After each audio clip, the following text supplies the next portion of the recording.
I remember the drive to the cabin clearly, even though it happened years ago. It was one of those roads that stretched for miles with nothing on either side except tall, dark trees, and the occasional clearing where the sun managed to poke through. The map showed a small lake nearby, surrounded by dense forest, and I wanted complete isolation for the weekend.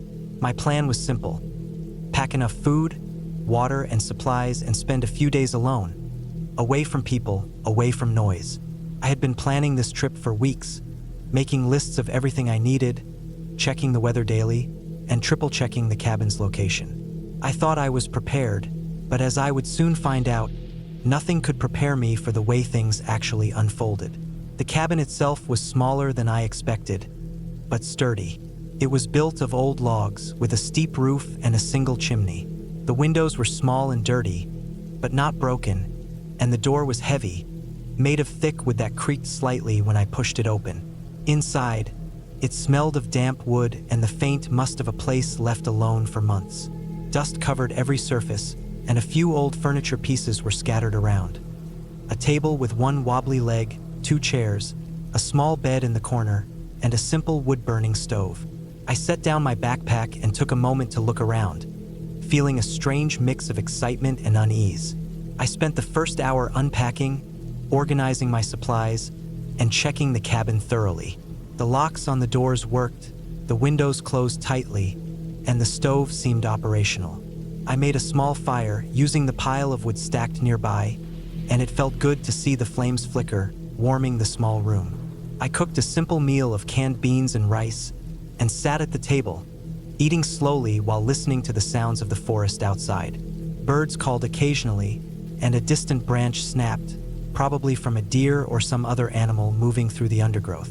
I told myself that was the only life around for miles, and that nothing could reach me here. As night fell, the forest grew darker and quieter. The air turned cold, and the only sounds were the wind moving through the trees and the occasional rustle of animals. I lit a candle and placed it on the table, keeping the fire going in the stove. The darkness outside felt heavy, pressing against the windows and walls. I tried to read a book, but my attention kept drifting to the shadows moving beyond the glass. I reminded myself that there was nothing to fear, that it was just my imagination, and tried to sleep. I woke during the night to a strange sound, a low scraping noise, like something dragging across the forest floor. I froze, listening, and it stopped.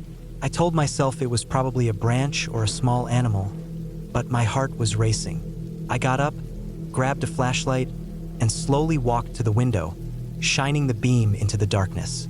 There was nothing there, just the black outline of the trees. I went back to bed, but sleep didn't come easily after that. Every small noise, another branch snapping, the wind shifting, the creak of the cabin floor, made me jump. The next morning, I decided to explore the area. I had brought hiking boots and a small day pack with water, a knife, and some snacks.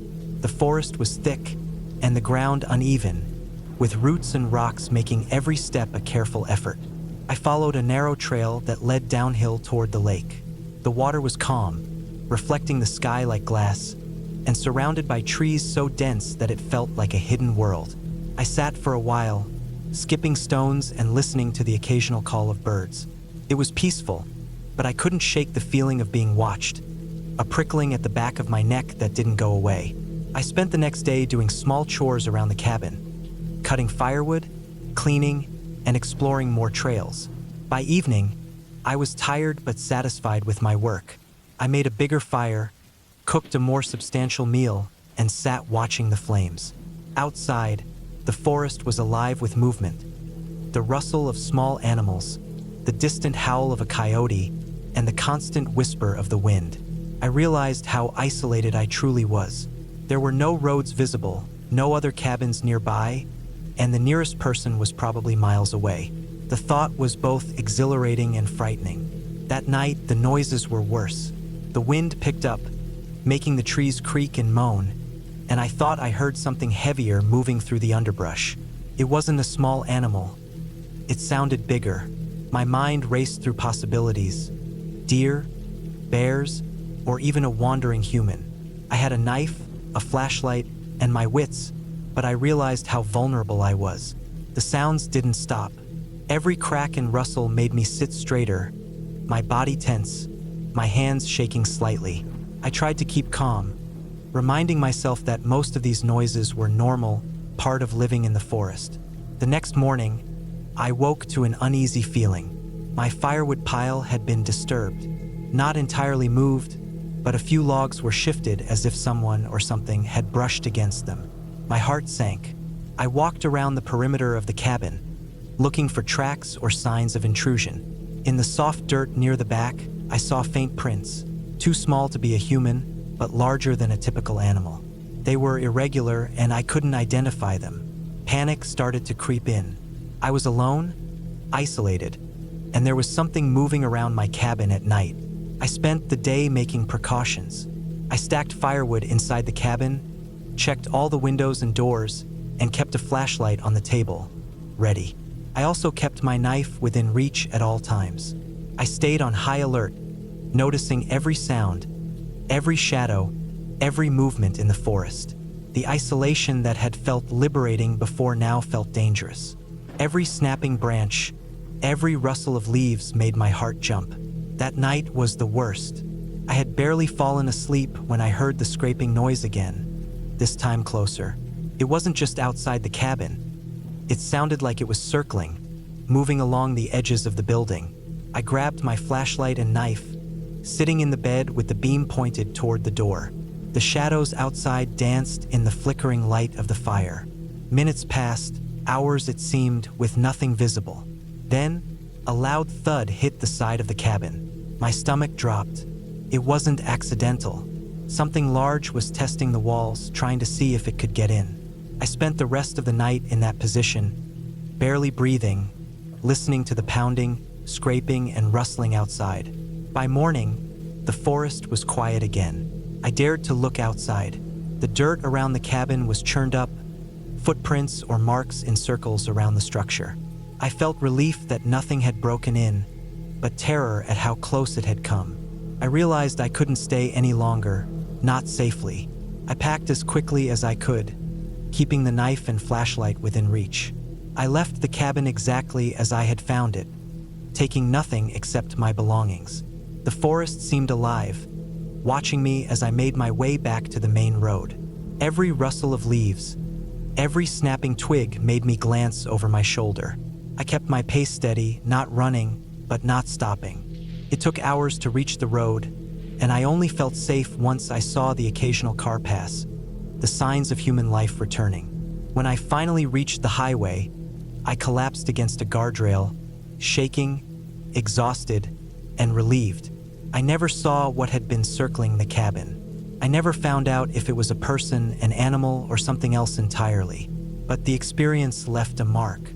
I realized how unprepared I had been for the real dangers of isolation, how fragile a human can feel when cut off from the world, and how small details, like disturbed firewood or faint prints, can shift your mind from calm to panic in seconds.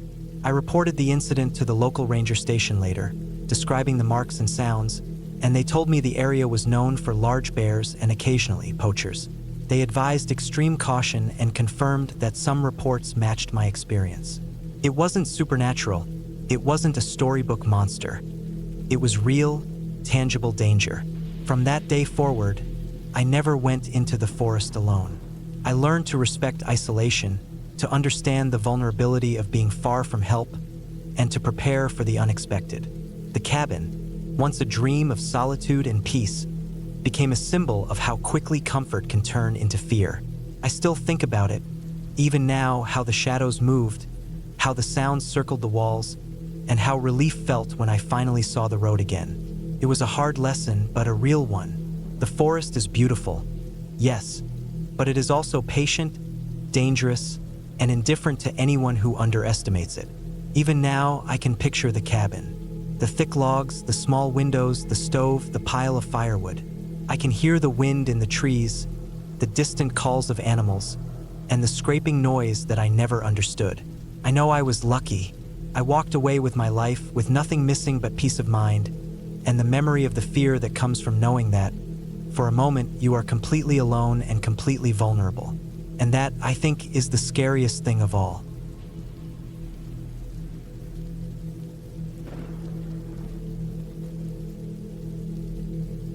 I had been planning this solo trip to the cabin for months. The idea of being completely alone in the woods, away from any city noise or people, was something I craved more than I realized. I wanted solitude, but I also wanted a challenge. The cabin was tucked deep in the forest, far from the main roads. It was small, wooden, and looked like it hadn't been touched much in years, but that was part of its charm. The drive up had taken hours, the winding roads becoming narrower and bumpier the further I went. By the time I reached the final dirt path leading to the cabin, the sun was already low, casting long shadows between the trees. I parked my car at the edge of a small clearing, and I could see the cabin through the branches. It looked isolated, peaceful, almost forgotten. The first thing I noticed as I approached was the smell. It wasn't unpleasant, but it was earthy and musty, a mix of decayed leaves, wet wood, and damp soil. The door creaked when I pushed it open, revealing the inside. Dust covered the floorboards, and the air was heavy, still. There were cobwebs in the corners, old furniture draped in sheets, and a faint smell of smoke, as if someone had once had a fire there. I set down my bags and started exploring. There was a small kitchen, a living area with a stone fireplace, and a tiny bedroom. Everything was functional but rough, not cozy in a modern sense. I liked it. I lit a fire in the fireplace and unpacked my things. The cabin had no electricity, and I had planned for that, bringing lanterns, batteries, and a small solar charger for my phone. The first night passed quietly. I fell asleep listening to the wind rustling through the trees and the occasional sound of wildlife in the distance. Owls hooted, and I could hear small animals scurrying nearby. The isolation felt calming at first, but as the hours stretched on, I started noticing small things. The sounds were louder in the night than I expected. A branch snapping in the distance made my heart race, even though I knew it was probably just an animal. The next morning, I decided to explore the area around the cabin. There was a narrow trail leading deeper into the woods. I followed it for a few miles, noting the dense trees, moss-covered rocks, and occasional stream. The forest was beautiful, but it also had a kind of oppressive quality. I felt watched, not in a supernatural sense, but like something could be hiding and observing from the shadows. I tried to shake off the feeling, blaming it on my imagination. Back at the cabin, I prepared a small lunch and settled in by the fireplace. I kept noticing odd details. The door, which I was sure I had locked, sometimes seemed slightly ajar. Small items I had left on the table occasionally moved, though I couldn't tell if it was me moving them absent-mindedly. I began double-checking the windows and door, making sure everything was secure. The forest was quiet during the day, almost unnervingly so. Birds chirped, but there was a lack of human sound, a lack of anything that indicated life beyond the trees. By the third day, the isolation was starting to get to me. I kept hearing things at night, footsteps outside, a low rustling, something heavy brushing against the cabin walls. I knew logically it could be a deer, a bear, or even the wind, but my body reacted as if it were something else entirely. My sleep was broken, each creak of the cabin sounding louder than it should have. I began sleeping with a small hatchet by my bed, just in case. On the fourth day, I decided to fetch water from a stream I had found earlier. The path was steeper than I remembered, and the trees seemed denser, almost suffocating. The forest floor was slippery with moss and damp leaves. Halfway down, I noticed large footprints in the mud. They weren't human, they were big, too round, and spread out like a bear. I froze for a long moment, scanning the woods. There was no sound, no movement, just the quiet, oppressive green. I followed the trail carefully, reaching the stream without incident, but my nerves were frayed. That night, the sounds outside were louder than ever. I heard scratching at the walls, thumping on the roof. My heart pounded, my hands shook, and I kept imagining a bear or some other wild animal attacking the cabin. Couldn't sleep. The wind picked up, whistling through cracks in the wooden structure. I checked the doors and windows repeatedly. Eventually, exhaustion took over, and I slept fitfully. The next morning, I decided to take a careful inventory of the cabin. The roof seemed intact, the walls strong, but the windows were old and fragile. I realized that if a bear or anything large decided to break in, I wouldn't stand much of a chance. Panic began creeping in, but I tried to stay calm. I organized supplies, moved heavier furniture against the doors, and reinforced the windows with boards I found in a small shed outside. My rational side kept reminding me that the risk was low, but my fear didn't ease. Days passed slowly. I stayed mostly inside, venturing out only briefly for water or firewood. Each day, the isolation weighed on me. I started keeping a journal, noting every sound, every movement outside, the changing patterns of light in the forest. I became hyper-aware of everything: the rustle of leaves, the snap of twigs, the flight of birds. The feeling of being watched never left me, even in broad daylight.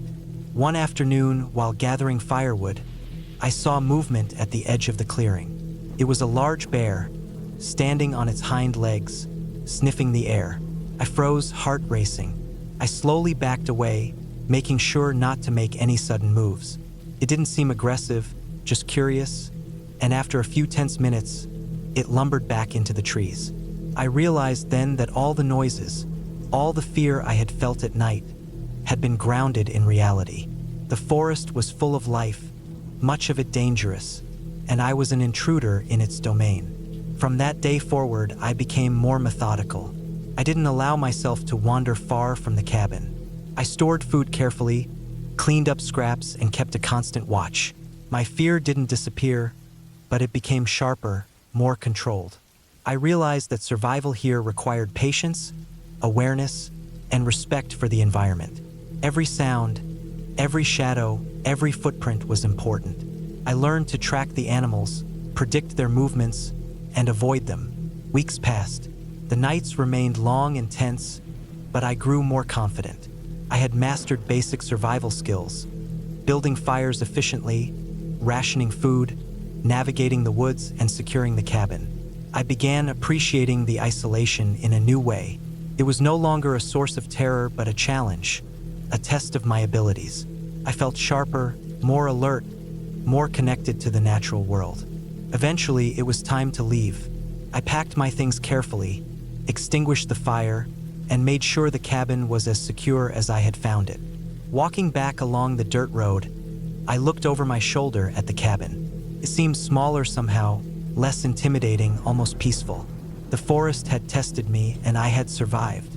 I understood now that fear was part of this environment, not a supernatural presence, but a very real, very human reaction to isolation and potential danger. I had faced it, endured it, and emerged stronger. When I finally reached my car and drove back to civilization, I carried a new respect for the woods and the creatures within it. The experience had been frightening, exhausting, and challenging, but it had also been profoundly grounding. I had learned that fear is not always a sign to retreat. Sometimes it is a guide, showing what is real, what is important, and what one must prepare for. The cabin remained behind me, silent and enduring, a testament to the raw, unpredictable reality of the forest and to the resilience I had discovered in myself.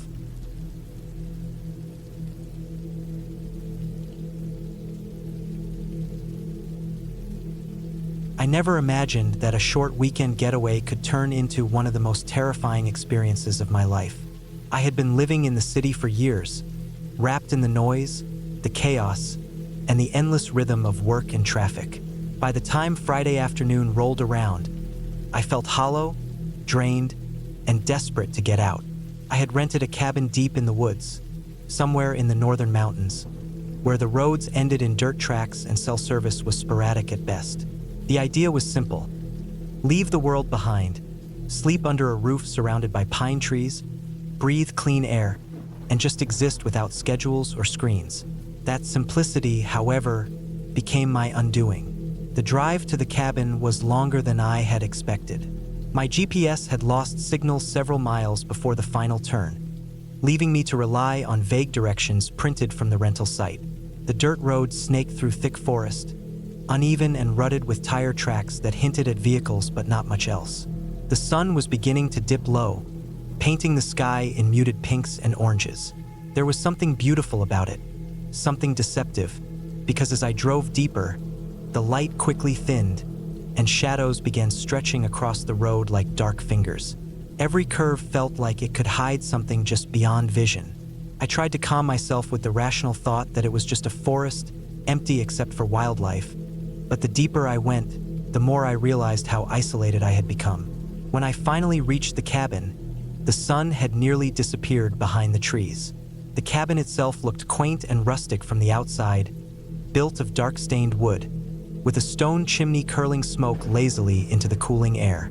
A small porch ran along the front, with a single rocking chair that creaked in the wind.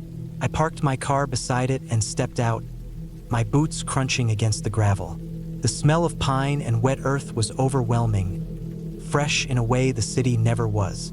I should have felt relief, but there was also a thread of unease that had started to curl in my chest. The forest around me was silent except for the occasional rustle of leaves and the distant caw of a crow. No birds chirping, no small animals running. Just silence, thick and oppressive. Inside, the cabin was simple but cozy. A small living area with a fireplace dominated the space, a kitchenette against one wall, and a narrow staircase leading up to a loft bedroom. Everything smelled faintly of wood polish and must, the way old cabins always do. I dropped my bags on the floor and ran through my mental checklist. Firewood stacked by the fireplace, extra blankets in the cupboard, kitchen stocked with basic supplies.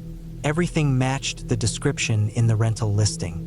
I had arrived at roughly 7:30 p.m., and by the time I had unpacked, it was dark. I lit the fireplace, feeling the warmth slowly fill the room, and prepared a simple dinner. After eating, I settled on the couch with a book, trying to enjoy the quiet.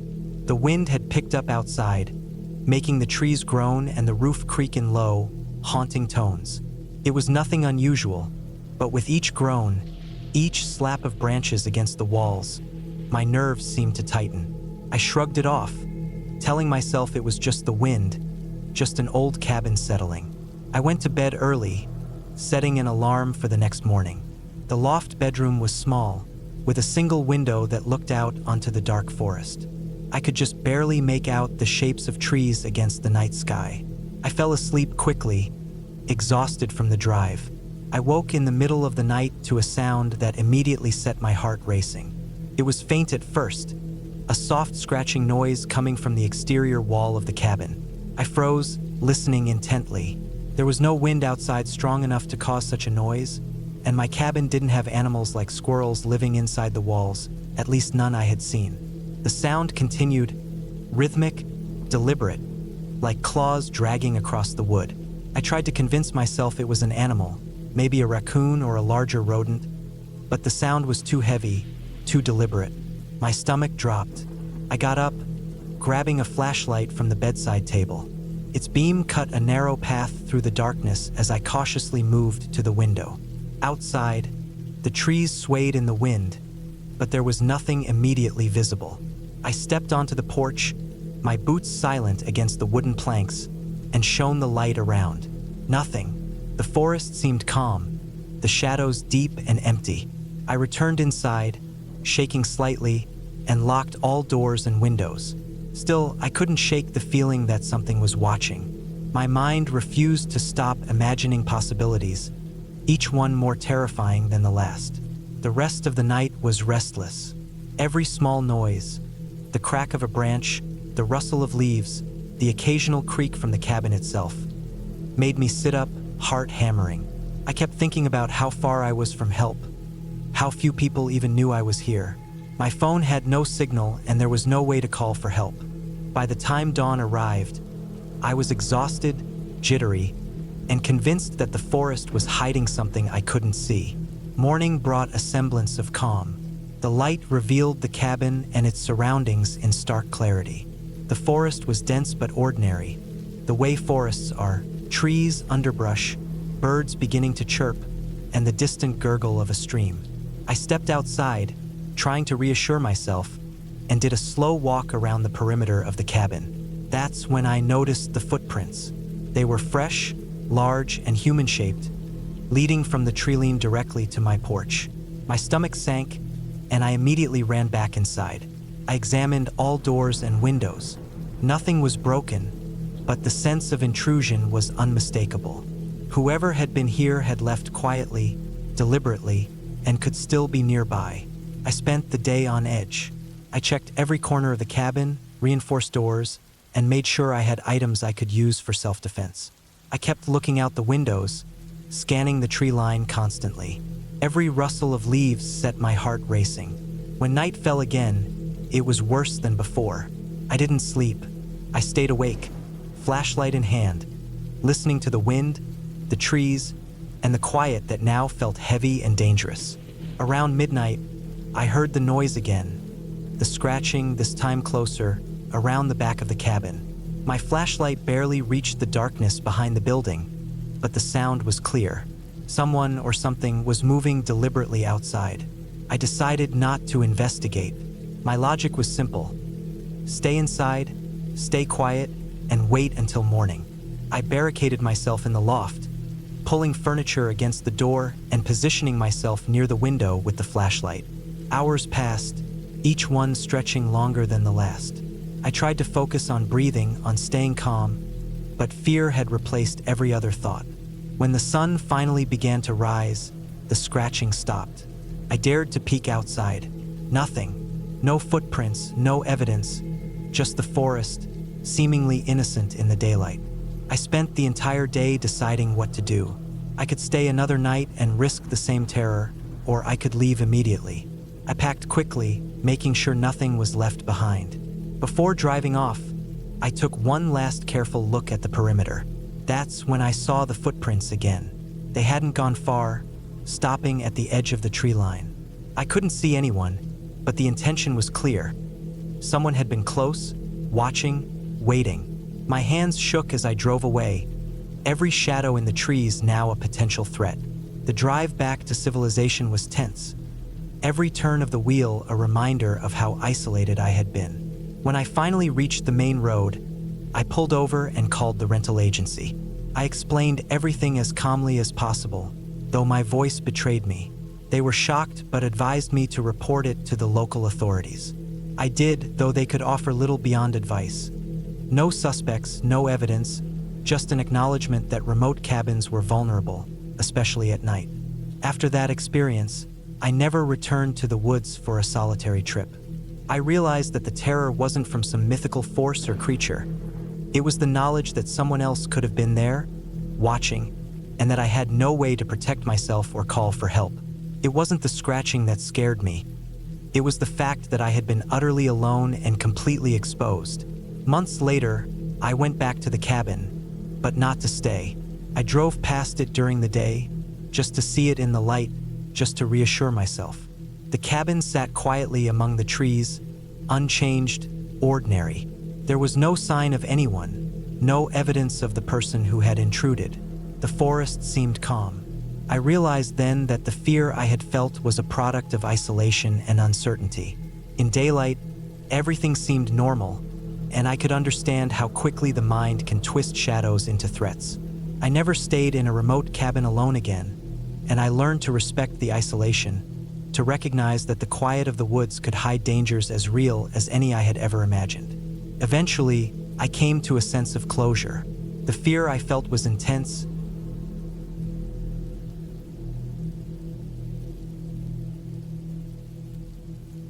I had planned the trip for months.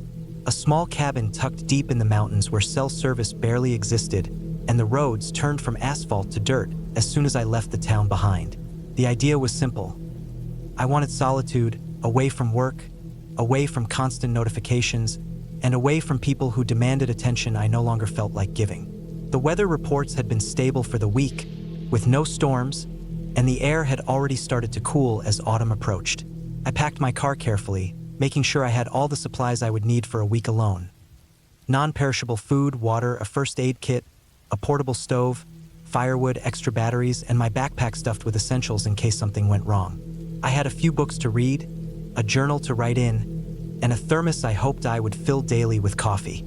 The drive itself was uneventful, though the further I went, the narrower the roads became, twisting and turning sharply through thick stands of pine and maple trees. The leaves were beginning to change, patches of gold and red glowing in the afternoon light. There was a silence to the woods that seemed to settle over me as I drove, a quiet that felt heavier than ordinary, as if the air itself was aware of my presence. I noticed that the car's engine sounded louder than usual against this silence. Every creak of the suspension, every hum of the tires, echoing slightly in the trees. I told myself it was just the way sound travels in isolated areas, but I felt a small twinge of unease that I couldn't quite place. By late afternoon, I reached the dirt road that would take me to the cabin. The road was rutted and narrow, barely wide enough for one vehicle, and the trees grew so close on either side that sunlight barely touched the ground. I drove slowly, watching for any signs of wildlife, any rocks or fallen branches that might make the drive dangerous. The air smelled crisp, a mix of earth and pine needles, damp with the slight scent of decay as leaves began to fall. There was an oppressive stillness, a kind of expectancy in the quiet, as if the forest itself was holding its breath. Finally, the cabin came into view. It was small, made of weathered logs that had darkened with age, with a sloping roof and a stone chimney. Smoke was not rising from the chimney, which made sense since no one was there, but the structure itself seemed solid and surprisingly well-maintained for being so remote. I parked the car near the small porch and got out, stretching my legs and taking in the view. The cabin was surrounded by dense forest, with a narrow clearing around it. Beyond that, the mountains sloped steeply down, a river glinting far below. It was beautiful, but there was a rawness to it that made me aware of how alone I truly was. I spent the first hour inside the cabin getting settled. The interior was small but functional, with a wood stove, a small table, a few chairs, and a lofted bed. I unpacked my supplies, stacked the firewood near the stove, and made a small fire to warm the room. The light from the flames cast long, flickering shadows across the walls, and I felt a strange combination of comfort and unease. It was quiet, almost unnaturally so, save for the occasional creak of the cabin settling and the distant rustle of leaves outside. As the evening drew on, I explored the perimeter of the cabin. The forest seemed thicker as night fell, the shadows deepening, and the trees swaying in a wind I could hear but barely feel. I could see the moon rising between the branches, casting silver light on the ground, and I realized how vulnerable I was out here. There was no one to help me if something went wrong, no way to call for assistance. My cell phone had no signal, and even my emergency beacon only worked if I could see the sky. I carried a flashlight as I walked, the beam cutting through the darkness, and I became aware of every sound. A branch snapping underfoot, the rustle of something moving through the undergrowth, the distant call of a bird. Each sound made me stop, listening, straining my ears to determine if it was something dangerous or just a part of the forest. That night, sleep did not come easily. The darkness of the cabin felt complete, oppressive, and the sounds of the forest were loud in the quiet. I lay on the bed, listening to the wind whisper through the trees, trying to distinguish between ordinary night sounds and something that might signal danger. Hours passed, and the tension in my body remained, my mind racing with what-ifs. At one point, I thought I heard footsteps outside the cabin, slow and deliberate. I froze, straining to hear again, but the sound did not come a second time. I convinced myself it was my imagination, the way shadows and wind can trick a person into seeing or hearing what isn't there. The following morning, I decided to explore a trail leading further into the forest. I packed lightly, taking only water, a small first aid kit, and a knife. The trail was narrow and overgrown in places, winding between tall pines and occasional birches. The forest floor was damp with fallen leaves, soft under my boots, and the smell of wet earth and decaying leaves filled my nose. I moved carefully, aware that it would be easy to twist an ankle or stumble over a hidden root. As I walked, I noticed signs of animals. Tracks in the mud, claw marks on tree trunks, and scat that confirmed the presence of larger mammals. Hours passed as I hiked, the trail sometimes disappearing into underbrush before re-emerging, forcing me to navigate carefully. The isolation felt heavier the further I went. I realized how easy it would be to get lost if I strayed too far from the path. How quickly a day could turn dangerous without food, water, or shelter. By mid-afternoon, I returned to the cabin exhausted but relieved to be back. I tended the fire, cooked a small meal, and sat by the window watching the sun dip below the mountains. The light in the valley faded quickly, leaving the forest dark and foreboding. The second night was worse than the first. I lay in bed, heart pounding, listening as the wind picked up, bending the branches outside and rattling the windows. I was aware of every snap of wood, every distant howl of an animal. At one point, I thought I heard voices, low murmurs that I could not place, but I knew it could not have been anyone, not in this remote area. My mind tried to rationalize the sounds. Wind, echoes, shifting branches, perhaps an animal, but my body remained tense, ready for anything. I realized then how unprepared most people are for true isolation, how dependent we are on the presence of others for comfort and safety. Over the next few days, I settled into a routine. I explored further trails during the day, returned to the cabin before dark, maintained the fire, and kept track of supplies. Despite my careful planning, small challenges tested me constantly. A storm rolled in unexpectedly one afternoon, heavy rain turning the dirt road to mud, making it nearly impossible to walk or drive. I had to secure the cabin, cover the woodpile, and ensure the stove was safe from sparks and moisture. Another day, I discovered a small animal had gotten into the cabin, likely a raccoon or a fox, scattering some food I had left near the door. I spent hours cleaning up and ensuring it could not return, realizing how little control I truly had over the environment. One morning, I went to collect water from a nearby stream. The path was slick with dew and mud, and as I knelt to fill my bottle, I heard a rustling behind me. I froze, turning slowly, and saw nothing but shadows among the trees. The forest had a way of hiding movement, of masking sounds in a way that made it impossible to tell whether danger was near. I stayed by the stream longer than necessary, wary, and returned to the cabin more alert than before. It became clear that the forest, while beautiful, demanded constant attention and respect. The isolation began to take a toll. I felt the weight of being alone pressing on me, the hours stretching endlessly, each sound amplified, each shadow suspicious. I became meticulous in my routine, checking locks, ensuring the fire was maintained, keeping a knife close at hand. I began noting times and patterns. The way animals moved, the moments when wind gusts rattled the trees, the times when clouds blocked the moon. It was a slow, creeping awareness that the world outside the cabin could be unforgiving, that even a small mistake could become a serious problem. One evening, as I prepared to sleep, I noticed something unusual. Footprints in the dirt outside the cabin, partially obscured by leaves but still discernible. They were human, not animal, and they seemed to circle the cabin before disappearing into the trees. My heart raced, and I spent hours examining them, trying to determine when they had appeared. It was impossible to know if someone had been watching, whether it was random hikers who had wandered too close or something more concerning. I did not hear voices. I did not see movement, but the idea that someone could be so close without my knowledge unsettled me profoundly. From that moment on, I became hypervigilant. Every night, I checked the perimeter of the cabin, ensured windows and doors were secured, and kept a low fire to avoid drawing attention.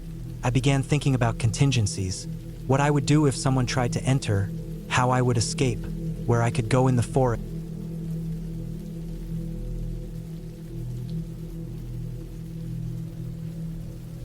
I had been driving all day to get to the cabin, a place I had rented in the middle of a dense forest hundreds of miles from the nearest town.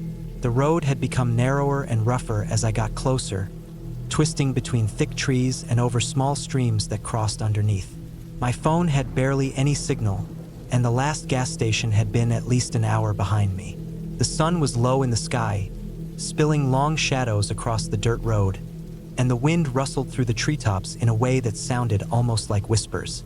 I had chosen this cabin specifically because it was isolated, far from anyone else, and I wanted the solitude. I wanted to write, to think, to get away from the endless noise of the city. The cabin appeared suddenly through a break in the trees. It was older than I expected from the photos online, but that only added to its charm. The wood was weathered, gray in the sun, and a thin wisp of smoke rose from the small stone chimney. The porch sagged slightly in the middle, and the steps creaked ominously as I climbed them. The door had a simple latch which I lifted carefully. Inside, it smelled of old wood and a faint trace of dampness. Dust covered the furniture, and the floorboards groaned under my weight. The windows were small, and the forest pressed close against them, letting in just enough light to see the layout of the cabin. I had brought only a small backpack with essentials. A few days of food, a water bottle, notebooks, my laptop, and some clothes. I set everything down on a table near the window. The cabin had a small kitchen area with a wood stove, a sink, and some shelves stocked with canned goods, although I wasn't counting on using any of it. There was a small bed in the corner, a rough mattress and a blanket, and a chair by the window that looked out onto the forest. The place was quiet in a way I had never experienced. No traffic, no distant planes, no voices, just the occasional bird, the wind through the trees, and the distant rush of a stream. That first evening, I decided to make a small fire in the stove. Took effort to get it going. The kindling was damp, and the larger logs seemed reluctant to catch. Smoke filled the room briefly before the stove drew it up the chimney. Once it finally caught, the room glowed warm and reddish. I sat in the chair near the window, notebook in hand, and tried to write, but my mind kept wandering to the sounds outside. There was a pattern to them I couldn't place at first. A scratching, a scuttling, almost like nails or claws on wood. I dismissed it as squirrels or raccoons, the forest's usual inhabitants. Still, every so often, it seemed to pause when I stopped to listen, and then start again as if aware I was paying attention. The first night, I slept fitfully. I had left the stove dying out, and the room grew cold. The wind had picked up, rattling the windows and making the trees sway heavily. I could hear branches scraping against the cabin's exterior, and the occasional snap of a smaller limb breaking under the wind's pressure. I kept waking up, half convinced I heard footsteps outside, but every time I checked, there was nothing. By morning, I felt exhausted, tense, and oddly alert, my body reacting as though I had been on edge all night. I spent the next day exploring the surroundings. The forest was thick, with a mixture of tall pines and oaks. There were trails, though not well-trodden, leading down to a small creek and further into dense woods. I marked the spots I thought I might need if I had to find water or shelter quickly. I noticed that the forest seemed darker than expected even in broad daylight. The tree canopy was thick, blocking much of the sun, and shadows moved strangely as the wind shifted. Small animals rustled, but I also noticed something else. The prints in the dirt, shallow, long, like they had been made by something with large feet. Not human, I decided, but I couldn't be sure what had made them. The thought lingered at the back of my mind, unshakable. That night, the sounds outside intensified. It wasn't just the wind or branches anymore. There was a persistence, a rhythm to it, almost deliberate. Scratches, knocks, soft thuds against the cabin walls. I stayed awake for hours, heart pounding, gripping a heavy flashlight. I told myself it was wildlife, that I was imagining it, but a deep unease settled into my bones. Around midnight, the knocking stopped, but a new sound began. Soft, dragging noises, like something heavy being pulled across the ground. I checked the windows, shining the flashlight outward, but the beam only caught the black outlines of trees and bushes. I forced myself to go to sleep eventually, too tired to remain vigilant. The next day, I tried to keep busy. I wrote for hours, paced the cabin, and chopped wood for the stove. Still, I kept noticing little things. Branches arranged strangely outside the windows, the impression that something had brushed against the cabin while I wasn't looking, the occasional broken twig on the porch steps. I knew I was starting to imagine patterns, but a part of me refused to ignore them. By afternoon, the sense of being watched was almost unbearable. I kept scanning the tree line, expecting to see movement, but there was nothing conclusive. The third night was the worst. The wind had died down, leaving the forest eerily still. the scratches and drags returned, more persistent than before. I stayed near the door with the flashlight, considering for the first time whether I should leave. My car was at least an hour down a rough, unpaved road, and nightfall would make that journey dangerous. I could not risk stumbling into the forest in darkness. Around 2 a.m., I heard a loud thump at the cabin's side. My stomach dropped. Something heavy had hit the cabin, then retreated quickly. Heart hammering, I shone the flashlight at the spot and saw nothing. I checked the windows, the back porch, even peered under the cabin's overhangs. Still, no one, nothing visible. In the morning, I decided to investigate during daylight. I approached the area where the noise had come from. There were marks in the soft ground. Large, deep prints, elongated, with claws or nails visible. Something large had moved around the cabin, close enough to touch the walls. I realized then that whatever had been circling me at night could be capable of serious harm. The isolation I had sought now felt suffocating, a trap. The thought of leaving crossed my mind constantly, but I also knew the path back could take hours on foot, and with the sun already low in the sky, it could be dangerous. I spent the next 2 days trying to reinforce the cabin. I stacked logs against vulnerable walls, checked the windows for gaps, and made a rudimentary barricade at the door. Each night, the sounds grew bolder. Scratches became thumps, drags became heavy knocks. I never saw the creature, but I could feel its presence, moving just beyond the tree line, always watching, testing. My nerves frayed, my sleep disintegrated. I wrote sporadically, mostly to distract myself, documenting everything I saw and heard. On the fourth night, the creature struck in a way I hadn't anticipated. Around 11 p.m., a massive crash shook the cabin. The door shuddered violently under the impact. I leapt back, flashlight in hand, scanning the darkness outside. There was movement, a blur of shadow, and then silence. I approached cautiously and shined the light on the door. There were deep scratches across the wood, splinters sticking out, and a large dent where something had slammed into it. My hands trembled as I reinforced the barricade, realizing that if I had been on the other side of the door, I could have been trapped, or worse. By dawn, I knew I had to leave. Staying was no longer safe. I packed my backpack quickly, taking only essentials, and left the cabin. I kept the flashlight in my hand, scanning constantly, and kept to the paths I had marked earlier. The forest was quieter than the nights, but every rustle, every snapping twig, kept me alert.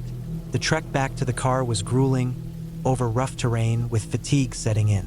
Every shadow made me flinch, every bird call seemed threatening. When I finally reached the car, relief flooded through me. The forest lay behind me, dark and impenetrable, and I started the engine with shaking hands. I drove slowly at first, cautious of the rough road, but the weight of fear began to lift as I gained distance. I glanced in the rearview mirror countless times, half expecting to see movement, but there was nothing. The isolation, the feeling of being watched, the relentless nights. Everything was behind me now. By the time I reached the nearest town, I was exhausted, dirt-streaked, and tense, but alive. I stopped at a small diner for coffee, trying to shake the adrenaline, and called my office to explain I would be late returning to work. The reality of what I had experienced at the cabin stayed with me. The marks on the door, the tracks in the soil, and the sound of something large circling me at night. I never went back to that cabin, and I never ventured into that part of the forest again. But the experience changed me. I had sought solitude, and I had found something far more primal. The raw, indifferent force of nature, and the vulnerability.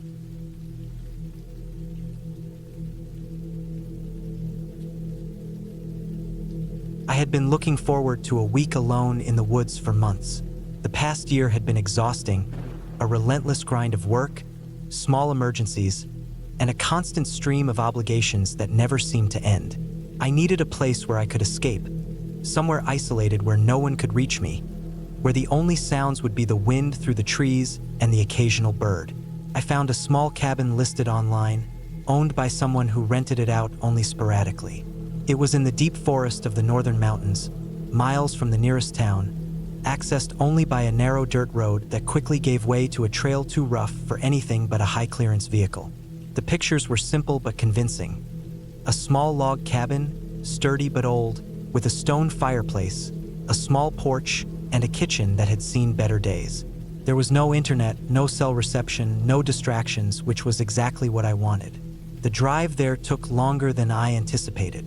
My car bounced and rattled along the unpaved road, and the forest grew denser with each mile. Sunlight barely touched the ground through the thick canopy, and every now and then, I glimpsed the glint of a small stream or the twisted trunk of an ancient tree. There was an odd stillness to the forest. No birds chirping, no wind rustling the leaves, just the sound of my tires crunching over rocks and dirt. I remember feeling a knot of unease in my stomach, but telling myself it was just because I was tired. When I arrived, the cabin was exactly as pictured. The wood smelled faintly of pine and smoke, the small porch sagging slightly under the weight of the years. I parked, cut the engine, and stepped out, listening. The silence pressed against me in a way that was almost physical. It wasn't peaceful. It was heavy, dense, like the forest had absorbed sound itself. I unlocked the door and stepped inside. The cabin smelled faintly of wood smoke, dust, and something else I couldn't immediately place, a sort of damp, earthy smell that made me wrinkle my nose. It was sparsely furnished, just a bed, a small table, a chair, and a fireplace with some old, slightly charred logs. The kitchen was functional but outdated. There was a stack of canned goods and a few basic utensils. I unpacked my bag and moved through the small space, checking doors and windows, making sure everything was secure. By late afternoon, I had settled in. I made a small fire in the fireplace, warming the cabin against the chill that crept in through the cracks in the old logs. Outside, the sky was fading from pale blue to deep orange. The shadows of the trees stretched across the forest floor, and the wind began to pick up. At first, it was a low rustle, then a sharp whistle through the branches. I sat in the chair near the fire, sipping a mug of coffee I had brought from home, and listened. It wasn't until the sun had fully disappeared that the unease really set in. There was a snapping sound outside, sharp and sudden, followed by a soft rustle that sounded like something moving through the underbrush. I froze, listening, straining my ears, but it didn't come again.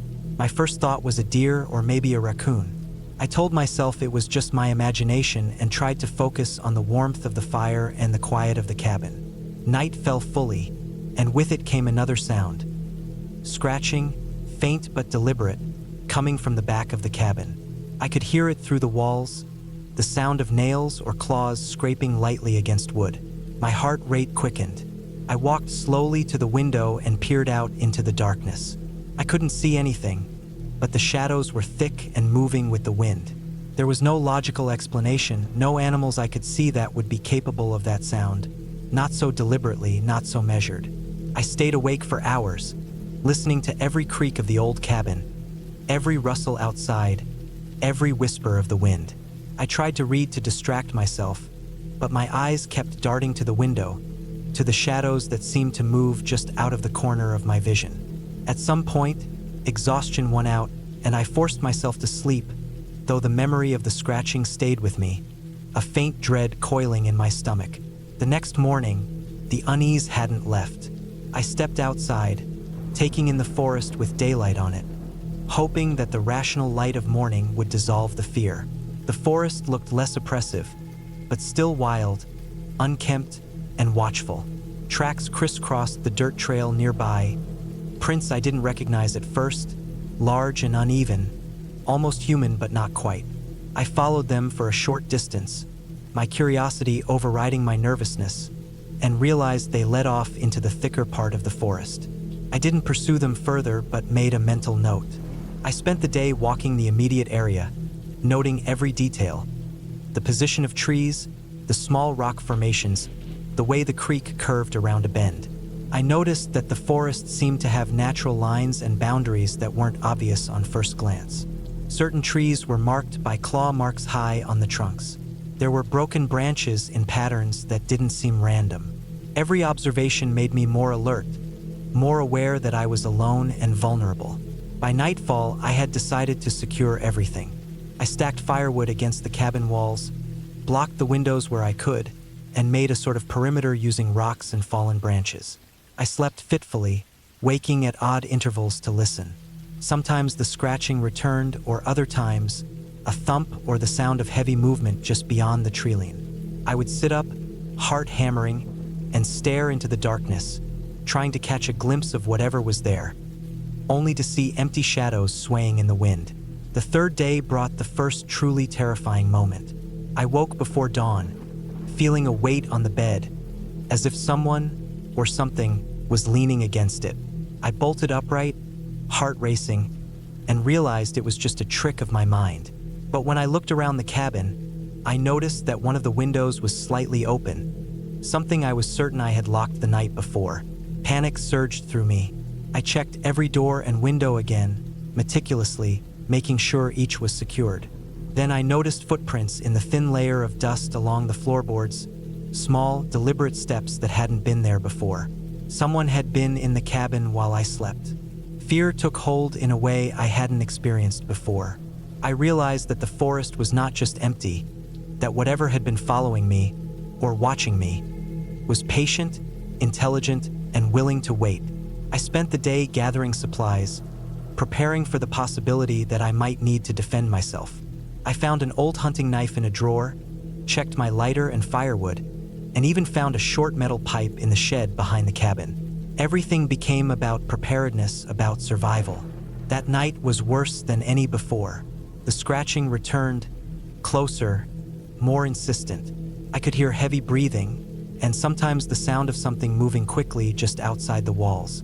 I stayed awake all night, sitting with the knife in hand, the fire burning low, eyes darting to every shadow, heart pounding in my ears. By morning, I was exhausted, shaky, and certain that I could not stay there another night.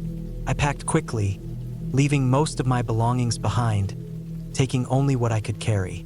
As I drove down the rutted trail, I kept looking in the mirrors, certain I would see someone, or something, following me. The forest felt alive, aware, and unrelenting. Every sound seemed amplified. The snap of a branch, the rustle of leaves, the crunch of gravel under my tires. When I finally reached the paved road and stopped at the first gas station, the relief was overwhelming. My hands shook so badly I could barely handle the pump. I stayed there for a long time, drinking coffee, shaking off the adrenaline, listening to the sounds of normal human activity around me.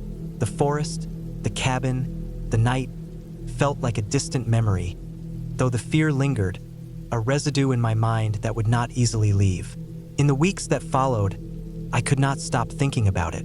The cabin was not haunted, not in any supernatural sense, but the forest itself, the isolation, the knowledge that someone or something had been there watching me, had entered my space, had made its presence known in deliberate, terrifying ways, left a mark that I would never forget. I reported it to the local authorities, but the area was remote, and they offered little more than polite concern. Months later, I returned once, during daylight with a friend, to see the cabin from a distance. It looked peaceful, almost idyllic in the sun, but I knew what it had been like at night, when shadows could move on their own and the forest seemed to breathe around you. We stayed only a short while, took some photos, and left, both of us shaken in ways that neither of us could fully explain. Even now, years later, I cannot walk alone in the forest without remembering that week. The isolation, the sounds, the presence I could not see but felt so keenly, the way every small detail became a source of fear and hyper-awareness. It stays with me. I know now that fear does not always come from monsters or ghosts. Sometimes, it comes from knowing that the world is vast, silent, and indifferent, and that being alone in it can be more terrifying than anything imagined.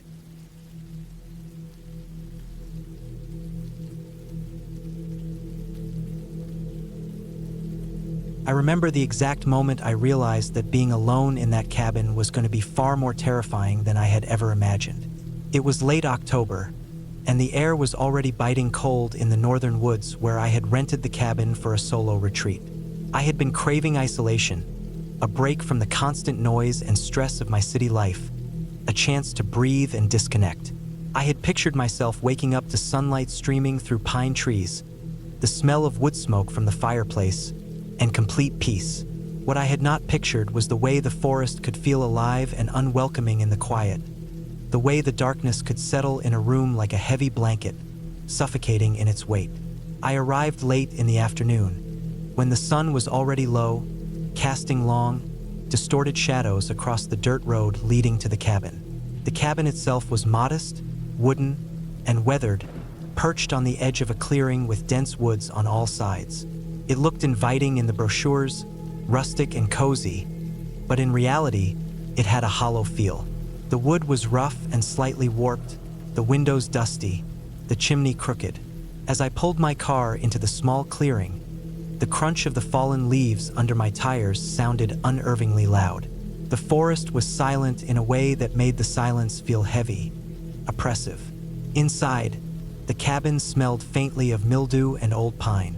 I set my backpack down and ran my hands along the rough-hewn walls. The furniture was sparse. An old sofa, a small table, 2 chairs, a bed, and a wood stove that looked like it hadn't been used in months. I unpacked some supplies and firewood, trying to shake off the uneasy feeling gnawing at the edges of my mind. The first hours were ordinary enough. I chopped some wood, stacked it by the stove, and made a small fire. The crackle of the flames and the warmth gave me a sense of control. I ate a simple dinner of canned beans and bread, then sat in the dim light watching shadows shift across the walls. As night fell, the forest around the cabin grew darker, more complete. The wind picked up, and the branches scraped against the sides of the cabin, producing a sound that made me jump more than once. I reminded myself that this was normal, that the forest was simply responding to the weather, and I tried to focus on mundane tasks, checking the locks, arranging firewood, making sure everything was secure. Yet, every time I looked out the window into the blackness, I felt exposed, as though I were under the gaze of something unseen. I shook it off as paranoia. There was no one else out here, no reason to fear. And yet, that fear had a way of spreading through the silence, subtle and insistent. Around midnight, after the fire had died down to embers, I went to bed. The room was cold despite my best efforts to keep the stove going. As I lay under the blankets, I thought I heard footsteps outside the cabin. The sound was soft at first, tentative, then heavier, as though someone or something was pacing around the perimeter. I sat up, straining my ears. The wind howled, and the branches rattled again, but the steps did not stop. My heart began to pound. I told myself it had to be an animal, maybe a deer or a raccoon. The woods were full of wildlife. But then I realized the steps had a rhythm, a deliberate pacing, unlike anything an animal would produce. They stopped and started again, always at the same distance from the cabin, circling in a slow, deliberate way. I stayed in bed, frozen, pretending to sleep, hoping it would go away. Hours passed, or maybe it was minutes. It was impossible to tell. The cabin felt claustrophobic, the darkness heavy, the cold seeping into my bones. At some point, I must have drifted into a fitful sleep, but I was woken again by a sudden loud thump against the side of the cabin, like someone had slammed a heavy object against the wall. My blood ran cold. I didn't move, couldn't. I just listened. Footsteps receded, then returned, circling the cabin once more. I realized that running to the car or trying to escape through the door or windows would be a mistake. The cabin sat on uneven ground, and every exit was exposed. The thought of leaving meant exposing myself to whatever was out there, waiting in the dark. I had to stay inside, hidden, and wait. Morning came slowly, reluctantly.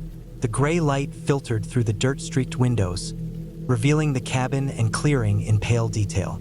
I forced myself to check the perimeter. No signs of human intrusion. No footprints, no tire tracks, nothing except the debris of the forest.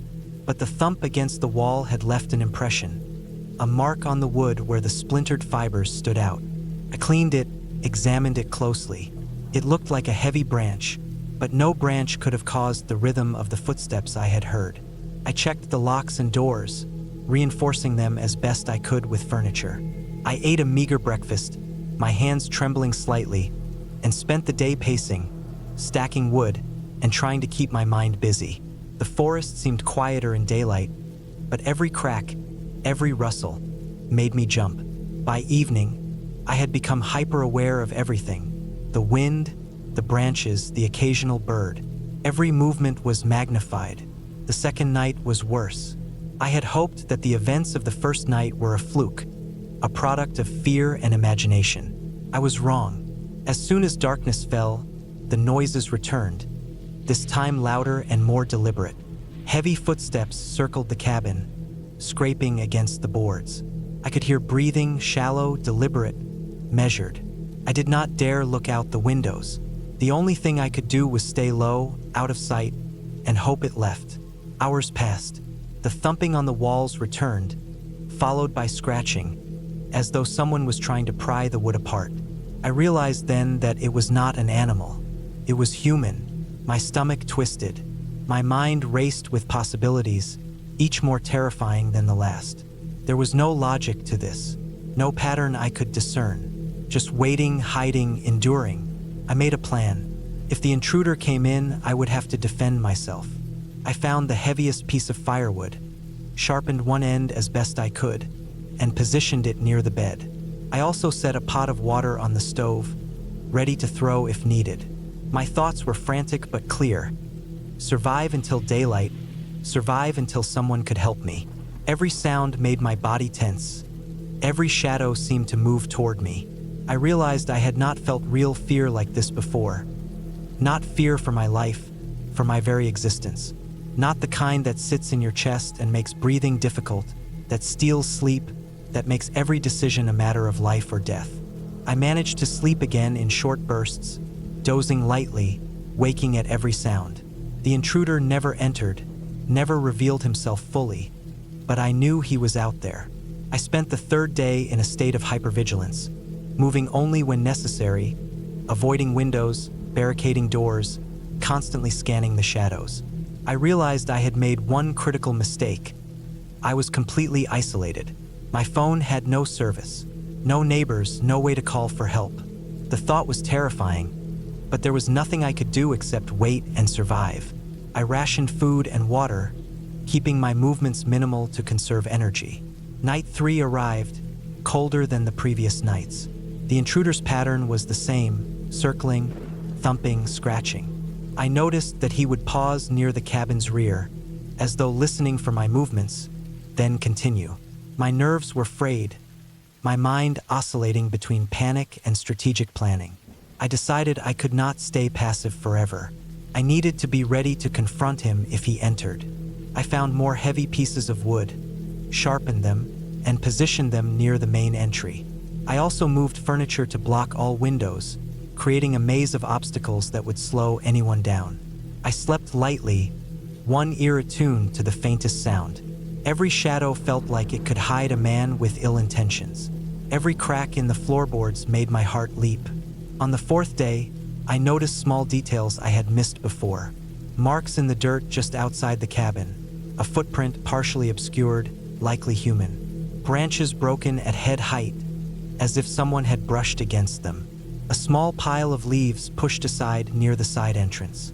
Evidence of repeated visits, of deliberate exploration. My sense of dread grew, but so did my resolve. I had survived 3 nights. I could survive a 4th. I reminded myself constantly, rational thought, careful planning, awareness of surroundings. Panic would get me killed.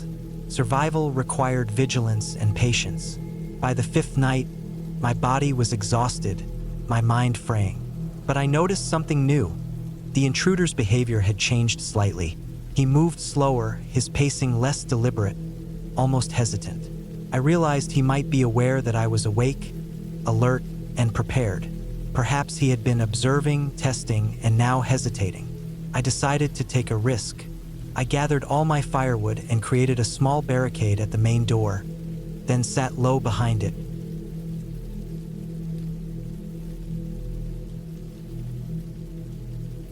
I remember the first time I decided to take a break from everything and spend a weekend alone in a cabin deep in the woods. I had always been drawn to isolated places, the quiet, the way nature seemed untouched by the chaos of everyday life. The cabin I found online looked perfect. A small, sturdy structure built from thick logs, with a chimney, a porch, and a clear view of the surrounding forest. The pictures showed a neat interior with a small kitchen, a loft for sleeping, and large windows that let in the sunlight. I booked it impulsively, craving solitude, fresh air, and the chance to leave the city noise far behind me. I thought it would be peaceful. I thought it would be safe. The drive there was long, winding through narrow country roads and patches of thick forest. I passed small towns where the streets seemed almost frozen in time, and gas stations that looked like they hadn't been updated in decades. As I left the last town behind, the pavement turned into gravel, and the road narrowed further, flanked by tall pines that seemed to block out the sky. It was late afternoon by the time I reached the cabin. The sun hung low, casting long shadows across the forest floor. When I parked my car in the small clearing beside the cabin, the silence hit me immediately. There were no cars passing, no birds calling, just the faint sound of wind through the trees and the crunch of my own footsteps. The cabin was exactly as pictured. It had a rustic charm, the logs darkened with age, a small stone chimney rising from the roof. I unlocked the door, and the smell of aged wood and pine hit me. The interior was sparse but functional. A small kitchen with a stove, a loft with a mattress, and a tiny table with 2 chairs. There was a woodpile stacked neatly outside, and a bucket with water, probably collected from a nearby stream. I unpacked quickly, eager to settle in, and opened the windows to let in the fresh forest air. The golden light of late afternoon spilled across the floorboards, painting the cabin in a warm glow.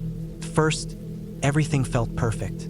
I spent the evening chopping wood for the stove, stacking it carefully, and lighting a small fire to warm the cabin. I made a simple meal on the stove and ate it slowly, listening to the occasional rustle from outside. The forest seemed alive in the way only untouched nature can be. Branches snapping under invisible weight, leaves rustling in patterns too random to predict. By the time I went up to the loft, the sun had disappeared, leaving the forest outside dark and indistinct. I crawled under the blankets and listened. The sounds of the forest at night were completely different. Closer, sharper, more deliberate. Every crack of a branch or rustle of leaves seemed amplified. I felt a strange mixture of calm and unease, like I was both part of the forest and completely alone in it. I slept fitfully that first night. Every sound seemed louder than it should have been. The wind rattling the windows, the chimney creaking as it cooled, something scraping softly against the cabin wall outside. In the morning, the forest looked different, brighter and more welcoming in the daylight, but the unease lingered. I spent the day exploring the surrounding area. There was a narrow dirt path leading deeper into the woods, and I walked it for a few miles, listening to the crunch of leaves beneath my boots and the occasional call of a distant bird. I noticed animal tracks, deer, rabbits, and something else larger that I couldn't identify. I shrugged it off, assuming it was a bear or a large dog. Bears were common in the area, according to the notes left by the cabin owner, and they usually avoided humans. That night, though, things began to feel wrong. It was quieter than the first night, but in a way that made my skin crawl. I lit a fire in the stove and settled in with a book, but I couldn't focus. Every few minutes, I would hear a soft sound from outside the cabin. A branch snapping, a low rustle, a shift in the brush. At first, I told myself it was the wind, that the forest was settling, that it was nothing. But then the sounds changed. They became rhythmic, deliberate. Steps, footsteps circling the cabin, slow, careful, too measured to be random. My stomach tightened. I set the book down and strained to listen, holding my breath. The footsteps stopped. I waited, my body rigid, my eyes fixed on the dark windows. Then I heard it, a soft scraping at the back door. I froze, heart pounding, realizing the cabin had no real lock besides a simple latch. I told myself I was imagining it. I had seen too many horror movies, read too many stories. There was nothing out there, but the sound persisted, shifting from the back door to the side of the cabin, brushing against the logs like someone or something was testing the perimeter. I thought about running to the car, but it was parked at the edge of the clearing, not far from the trees, and I knew the moment I opened the door I would be exposed. I considered calling for help, but there was no cell signal. The forest swallowed all sound. The only thing I could do was stay inside and hope whoever or whatever it was would leave. Hours passed. I stayed awake, listening. The steps came and went. Sometimes I would hear the crunch of gravel from the driveway, sometimes a heavy branch snapping in the woods. At one point, I thought I saw a shadow move past the window, but it was just my mind playing tricks in the firelight. The night stretched endlessly, and when the first light of dawn crept through the trees, I felt exhausted but strangely relieved. The footsteps had stopped. The forest looked normal again, almost welcoming. I convinced myself I had imagined it all. Maybe a deer, maybe a raccoon, maybe my own fear. I decided to spend the next day carefully. I didn't want to go too far from the cabin. I stayed nearby, gathering more firewood, exploring the edges of the clearing, and trying to convince myself that the fear I felt was just the isolation playing tricks on my mind. By evening, I felt slightly more confident. I cooked dinner, ate, and sat near the fire. The sun was setting, casting long shadows through the trees, and the forest seemed calm again. I thought I was safe. Then I heard the sound that would stay with me for the rest of my life. A deliberate knock on the cabin door. Not a branch falling, not a rock, not the wind. A knock. 3 slow, heavy raps. My stomach dropped. I froze. I didn't move. My mind raced. There was no logical explanation. The nearest house was miles away. The nearest road was barely passable. No one should be here. No one could be here. My instincts screamed at me to run, but I was trapped in the cabin. I did something that surprised even me. I grabbed the heaviest object I could find, a cast iron pan from the kitchen, and crept toward the door. I kept the fire low so my shadow wouldn't give me away. The knocking stopped as soon as I moved, replaced by silence. I listened, every nerve on edge. After what felt like an eternity, I realized the knocking had been coming from outside the glass door. The only way in was to open it. I took a deep breath, held the pan ready, and slowly cracked the door open. The light from the fire spilled outside, illuminating the porch. No one was there. Nothing. Just the forest. I stepped out, looking around. The clearing was empty. No footprints. No signs of someone having been there. I checked around the cabin, every bush, every tree line. Nothing. I went back inside, shaking, heart hammering. That night, I slept very little, taking turns listening and staring at the windows. I kept the fire going, keeping the cabin warm, but my mind raced.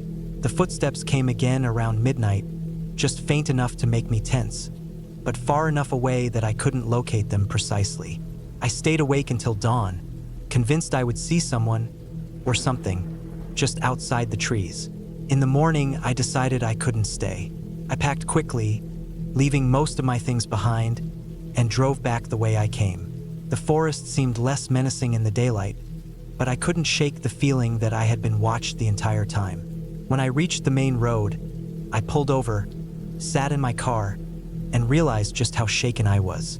The thought that someone could be out there in the forest, so close, without me ever seeing them fully terrified me. After that trip, I never returned to a cabin alone. I told myself it was an isolated incident, a 1 in a million chance, but the feeling of being hunted in the middle of nowhere stayed with me. The cabin, the forest, the footsteps, they were all real, and they could have gone badly if I had made the wrong move. I never learned who or what had been circling the cabin, but I survived. I left with my life intact, with only the experience etched into my memory, a vivid reminder that isolation can hide danger, and that sometimes the most frightening things are entirely real. Even now, years later, when I hear a small knock at the door or a sound outside in the dark, I feel a shiver run down my spine. I think back to that cabin, deep in the woods, and I am grateful. Grateful that I left when I did. Grateful that I trusted my instincts. Grateful that I survived without needing anyone else.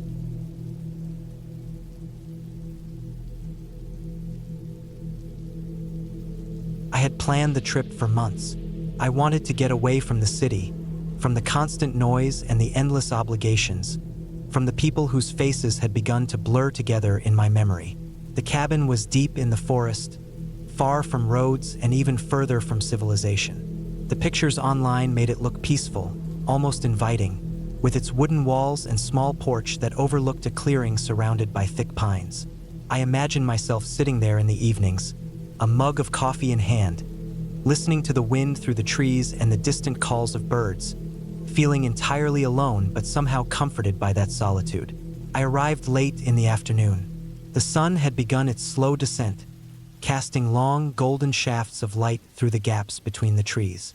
The air was cool and carried the faint, earthy smell of damp soil and pine needles. I had to park my car at a small clearing a few hundred meters from the cabin and carry my bags along a narrow trail that twisted through the forest. The path was lined with gnarled roots and rocks, making every step deliberate and careful. I could hear the crunch of dry leaves under my boots, and occasionally a small animal scurried away in the underbrush. The cabin was even smaller than I had imagined, but it had character. The wood was weathered and rough to the touch. The windows were small but clear, and the door opened with a satisfying creak. Inside, it smelled faintly of old wood and something else, something I couldn't identify at first. Almost like mold, but less sharp, more like a lingering dampness that had seeped into the walls over years. The space was compact. A main room with a small kitchen corner, a narrow sleeping loft above, and a bathroom that seemed to have been added later. There were supplies, basic things like canned food, a first aid kit, and firewood stacked neatly by the fireplace. The furniture was minimal but sturdy. A wooden table with 2 chairs, a small cabinet, and a mattress on the loft. I spent the first hour unpacking, arranging my things just so. I wanted the cabin to feel mine, even if only for a few days.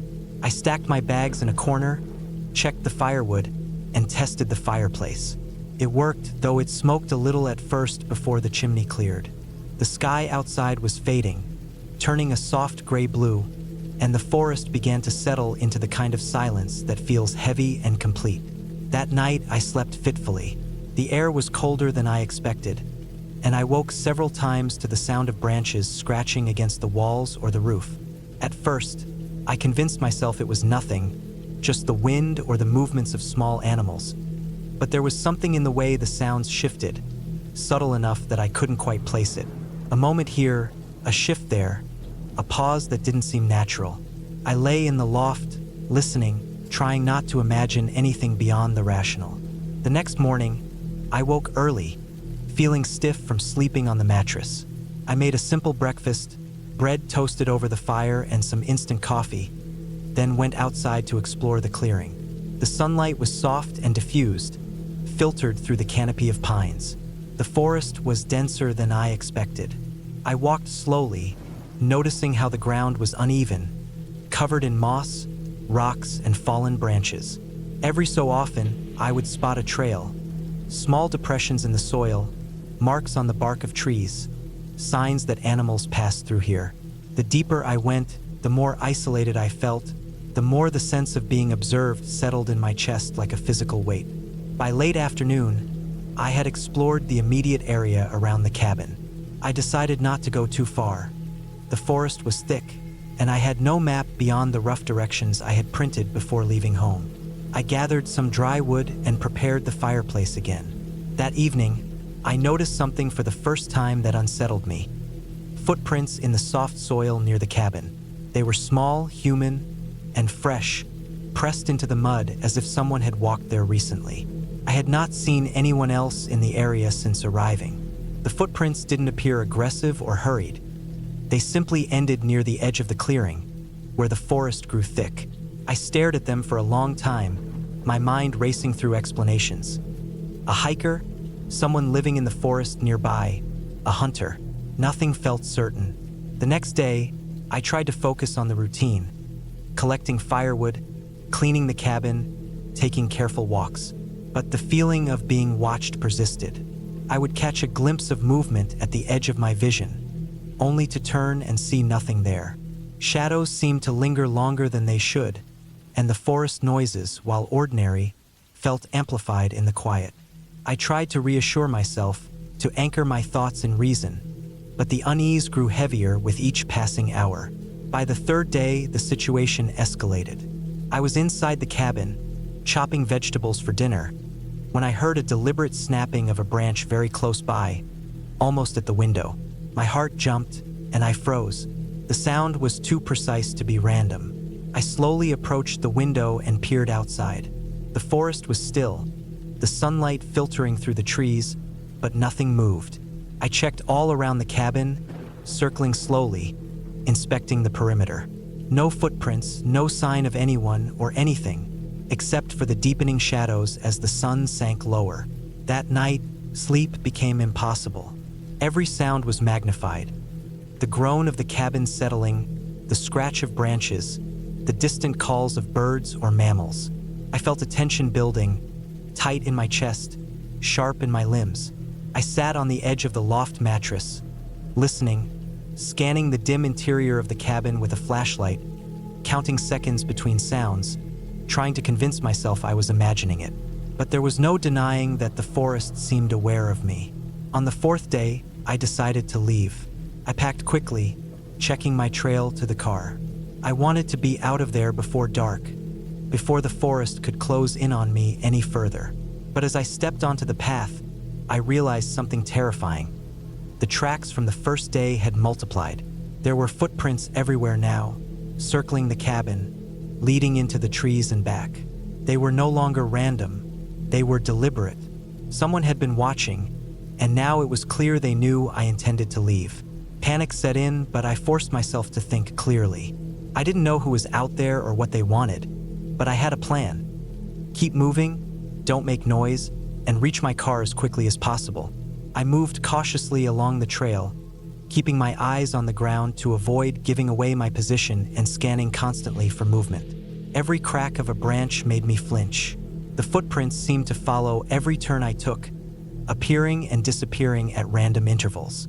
By the time I reached the clearing where I had parked, my heart was racing uncontrollably. I glanced around. The car was there untouched, but the forest surrounding it was alive with subtle movement. I grabbed my bags, unlocked the doors, and started the engine. I drove slowly at first, then faster as I reached the road, constantly watching the trees at the edges of my vision. I didn't stop until I reached the next town, hours away. I reported what had happened, describing the footprints and the sense of being followed, but there was little anyone could do. There were occasional hikers, hunters, and isolated people living in the woods, but nothing concrete could be done without evidence. I stayed in town for the night, exhausted and shaken, trying to calm myself. I realized later that my survival had depended on staying aware, moving carefully, and not panicking despite the terror pressing down on me. In the days that followed, I returned home and tried to process everything. I researched the area, spoke to local authorities, and learned that the forest had been a site for isolated squatters and occasional poachers. No one had reported incidents recently, which meant my encounter had been random, unplanned, and incredibly dangerous. I kept the details to myself for months, sharing only with a few close friends, but the memory never left me. I learned a lesson about isolation, vigilance, and trust. The forest was beautiful, but it was not forgiving. It did not care about my intentions or my plans. It was a place of absolute solitude and, at times, absolute danger. I realized that preparation, awareness, and careful observation could mean the difference between leaving unscathed or never leaving at all.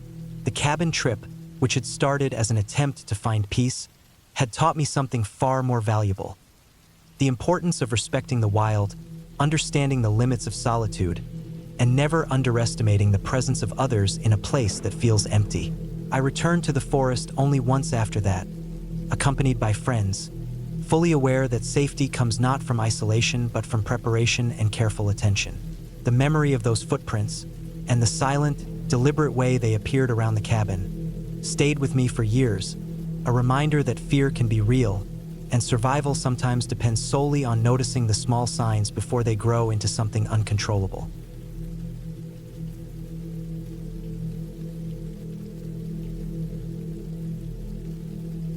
I had been looking forward to this trip for months. The cabin was in a remote part of northern Maine, miles away from the nearest town and almost completely surrounded by dense forest. It was the kind of place that promised peace, quiet, and a break from the constant hum of city life. I had always loved being alone in nature, and the idea of spending a week entirely by myself with no one around felt like freedom. I packed carefully: food for a week, water, a small camping stove, batteries, a first aid kit, and some basic tools. I even brought extra blankets, anticipating the cold nights. I left my phone at home except for emergencies, and I told no one exactly where I was going. I wanted this trip to be as private as possible. The drive up the winding roads was long and exhausting, but it added to the sense of isolation that I craved. As I drove further into the forest, the sunlight filtered through the tall pine trees, casting long shadows across the road. Eventually, the pavement ended, and the gravel turned rougher, dotted with potholes and puddles. I gripped the steering wheel tightly, my eyes scanning for rocks and fallen branches. After what felt like hours, I finally spotted a narrow dirt path leading to a clearing. The cabin stood there, old but sturdy, with weathered wood that had darkened over the years. The roof sagged slightly in one corner, and a thin trail of smoke drifted lazily from the chimney, suggesting it had been used recently. Despite its age, there was a strange charm to it, and I felt a flicker of excitement mixed with nervousness. I parked my car and stepped out. The air was crisp and smelled of damp earth and pine. I took a deep breath, feeling the tension of the city start to fade. As I approached the cabin, I noticed small signs of wildlife. A few tracks in the mud, a broken branch where a deer might have passed, and a scattered pile of pine cones. I unlocked the door, which creaked loudly on its hinges, and stepped inside. The cabin was simple, with a small kitchen, a living area, a fireplace, and a loft bedroom. Dust covered most surfaces, but it was clean enough to be livable. I unpacked my bag, arranged my supplies, and stacked firewood near the fireplace. The first thing I did was light a fire, watching the flames flicker and listening to the soft crackle of the wood. The first night was quiet, almost too quiet. I felt my ears straining to catch even the faintest sounds. Outside, the wind rustled the trees, and occasionally a branch scraped against the cabin's roof. Somewhere in the distance, an owl called, its sound echoing through the forest. I lay in the loft bed, staring at the ceiling, counting the moments until sleep came. I couldn't shake the feeling that I was being watched, though I knew it was ridiculous. I told myself it was just my imagination, the product of too many survival shows and horror movies I had watched over the years. Still, I couldn't ignore the small shivers that ran down my spine. The next day, I decided to explore the surrounding area. I brought my backpack, a flashlight, and a small hatchet, just in case. The forest was dense and green, the ground covered in fallen leaves and needles. Birds called to each other, and squirrels darted across the tree trunks. I followed an overgrown trail that seemed to lead toward a small creek. The water was clear and cold, running over smooth stones and creating a soothing, steady sound. I filled my water bottle and sat on a fallen log, listening. Everything felt peaceful, almost meditative. But as the day went on, I began to notice signs that something wasn't quite right.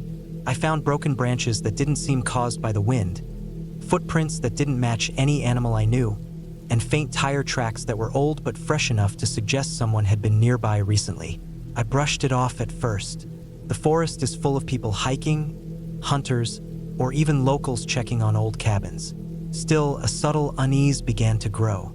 I returned to the cabin that evening, carrying extra firewood, and fortified the door as best as I could.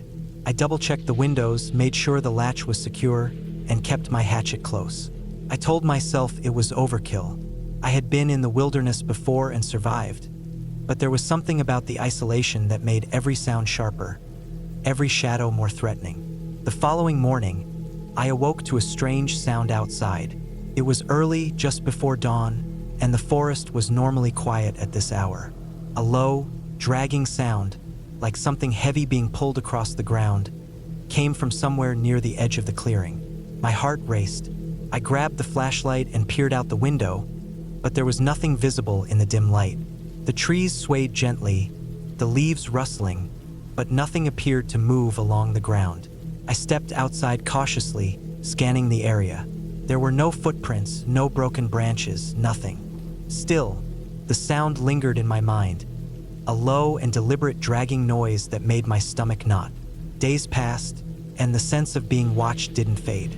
I made myself busy, chopping wood, cleaning the cabin, exploring nearby trails, and checking the creek.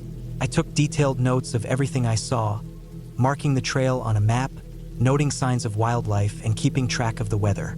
Each night, I built a fire early, made sure my food was secure, and kept my supplies organized in case I needed to leave quickly. I even started leaving small marks on trees around the cabin to keep track of any changes in the forest. But the unsettling feeling persisted. Every night, I would hear noises. Footsteps in the distance, the snap of a branch, sometimes even a faint, muffled grunt that I couldn't identify. One afternoon, I decided to hike further into the forest than I had before. I packed enough water, food, and a compass, telling myself I would not get lost. The trail became rougher and less distinct, and the trees grew thicker. The air felt heavier, almost stagnant, and a dense fog began to settle into the lower parts of the forest. I paused to catch my breath and noticed a small clearing. In the center was a makeshift shelter, clearly human-made, with a tarp and some wooden planks. It had clearly been abandoned, but it was recent enough to suggest someone had been here not long ago. I felt a knot tighten in my stomach. I returned to the cabin quickly, my pace faster than usual. That night, I couldn't sleep. Every sound seemed magnified. I kept imagining someone or something outside watching. I went to check the perimeter with my flashlight, but again, I found nothing. The forest was quiet, almost unnervingly so. It was as if it were holding its breath. The following day, I decided I needed to confront the reality of my situation. I couldn't continue living in fear, listening to imagined noises, and worrying about a potential intruder who might not even exist. I made a plan. I would spend one more night in the cabin, check every detail, and then decide whether to leave early or finish my trip as planned. I reinforced the windows with wooden planks, set traps near the entrances, simple ones that would make noise if disturbed, and gathered everything I could think of that might be useful in a survival situation.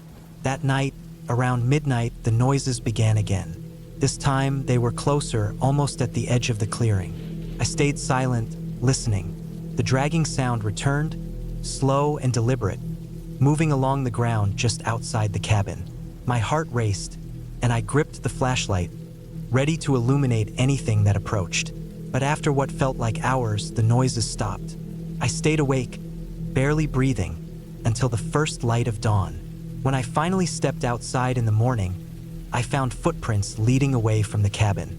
They were fresh, human-sized, and pointed deeper into the forest. Whoever or whatever had been here had left quietly without causing damage. I felt a mix of relief and lingering fear. I realized that the forest was full of life, and people sometimes came into it without leaving much trace. Hunters, hikers, even locals exploring old cabins could easily explain what I had experienced. There was no one dangerous, no ghostly presence, just human curiosity and the wildness of the forest itself. I packed my things carefully, leaving the cabin in the same state I had found it. As I walked back along the trail, I felt a strange sense of pride. I had survived the isolation, faced the fear that came from being alone in a remote place, and learned that my imagination could be as powerful as any real threat. The forest, with all its sounds and movements, had tested me, and I had emerged stronger. By the time I reached my car, I felt a weight lift off my shoulders. I drove slowly back down the winding roads, savoring the sunlight and the open space beyond the forest. I realized that fear often comes from the unknown, and that understanding, seeing clearly and carefully observing, was the best antidote. That trip, which had started with excitement and turned into anxiety, ended with a sense of accomplishment. I had faced isolation, uncertainty, and my own heightened imagination, and I had come out unharmed. Even now, years later, I remember that cabin, the dense forest, and the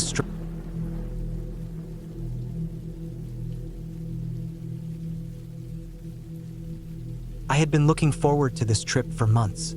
The idea of leaving behind the city's endless noise, the constant hum of traffic, and the incessant pressure of work felt like a promise of relief. I wanted isolation, the kind of solitude that forces you to hear your own thoughts without interruption. When I first arrived at the cabin, it looked more perfect than the photos I had seen online. Nestled deep in the forest, far from the nearest road, it was a small, weathered log structure, its dark wood blending into the surrounding trees. The path leading to it was narrow and uneven, covered with fallen leaves and twisted roots, making it clear that few people came here often. The air smelled of damp earth and pine, a scent I found almost intoxicating. I spent the first day unpacking, arranging my limited supplies, and exploring the immediate surroundings. The forest was quiet but not empty. Birds called intermittently, their sounds echoing through the trees, and every so often, a squirrel or deer would cross my path. It felt peaceful, the kind of peace that makes you feel safe yet sharply aware of your vulnerability. I made sure all the windows and doors were secure, as much as one could in a cabin that was decades old, and I prepared a fire in the small stone fireplace. By evening, the fire's glow filled the cabin with a warm, flickering light, and the long shadows cast by the logs made every corner feel strangely alive. The first night passed without incident, though I remember lying awake for hours, listening to the forest's subtle noises. Every snap of a twig, every rustle of leaves, seemed amplified in the darkness. I told myself it was nothing, that the forest was simply full of life, but still the sense of being watched lingered. It was a feeling I had read about in survival guides and outdoor memoirs, one that hikers and campers often describe as the forest's quiet awareness of you. The second day, I decided to explore farther than the usual clearing near the cabin. I packed a small backpack with water, some food, a flashlight, and a first aid kit. The trail I followed was overgrown and uneven. Roots and fallen branches made every step a careful calculation. The deeper I went, the denser the forest became. The trees grew taller, their branches intertwining in a canopy that muted the sunlight. The air felt cooler and damper here, and I could hear the distant sound of running water. Following that sound, I eventually came across a narrow stream winding through the forest. I paused, crouching by the bank to drink some water and rest. The stream's clear water ran over smooth stones, and small fish darted beneath the surface. The peacefulness of the place was almost overwhelming. By late afternoon, I began to turn back, aware that the sun would soon be low enough to make the forest treacherous. As I retraced my steps, however, I realized I had missed a turn somewhere. The trail markers were faint, almost invisible beneath the undergrowth. I knew the general direction back to the cabin, but without the trail, I had to rely on memory and observation, which made me increasingly tense. I kept telling myself I had my bearings, that the cabin could not be far, yet the shadows lengthened, and the forest felt suddenly unfamiliar. By the time the sun had almost set, I was beginning to feel the first real pangs of fear. The forest seemed endless, the trees tall and indistinct in the failing light. My legs were sore from walking and scrambling over roots, and my backpack pressed uncomfortably against my shoulders. I had no cell signal, no GPS, nothing but my own sense of direction. I forced myself to stop, sit on a fallen log, and breathe. Panic was dangerous. It made your mind clouded, your judgment impaired. I focused on listening, not the imagined noises but the real ones. The rustle of leaves, the sound of the stream somewhere behind me, the occasional call of a bird. I tried to triangulate my position, to recall landmarks I had passed. Night fell faster than I expected. Within an hour, darkness swallowed the forest, and the stream became just another shadow among many. I had a flashlight, but the batteries were old, and I had only brought a couple of spare sets. I switched it on intermittently, using its dim beam to make sure I was heading in the right general direction. Every crack of a branch nearby made my heart jump. The forest at night is different, not less alive, but more foreign. Shapes and shadows take on forms you know are impossible. The cold began to settle in, and I realized I had underestimated how chilly it could get. I had packed a light jacket, but it was nowhere near enough for the biting air and the damp creeping through the ground. Hours passed. I tried to keep a steady pace, knowing I needed to conserve energy and the battery life of my flashlight. The fear was not constant, but it was present, a low hum beneath every step. I tried to rationalize everything: the wind moving the branches, small animals scurrying nearby, but the primal instinct to flee, to find shelter, remained. At some point, I stumbled over a hidden root and scraped my ankle on a rock. The pain was sharp, and I had to sit for several minutes, pressing my hand against it to stem the bleeding. My backpack shifted, and the supplies rattled. I realized that if I had to spend the night here, I needed to prepare for it. I looked for a safe place to sit and make some sort of temporary shelter. There was a slight clearing near an old, fallen tree that could provide partial cover from the wind. I gathered leaves, pine needles, and fallen branches, creating a rudimentary nest to insulate myself from the cold, damp ground. I wrapped my jacket around myself as best I could, trying to conserve warmth. My flashlight was running low, so I had to ration its use, only checking the area when absolutely necessary. I could hear the stream still, now a comforting sound rather than an ominous one. I focused on it, letting it be a reference point in the otherwise overwhelming darkness. Sleep was impossible. I could lie down and rest, but the fear of the unknown kept me half alert. I listened intently for any unusual sounds, any approaching threat, whether animal or human. Every rustle made my heart pound. I tried to breathe evenly, to control the panic that threatened to overtake me. I reminded myself that I had survived this long, that the cabin was not impossibly far, that dawn would bring visibility. Morning came slowly, the light faint at first but gradually illuminating the forest. I could see the trail markers more clearly now, the stream reflecting the gray morning sky. I forced myself to move, limping slightly from my scraped ankle but determined to get back to the cabin. By midday, after hours of careful navigation, I finally spotted the familiar clearing where I had left the cabin. Relief washed over me in a tangible way. I ran the last few meters, tripping over roots but not caring. The cabin, once distant and almost mythical in the night, now stood solidly before me. Inside, I immediately sat by the fireplace, exhausted and relieved. I cleaned my ankle, applied some antiseptic, and wrapped it with a spare bandage. The fire crackled warmly, and I finally allowed myself to relax fully. I reflected on the experience, realizing how close I had come to a dangerous situation. It had been a night of fear, of physical strain, and of mental endurance, yet it had also been a test of my resilience and careful thinking. The forest was indifferent, neither hostile nor friendly. It was simply reality, vast and unforgiving, and I had navigated it with caution, patience, and focus. For the next day and a half, I remained in the cabin, recovering, resting, and replenishing my energy. I double-checked the supplies, repaired minor damage to the cabin doors, and made sure I had a clearer plan if I decided to venture out again. The experience had left me more aware of my limits and the importance of preparation. I had entered the forest seeking solitude, and I had found it, but I had also found respect for its power and unpredictability. When I finally left the cabin to return to civilization, I felt a sense of accomplishment mingled with humility. The journey back along the forest trail was easier in daylight, every landmark familiar and reassuring. I understood that fear can be as instructive as it is uncomfortable. It teaches caution, focus, and the importance of being prepared. The memory of the night alone in the forest stayed with me, a vivid reminder of the fragile balance between human vulnerability and the indifferent, powerful natural world.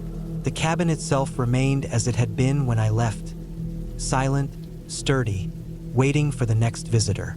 I knew I could return, but I also knew that the experience had changed me.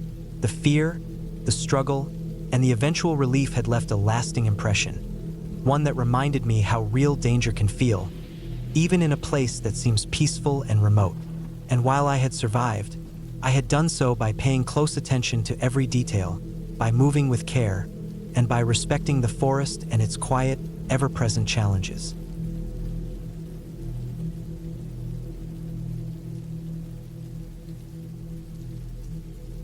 I had been planning this solo trip for months, carefully choosing a small, secluded cabin deep in the woods where there were no nearby neighbors and the nearest town was at least an hour's drive away.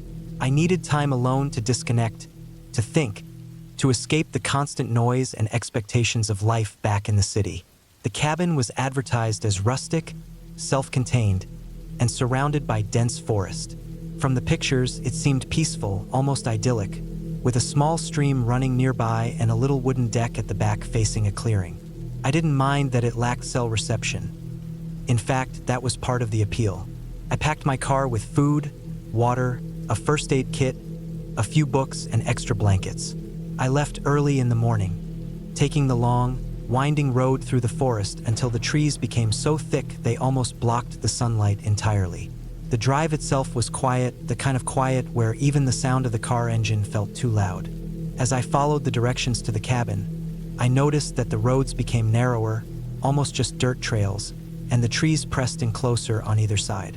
Birds occasionally darted between branches, and the air had a damp, earthy smell that reminded me of old forests I had visited as a child. Finally, I reached a small clearing where the cabin sat. It looked exactly like it had in the photos. Small, with weathered wooden walls and a sloping roof. A thin wisp of smoke rose from the chimney, which I assumed was from a neighbor far away or perhaps leftover from a previous visitor. The air felt cooler here, fresher, heavier with the scent of moss and pine. I parked my car and walked up to the cabin, the gravel crunching under my boots. The door creaked when I opened it, revealing a small, simple interior. There was a wood-burning stove in the corner, a table with 2 chairs, and a small bed pushed against the wall. The floorboards were old but solid, and there was a stack of firewood near the stove. A small bathroom was tucked behind a curtain, and I could see a little kitchen area with a sink, counter space, and a small fridge. Everything seemed functional, though clearly used by visitors over time. I dropped my bags and opened the windows to let the fresh air inside. The sound of the stream in the back was faint but calming, almost hypnotic. The first day passed quietly. I unpacked, explored the surrounding woods a bit, and gathered dry kindling for the stove. I noticed the silence of the forest was complete. There were no distant cars, no voices, no planes overhead. Even the usual sounds of wildlife seemed muted, as if the forest itself was holding its breath.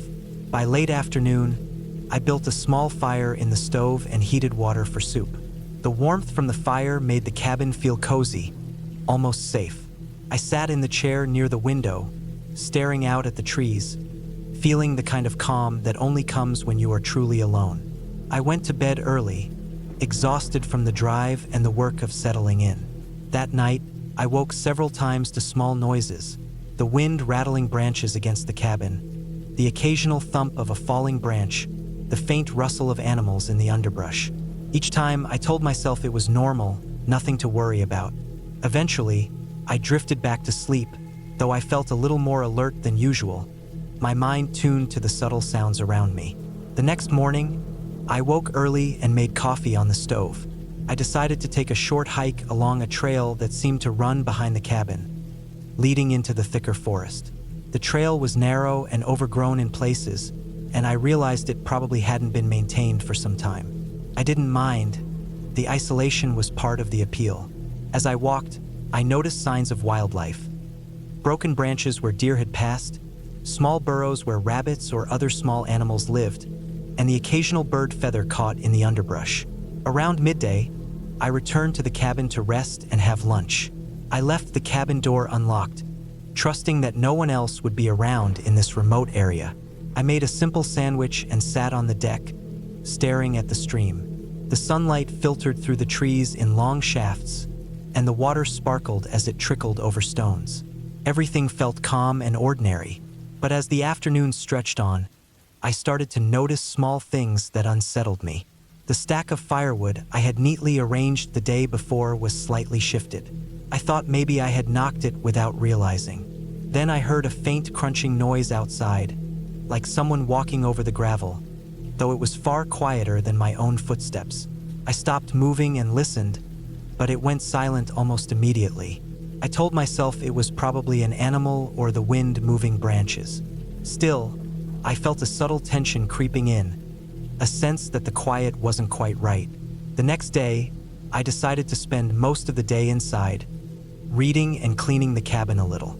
Around noon, I went to check the stream and noticed that the small bridge leading across it had a few broken planks. I didn't remember seeing them that way before. I made a mental note to avoid it until I could repair it with some of the wood from the stack. While I was doing that, I heard a snapping noise from the woods behind the cabin, a distinct sound of a branch breaking underfoot. I froze and looked around, but the trees were dense and I could see nothing. I felt my heartbeat quicken. It was hard to tell if it was human or animal, but the pace and sound made me uneasy. I went back inside and locked the door, even though I hadn't really considered it necessary before. For the rest of the afternoon, I stayed near the windows, scanning the edges of the forest, trying to convince myself it was nothing. But I couldn't shake the feeling that someone, or something, was out there, watching, moving quietly just beyond sight. By the evening, the unease had grown. I built a fire in the stove and tried to focus on reading, but every small noise made me jump. The rustle of leaves, the creak of the cabin settling, the occasional distant thump. All of it seemed louder, sharper, more deliberate. I kept checking the windows and the door. Around nightfall, I decided to double-check the perimeter of the cabin. I grabbed a flashlight and slowly walked around, scanning the area. Everything seemed normal at first, but when I reached the back, I noticed deep footprints in the soft soil near the stream. They were large, much bigger than mine, and clearly human. My stomach tightened. I hadn't seen anyone all day. The footprints seemed fresh, as if someone had walked there within the last few hours. I followed them cautiously, trying to see where they led, but they disappeared into the thick forest. My mind raced. Could it have been a hiker? Someone passing through? Or someone watching the cabin? I felt exposed, vulnerable, my safe retreat suddenly feeling precarious. I returned to the cabin and double-locked the doors. I moved the furniture near the main entrance just in case and kept a heavy stick by the bed. That night, sleep was impossible. Every noise seemed amplified. The wind, the branches, the animals, and the possibility of someone walking quietly in the shadows. The next morning, I knew I had to do something proactive. I didn't want to leave the cabin unoccupied, but I also couldn't ignore the feeling of being watched. I decided to hike toward the nearest road to see if I could find a local resident or someone who could check the area. I packed a small backpack with essentials, including my phone, flashlight, and some water. I kept one hand on the stick I had brought with me for protection. As I followed the trail, I noticed more signs that something or someone had been moving through the forest. Broken branches, disturbed leaves, and even faint impressions in the dirt that suggested someone had been walking behind me recently. My pulse quickened. I tried to stay calm, but the isolation made every sound feel threatening. I moved quickly but carefully, scanning for movement in the shadows. After about an hour of tense hiking, I reached a small clearing that gave a faint view of a dirt road in the distance. Relief surged through me. I increased my pace, finally reaching the road, which was completely empty. No cars, no people, just the dusty, sun-baked trail. I followed it downhill, hoping to find a house or at least a mailbox to indicate someone lived nearby. Eventually, I spotted a small farmhouse with a couple of outbuildings. A dog barked in the distance, and I called out, hoping to attract attention. A man appeared at the doorway, squinting in the sunlight. I explained my situation, though briefly, since I was still catching my breath. He listened carefully and nodded. He explained that the area was mostly private land and warned me that sometimes hikers or trespassers wandered too close to cabins, though it was rare. He offered to call the local sheriff's office to check the area, and I gratefully accepted. Within the next hour, a sheriff's deputy arrived and agreed to accompany me back to the cabin. As we approached, I noticed several sets of footprints that weren't there before. They crisscrossed the clearing and led directly to the back of the cabin. The deputy examined them and confirmed that someone had definitely been nearby, though they had left no other trace. We entered the cabin together. Nothing inside had been disturbed, though the rearranged firewood and small scratches near the door suggested someone had been trying to pry it open. The deputy recommended staying at the farmhouse that night.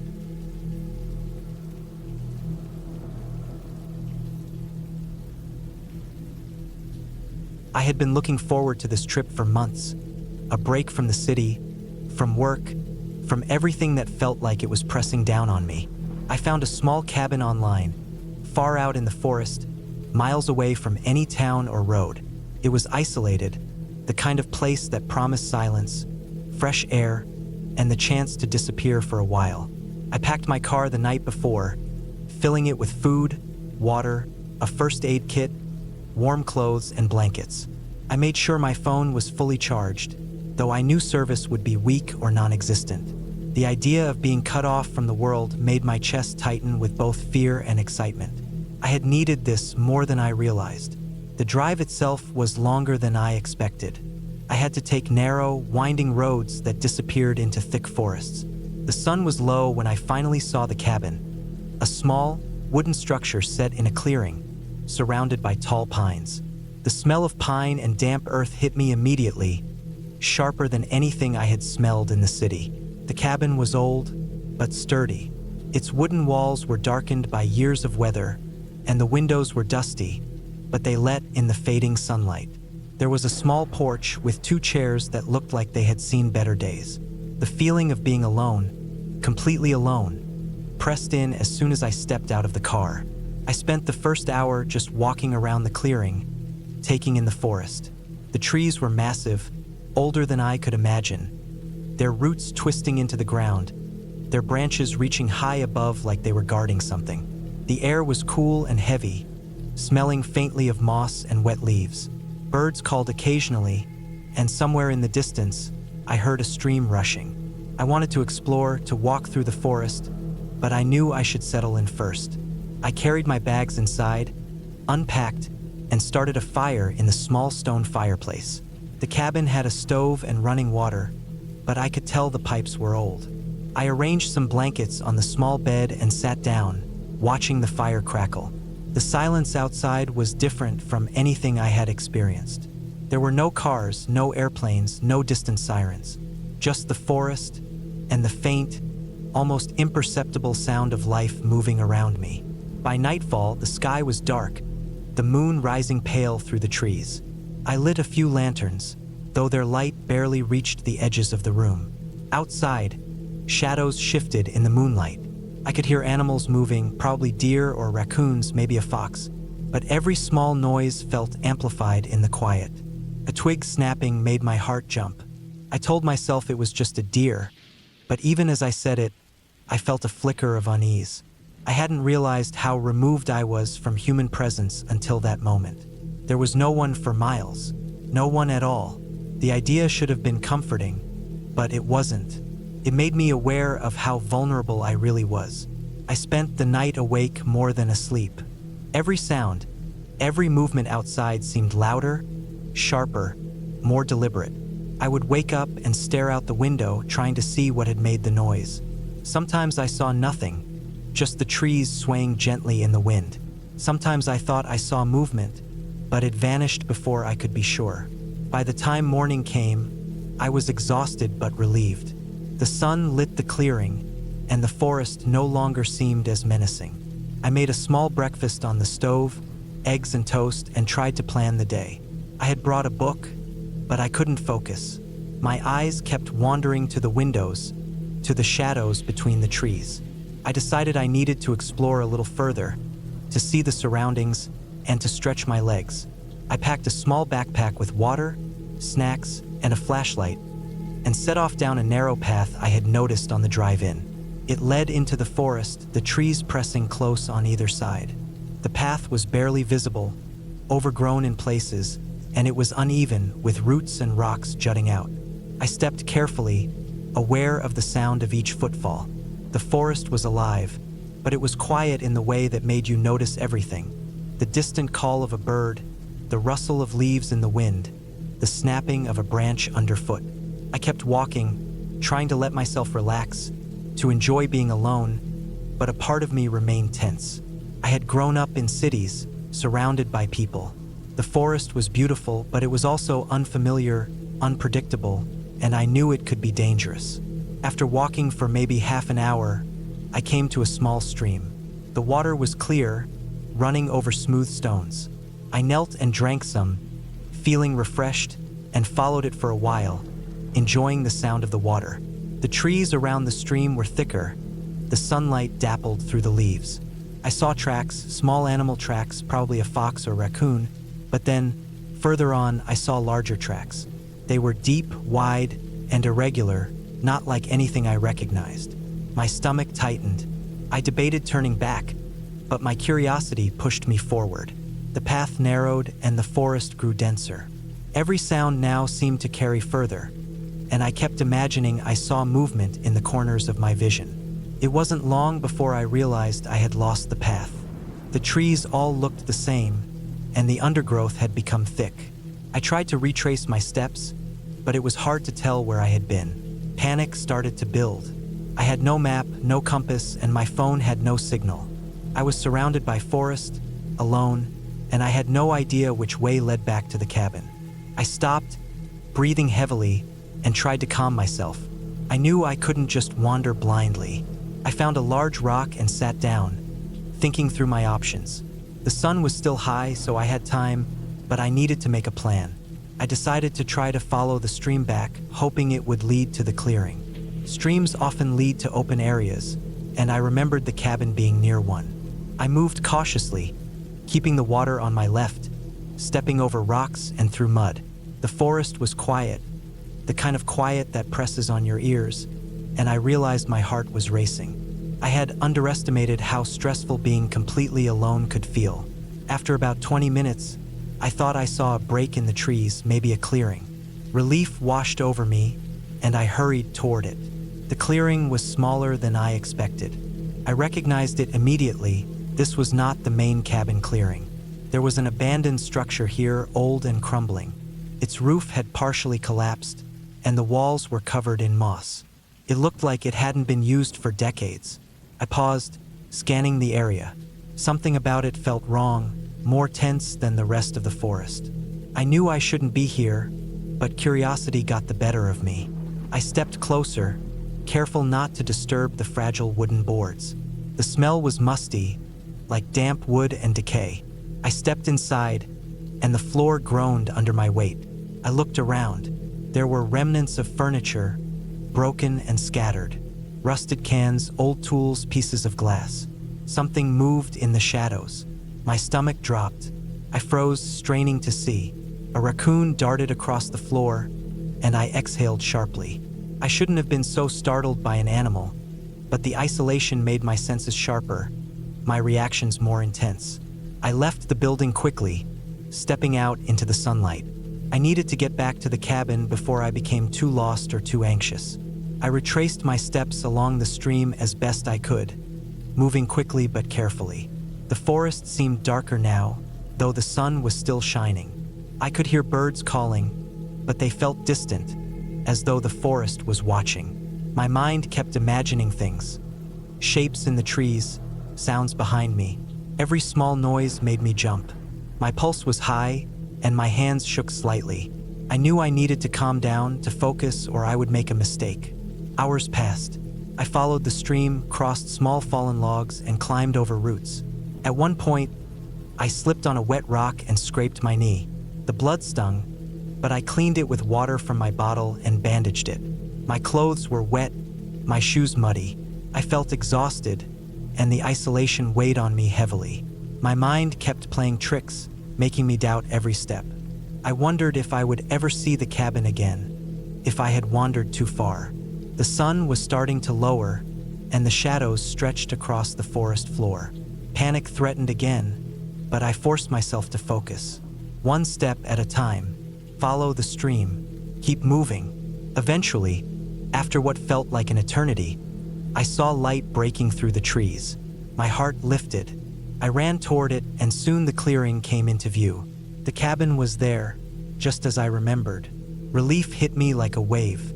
I stumbled onto the porch, leaning against the railing, breathing heavily. I was safe, but the experience had shaken me. I went inside, cleaned up, and tended to my scraped knee more thoroughly. I made a small fire in the stove and boiled some water. I ate a simple meal, grateful for the warmth and light of the cabin. The shadows outside no longer felt threatening. The forest was still peaceful, in a way.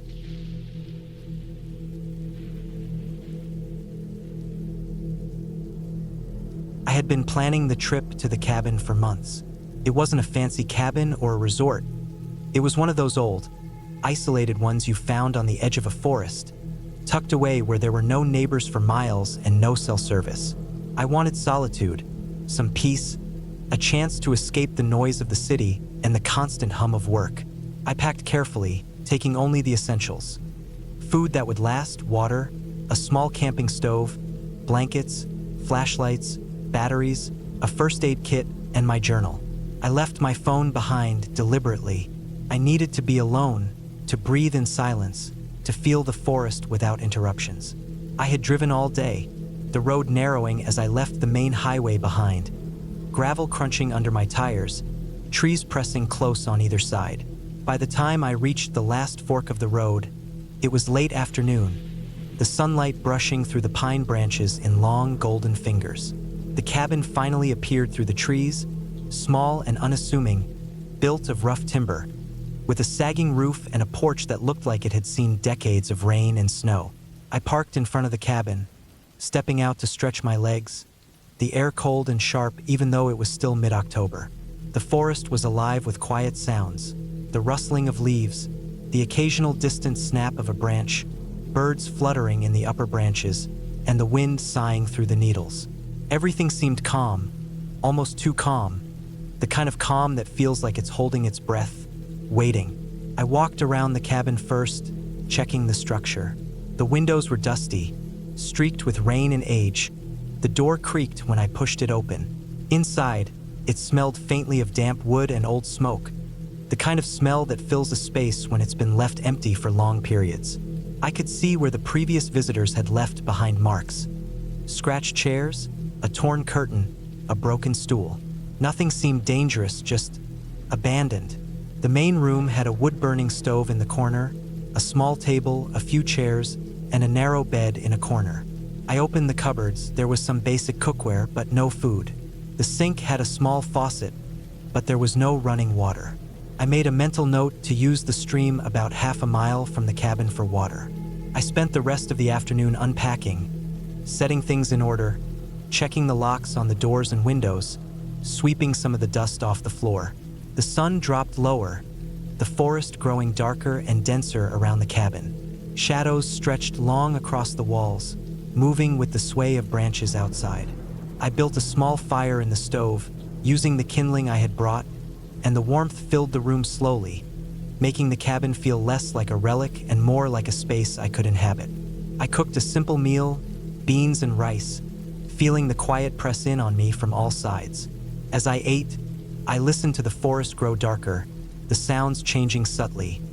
The creak of tree trunks, a faint scratching in the underbrush, wind picking up and rattling the windows.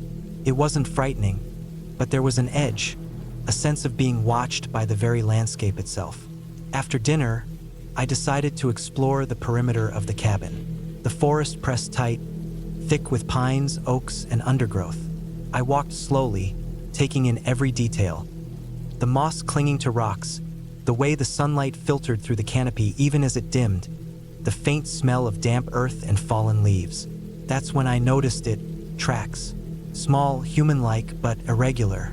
I crouched to examine them. Bare footprints, some smudged, some fresh. They led from the tree line toward the cabin and then disappeared near the back porch. My heart started beating faster. I reminded myself that I was deep in the woods. Someone could have wandered through earlier, perhaps hunters or hikers. Still, it left an uneasy feeling in my stomach, the kind of thing that makes you turn around and check behind yourself repeatedly. I went back to the cabin, locked the doors, and sat by the fire, telling myself it was nothing, just my imagination exaggerating. Night fell fully, and the forest became a tapestry of sounds. Wind rustled the leaves, branches scraped the roof. An owl called somewhere in the distance. I lay in bed, listening, my mind cataloging every sound. The creek nearby, the snapping of twigs, the distant rustle of animals. Hours passed, the darkness outside pressing in, the cabin feeling smaller, more fragile. Then I heard it. Faint, deliberate scraping against the back door. I froze, holding my breath. Scrape, scrape, pause. Another scrape. Someone was out there. I didn't move. I didn't want to make a sound. My heart pounded, threatening to burst from my chest. I realized I had left a window slightly open in the kitchen. It clicked in my mind. The footprints, the open window, the rustling in the dark. I grabbed the small axe I had brought for firewood and approached the kitchen silently, keeping my back to the wall. I could see the window, shadows moving just beyond it. Whoever it was had to be small because the trees blocked most of the view. I gripped the axe, trying to keep my hand steady. The forest outside was alive, every movement amplified by fear. I waited, silently, listening. Then I heard a faint whisper of movement retreating into the woods. I didn't run or follow immediately. I stayed crouched by the window, eyes straining to see, but the shadows were gone. My breathing slowed, though my pulse was still rapid. Whoever it was had left, for now. The next morning, I decided to check the surroundings more thoroughly. I walked along the edge of the forest, following the tracks from the previous day. They led further in, deep into dense undergrowth. I could see signs of recent human presence. Small clearings where someone had made a temporary camp, discarded cans, a broken branch arranged like a marker. Whoever had been here knew the area well. I felt a chill as I realized I was not just alone. I was in someone else's territory. I returned to the cabin, feeling exposed and vulnerable in a way I hadn't expected. I thought about leaving, but the car was parked at the end of the trail, and the nearest main road was several miles away. I resolved to stay, but I fortified the cabin. I checked all the locks, piled heavy furniture against doors, made sure the stove was ready for a fire at any moment. Over the next day, the tension grew. I kept watch, scanning the tree line with binoculars, noting every sound and movement. The forest was beautiful but harsh, alive with predators. Foxes, deer, birds of prey, and the occasional coyote. The tracks appeared again, circling the cabin, staying just out of sight. Whoever it was cautious, maybe curious, or maybe hostile. I didn't know. I began taking shifts of watching and resting, careful not to exhaust myself. Sleep was shallow and filled with images of someone stepping through the shadows, standing just beyond the edge of the firelight. The wind picked up that night, carrying sounds that could have been human or animal. I couldn't tell. Every branch snapping, every leaf rustling, made me jump. I stayed awake until dawn, listening, analyzing, trying to rationalize everything I heard. On the third day, I decided I had to confront the situation more actively. I gathered supplies: the axe, a small hunting knife, and a backpack with water, some food, and a flashlight. I planned to walk the perimeter carefully, marking where the tracks appeared, trying to find any signs of where this person came from or went. The forest was oppressive, thick and tangled, each step requiring careful navigation. I followed the tracks cautiously, keeping my ears open for any sound. The tracks led me to a small ravine, a natural depression in the forest floor, where I found a makeshift shelter hidden under branches. It was crude but serviceable, clearly built to hide someone from view. I examined it silently, noting the remnants of food, discarded bottles, and some tattered clothing. Whoever had been following me had been living off the land for a while. I realized the seriousness of the situation. This was not a casual hiker. This was someone capable of surviving undetected, someone who could stay in the woods for days or weeks without being seen. I made my way back to the cabin as quietly as possible, heart pounding with the knowledge that I was dealing with someone experienced in avoiding detection. That night, I stayed in the cabin fully alert. I lit multiple fires, positioned myself near the window with the axe ready, and listened. The forest seemed unusually still at first, but then I heard it. A footstep on the back porch. Someone was trying the door. I held my breath, gripped the axe tighter, and waited. The doorknob rattled. I shouted as loudly as I could, not to intimidate but to alert. hoping the sound would carry into the forest and scare the person off. There was a pause, then a scramble of footsteps retreating into the darkness. I stayed awake the rest of the night, watching every shadow, until the first light of dawn finally crept through the windows. At sunrise, I made my decision. I couldn't stay any longer. I packed my belongings swiftly but carefully.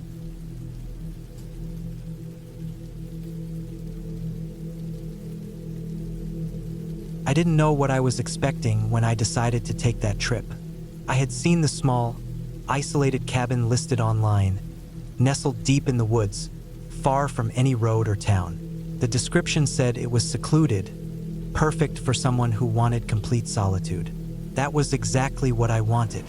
Work had been suffocating, life had been suffocating, and I felt like I needed to disappear for a few days, to breathe, to think, to be away from everything. I packed my car with food, water, a first aid kit, a couple of flashlights, extra batteries, and warm clothes. I didn't pack much else.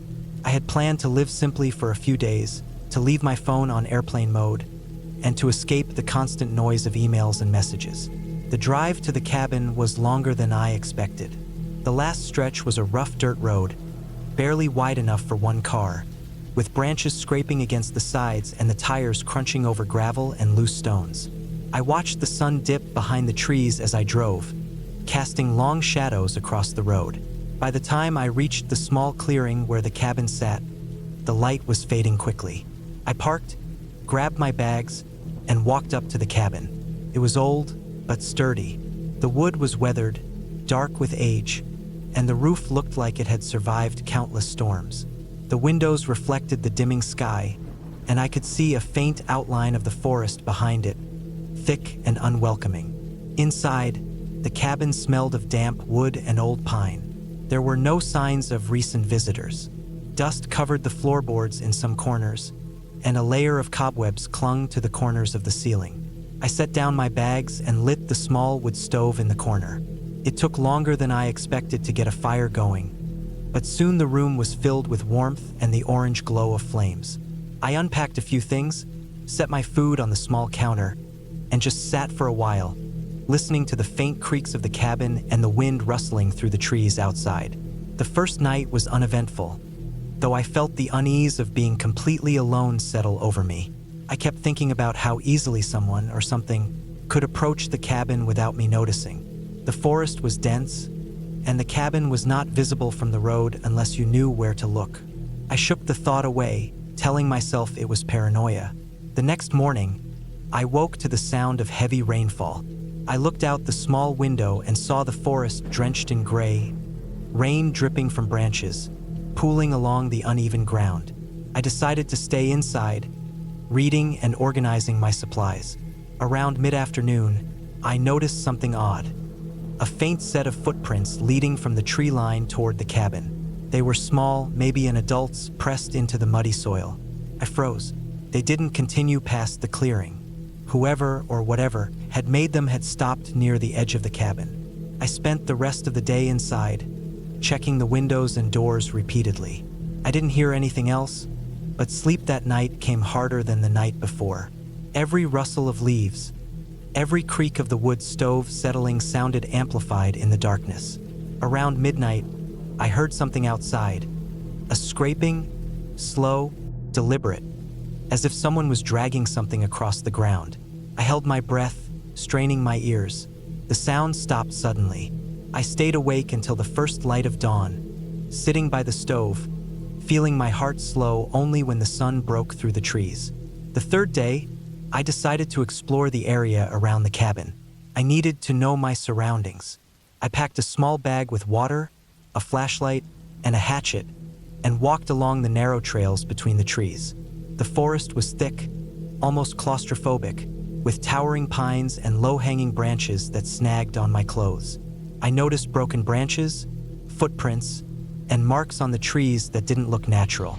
Someone had been here recently. I felt that same uneasy feeling I had when I saw the footprints the day before. My mind began to play tricks on me, imagining figures just out of sight, moving between the trees. When I returned to the cabin that evening, I made sure to lock every door and window.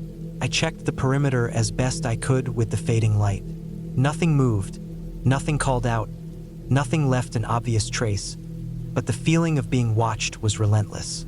That night, I barely slept, listening to sounds that I couldn't identify. Heavy footsteps, faint snapping of twigs, the occasional muffled thump. My imagination raced. I tried to convince myself that it was deer, raccoons, maybe the wind. But deep down, I knew it wasn't just wildlife. The fourth day, I tried to stay calm.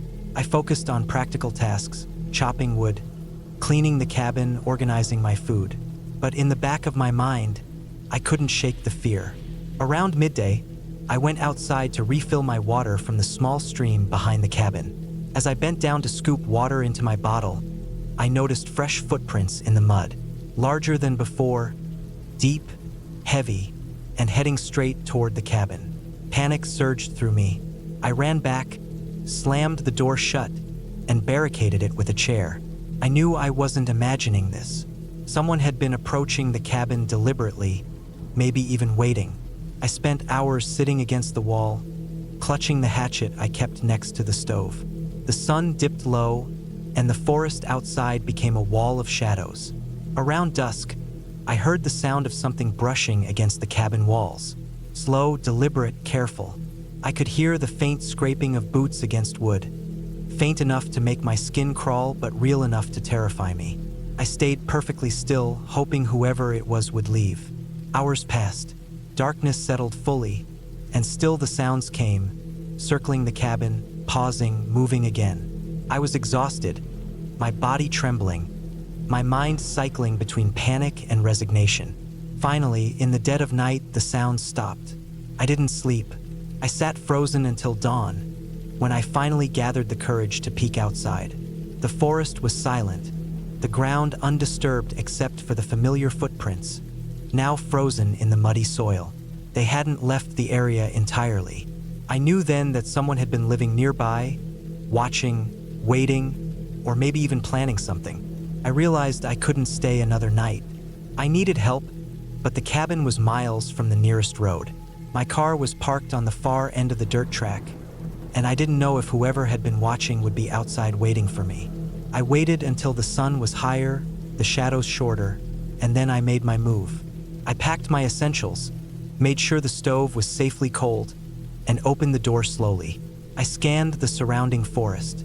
No one. I started walking toward my car, every step measured, every sound amplified. Twigs cracked underfoot, birds cried in the trees, and the wind stirred the branches. I kept moving, trying not to panic, my eyes constantly scanning for movement. Halfway to the car, I heard it, a low, deliberate thump behind me. I froze. I didn't turn, didn't want to confirm what I feared. I started moving faster, my heart hammering in my chest. Another thump, closer this time. I ran. Mud splashed on my boots, branches whipped against my arms and face. I could see my car now, parked at the edge of the clearing. Relief surged, but I didn't slow down. I reached the car, fumbled with the keys, and finally unlocked it. I threw my bag inside, jumped into the driver's seat, and started the engine. As I pulled onto the dirt road, I glanced in the rearview mirror. At the edge of the tree line, I thought I saw a figure watching. Person. I didn't wait to see more. I floored the accelerator and drove the winding road as fast as I could, kicking up dust and gravel, ignoring the smell of smoke from the tires. The forest behind me became a blur. Hours later, I reached the nearest town. I pulled into a gas station, hands shaking so badly I could barely grip the steering wheel. I didn't speak to anyone, didn't even get out of the car except to pay for gas. I called the police to report the footprints and the figure I had seen. They said they would check the area, but I knew that by the time anyone arrived, the person would be gone, blending into the dense forest. I never went back to that cabin. Couldn't. Even months later, I could feel the weight of that forest, the oppressive sense of being watched, pressing into my memory. I moved to a different state, changed my routine, but the experience left a permanent mark. Every time I hear a branch snap outside, every time I see shadows move in the dark, I remember that week in the cabin. The isolation had made everything worse, The feeling of vulnerability, the knowledge that someone could be near and I wouldn't know it until it was too late. Eventually, I realized that the lesson was simple and terrifying. The world is full of places where solitude can be dangerous, where the wilderness isn't just beautiful, it's indifferent, and people who lurk in it can be dangerous. The cabin had been a trap of comfort and isolation, a place that promised peace but delivered fear. I learned to respect the limits of solitude, to respect the forest, and above all, to be cautious about where I placed my trust.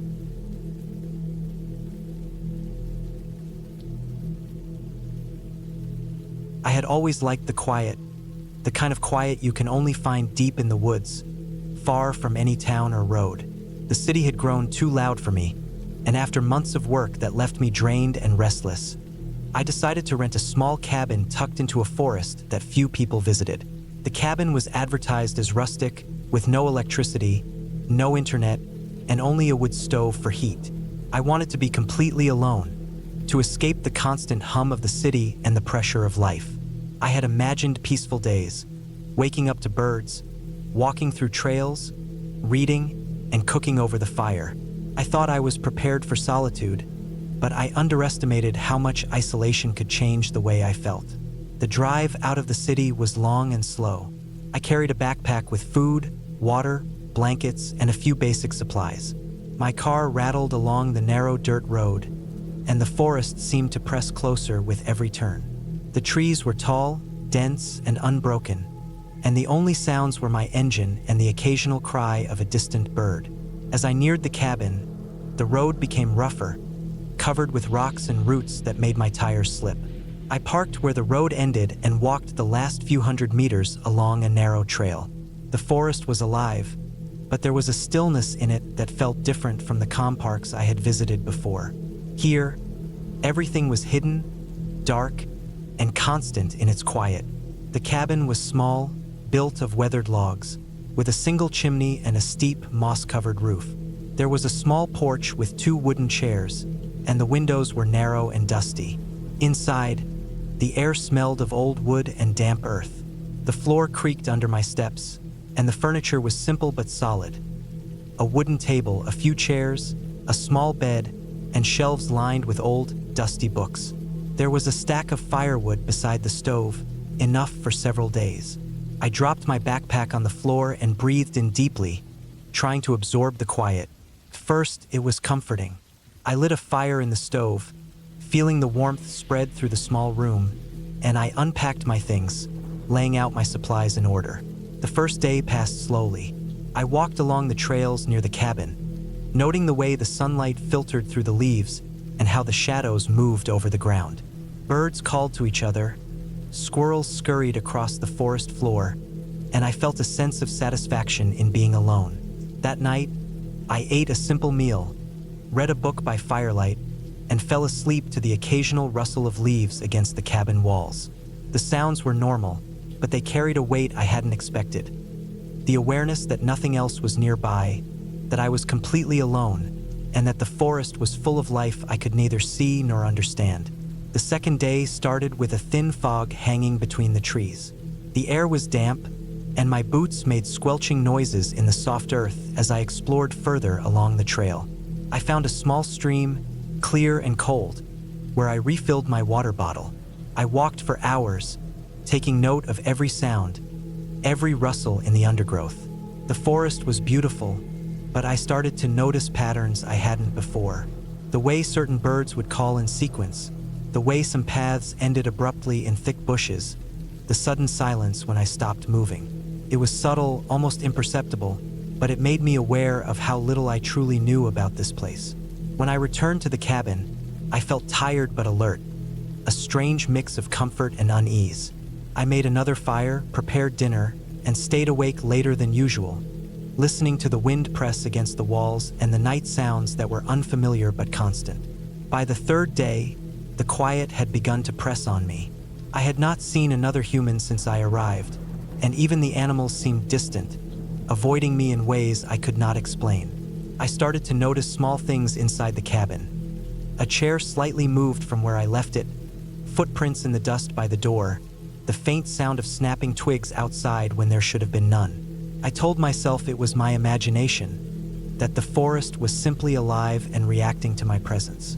I tried to stay calm, lighting the fire and keeping busy with chores, stacking wood, cleaning the cabin, exploring small sections of the trail I hadn't yet walked. But the sense of being watched, of being noticed by something unseen, started to creep in. My sleep was broken, every creak of the cabin making me sit up and strain my ears.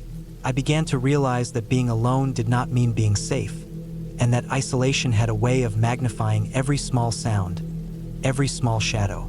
The fourth day brought rain. It fell heavily, drumming on the roof, running down the windows, soaking the forest floor.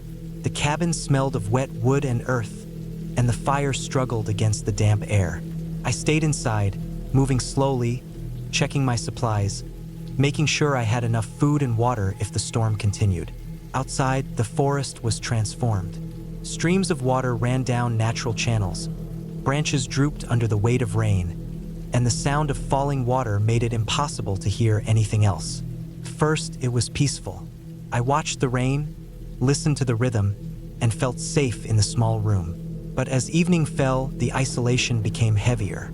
The darkness outside the windows felt denser, the forest silent except for the rain. I realized I had no way to reach anyone if something went wrong. No cell service, no immediate help.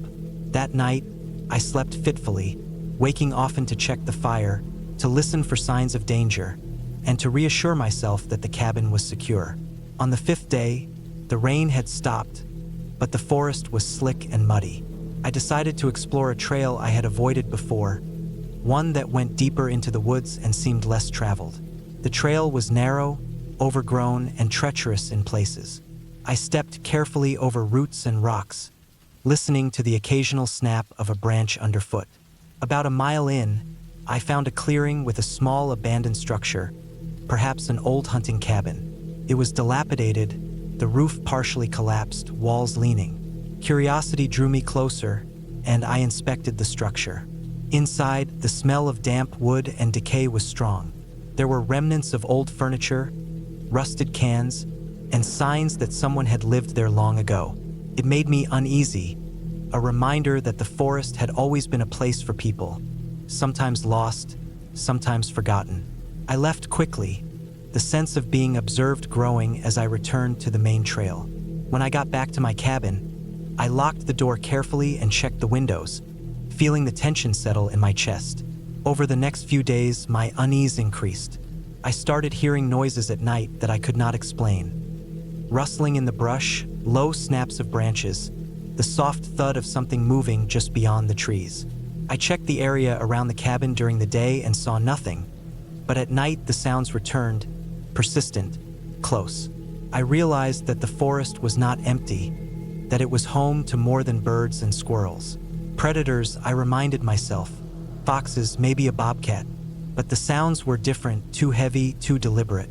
I began to barricade the cabin as best I could, moving chairs against the door, piling firewood near the windows, and keeping a sharp stick nearby. I had never felt this way before, the way my heart would race when I heard a sound I could not identify, the way my body tensed for danger that might not even exist. On the seventh night, the fear came to a peak. I was woken by the sound of something heavy pressing against the side of the cabin. My fire was low, and the room was cold and dark. I held my breath, trying to listen, and the noise stopped. Then it moved to the other side, scraping against the logs, slow, deliberate. My mind raced. Animal, human, something else? I grabbed my stick and stood near the door, listening. The sound paused, then came again, closer this time. I realized it was circling the cabin. I did not move, did not breathe more than necessary, trying to remain unseen. Hours passed like this. Every sound made me jump. Every shadow seemed alive. I could not sleep. When morning finally came, I crept to the window and looked out. The forest was quiet, empty, and normal. Nothing had touched the cabin except the leaves stirred by wind. I knew it had been real, though. The fear I had felt was not imagined. It had been close, and it had watched me all night. After that, I stayed alert constantly. I did not leave the cabin unless absolutely necessary. When I did, I carried my stick, moved slowly, and watched the forest carefully. I explored during daylight only, always keeping track of my surroundings. I began to mark trees along trails I used often so I could find my way quickly. My food and water supplies were checked and double-checked. The forest became a place of calculation and vigilance. I was no longer at peace. I was aware of the world around me in a way I had never been before. Every sound, every movement mattered. Every shadow could hide something dangerous. By the end of the second week, I had adapted to the tension. I understood the patterns of the forest, the way animals moved.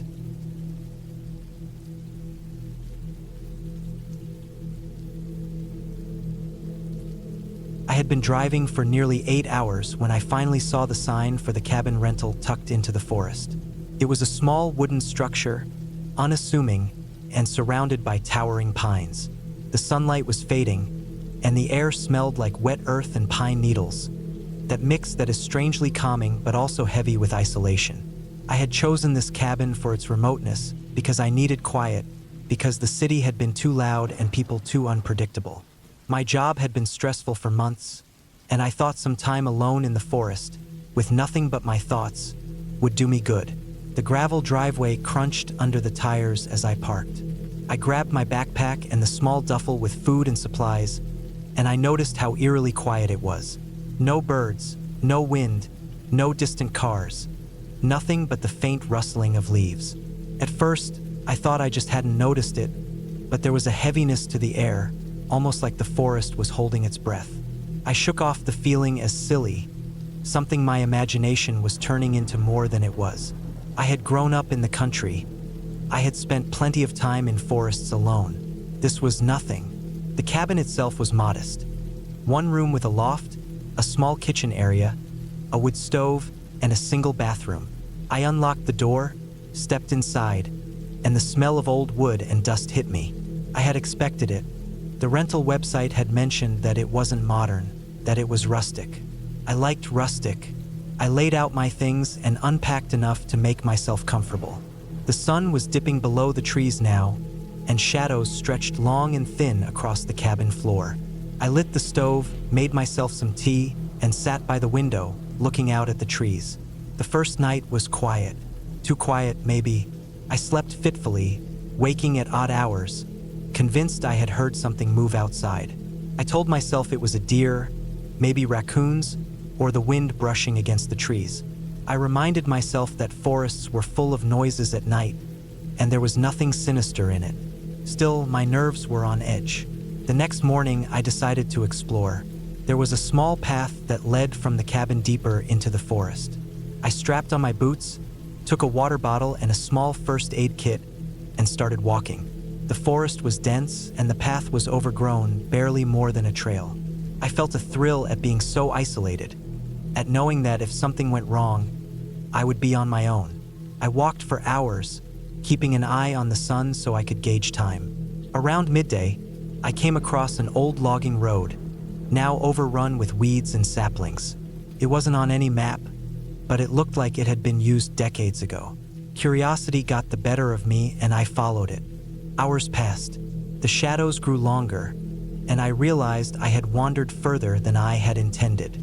I tried to retrace my steps, but the path was confusing, twisting in ways that made no sense. The forest was thick, the trees close together, and everything looked the same. Panic started to creep in, a slow, insidious thing that made my stomach knot. I stopped and tried to think logically. I had a map, a compass, and my sense of direction. I could find my way back. But as the minutes turned into an hour, I realized the forest had swallowed me. Night came fast, and I had no way of starting a fire. My phone had no signal and the battery was low. I had a small flashlight, but the woods were immense, and I had no idea where I was in relation to the cabin. I found a patch of flat ground and decided to sit, conserve energy, and wait for morning. I huddled under my jacket, my breath fogging in the cool night air, every sound magnified. Branches snapping in the distance made me flinch, and I kept imagining eyes watching me from the dark. I forced myself to breathe, to focus on what I could control. Hours dragged on. I stayed awake, listening. At one point, I thought I heard movement behind me. Slow, deliberate, crunching through the underbrush. My heart pounded, but I told myself it was an animal. Deer, maybe. I stayed perfectly still, holding my breath until the sound faded. The night seemed endless, stretching on in oppressive darkness. Morning came finally, pale and cold. I was stiff, sore, and exhausted, but at least I could see. I started walking, trying to keep the sun at my back so I could maintain a sense of direction. By mid-morning, I stumbled across a small stream. I remembered the cabin's location relative to the stream from the map, and that gave me hope. I followed the water, careful not to slip on wet rocks, all the while scanning the forest for familiar landmarks.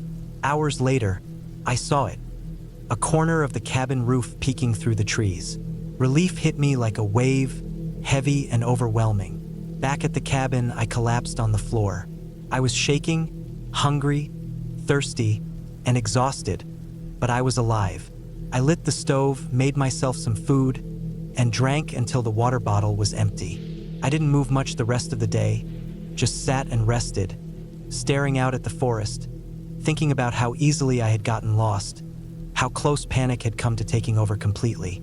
The next day, I decided I needed to take precautions. I found some thick rope in the cabin's storage closet and tied it around a few trees near the cabin, creating markers for future excursions. I marked the trail with small ribbons I had brought, so I could always find my way back. I took extra food and water with me whenever I left, and I carried a small hatchet in case I needed to clear a path or defend myself. Every sound still made me tense, every shadow seemed alive, but I felt more in control. A week passed. I had settled into a routine, exploring during the day, returning to the cabin before dusk, cooking, cleaning, and resting. The forest was still intense, still intimidating, but I began to appreciate its rhythms. I started noticing subtle signs of life. The way squirrels would chase each other through the trees, the tracks of deer in the mud, the calls of birds I couldn't identify. I realized that survival here wasn't just about staying physically safe. It was about understanding the environment, respecting it, learning to move through it without fear controlling me. Then one day, something changed. I was exploring a new section of the forest when I noticed broken branches, footprints, and discarded wrappers. Someone else had been here. My heart leapt into my throat. I quickly assessed my surroundings, looked for signs of where the person might be, and retraced my steps back toward the cabin, trying not to panic.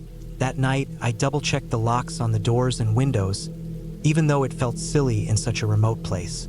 The next morning, I left early for a walk, careful to avoid the areas I had seen evidence of the other person. Over the next few days, I realized that whoever had been there was not a threat.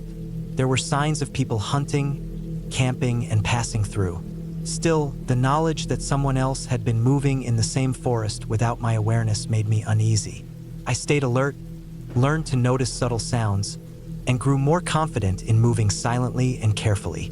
By the end of the second week, I had transformed my fear into respect. I could read the forest like a book, which paths were safe, where the water ran, which areas were likely to hide animals, and where people tended to wander. I had learned to conserve energy, manage supplies, and plan ahead. The cabin, once a place of isolation and tension, became a refuge, a place I could rely on. When it was finally time to leave, I packed my belongings with care, made sure the cabin was secure, and left notes for future visitors about safety precautions and trail markings. I had changed. I had survived real fear, navigated isolation, and confronted the unknown without panicking. The forest had tested me in ways I hadn't imagined, but I had come out stronger, more aware, more capable. As I drove away, I looked back at the cabin disappearing behind the trees. I felt a deep sense of accomplishment and gratitude. The forest hadn't been friendly or forgiving, but it had been honest. There were no illusions, no shortcuts, no supernatural rescues. I had faced it head-on and learned its lessons. I knew I would carry that experience with me forever. The weight of isolation, the tension of real fear, the exhilaration of overcoming it, and the quiet, unshakable peace of surviving in a world completely indifferent to my presence. By the time I reached the main road, the sunlight was warm and clear. I stopped at a small overlook, looked at the valley below, and breathed deeply. The forest was still behind me, dark and immense, but I was no longer afraid. I had navigated it, learned from it, and left it with respect. That clarity, that understanding was its own kind of freedom. The cabin trip had been terrifying, exhausting, and at times overwhelming, but it had also taught me resilience, patience, observation, and humility. I had survived not because I was lucky, but because I had been attentive, careful, and willing to learn. I knew now that fear could be managed, that isolation could be endured, and that the world, no matter how indifferent or vast, could be faced with calm and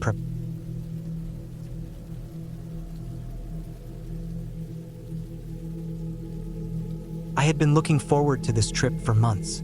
Life had been moving too fast, with work piling up and my city apartment feeling more like a cage than a home. I needed silence, a place far from people and phones, where nothing moved except for the wind and maybe the occasional animal.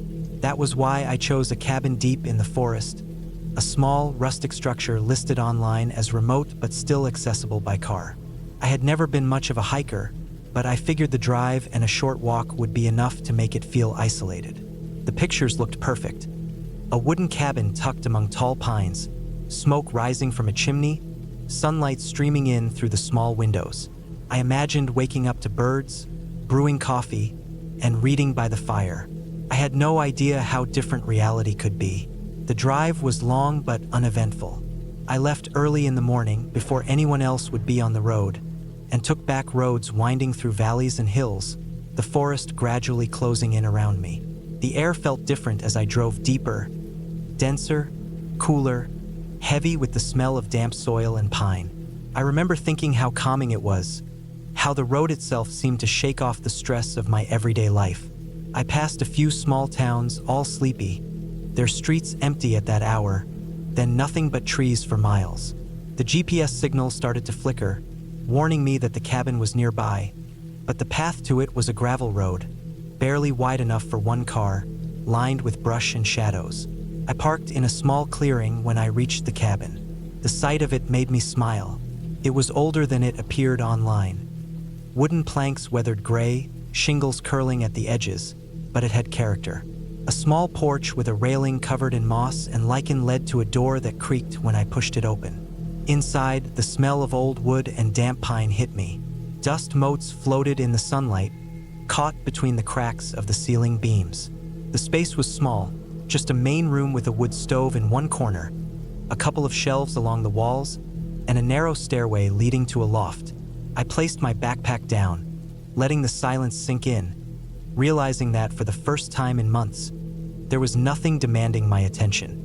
I spent the first few hours exploring and settling in. The cabin had some basic supplies: firewood stacked neatly, a kettle, a few old cooking utensils, and an assortment of canned goods. I checked the doors and windows, making sure they were secure. The locks were old and rusty, but they worked. I lit the stove, feeling its warmth spread through the room, and unpacked my things. I had a few books, a notebook, some food, and extra clothes. Everything else I left behind. The first night was uneventful, though I noticed the forest made its presence known through the windows. Shadows moved strangely, and every creak or rustle sounded sharper in the darkness. I reminded myself that it was just wind, animals, the house settling. I tried not to think about how alone I was. The following day, I planned to explore a bit beyond the immediate area. I packed a small day bag with water, snacks, a flashlight, and my phone, though I knew it might lose signal at any time. The forest was dense, the trees towering and close together, but there were narrow paths worn into the ground. I hiked for a couple of hours, enjoying the quiet and the occasional bird call, but something felt off. The forest, though beautiful, had a subtle hostility. Branches seemed to snap under unseen weight, shadows moved oddly, and there was a smell, faint and hard to place, that made me pause. I told myself it was just the forest being a forest, that my imagination was running wild in the isolation. When I returned to the cabin, I found the door slightly ajar, though I was certain I had closed it before leaving. My heart rate sped up. Nothing appeared to be stolen, and nothing seemed moved, except the kettle on the stove had shifted slightly. I chalked it up to an uneven floor or wind pushing the door. Still, I double-checked all the locks and windows, tightened everything, and made sure the firewood was stacked securely. That night, the silence felt heavier, as if the cabin itself were pressing in. The wind outside picked up, rattling the walls and shaking the trees. I kept the fire burning, listening to every sound, imagining all the ways someone or something could approach. My sleep was fitful, punctuated by the occasional snap of a branch, a rustle outside the window, and the heavy, unrelenting darkness. The next morning, I noticed something strange. On the porch, footprints led from the edge of the clearing to the door. They were faint but unmistakable, human-sized and muddy. My stomach sank. I had locked everything last night. I traced them with my eyes, trying to see where they went, but they ended at the porch, as if whoever made them had stopped there and vanished. Panic rose in me. I checked the cabin again, every corner, every shadow. Nothing was missing, nothing out of place except for the footprints. I thought about calling someone, but my phone had no service. I considered driving back immediately, but the gravel road twisted and turned unpredictably, and I had no map for alternate routes. I tried to reason with myself. Maybe it was a hiker passing nearby who wandered close to the cabin. Still, the thought of someone having been there while I slept made my skin crawl. I spent the next day hyper-aware. Every sound in the forest seemed amplified. Every rustle of leaves made me freeze, expecting someone to emerge. I prepared more thoroughly, moving my backpack near the door, gathering firewood, and checking the windows every few hours. I avoided leaving the cabin if I could help it, staying inside except to fetch water from a small stream nearby. But even that felt unsafe. Every time I emerged from the tree line, I felt exposed, vulnerable. I kept thinking about the footprints, about someone watching, about what they might do if they returned. I started noticing other signs. A small branch snapped too cleanly near the stream, footprints I couldn't identify along the path, the faint impression of something dragged along the soft earth. Fear settled in my chest like a stone. Night came, and with it, a storm. Rain battered the roof and windows, wind howled through the trees, and lightning lit up the forest in jagged flashes. I huddled near the fire, trying to convince myself that the storm would keep anyone away. But the fear didn't abate. Each gust of wind sounded like footsteps outside. Each flash of lightning revealed shadows that weren't really there. I barely slept, keeping the fire alive and the doors locked. I realized I had underestimated how vulnerable a lone cabin in the woods could be. By the third day, I knew I had to leave. I could not stay another night, not with the unease gnawing at me. I packed quickly but carefully, making sure nothing was left behind. As I stepped out into the wet clearing, I froze. There were fresh footprints in the mud, larger than mine, coming from the treeline and leading to the cabin. I hadn't noticed them before. The prints were recent, crisp in the mud.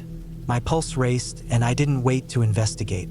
I ran to the car, fumbling with my keys, and started the engine. The gravel road seemed endless, winding through the dense forest, every curve making me glance at the shadows between the trees. I kept my speed moderate, afraid of running off the road but terrified someone or something was following. The drive back was tense, every snap of a branch, every reflection on the wet road making me flinch. I finally reached a paved road, the trees thinning and the forest retreating. I stopped at the first gas station I saw, hands shaking, and called the local authorities to report the footprints, though I knew it might be too late for them to act. They took my report, though the officer's tone suggested they dealt with this kind of thing occasionally, people wandering into remote cabins or getting lost. They assured me they would check the area when possible. I left without waiting, the unease still heavy on me, but relief came slowly as I returned to familiar roads, signs of civilization, and eventually my apartment. The cabin never left my thoughts completely. In the weeks after, I read online reports of break-ins in remote cabins, people finding evidence that someone had been there while they slept, or discovering that the forests were used as shortcuts or hideouts. I realized how easy it was to underestimate isolation. The experience stayed with me, shaping how I approach travel and solitude. I understood now that safety is never guaranteed, even in places that seem peaceful and untouched. The cabin had been beautiful, serene in the sunlight, but it had also been dangerous, a place where the illusion of calm could easily be shattered by the presence of another human. I learned to respect that, and I never returned to a remote cabin without checking the perimeter, securing every entry, and thinking carefully about what could happen if someone else was there when I wasn't expecting it.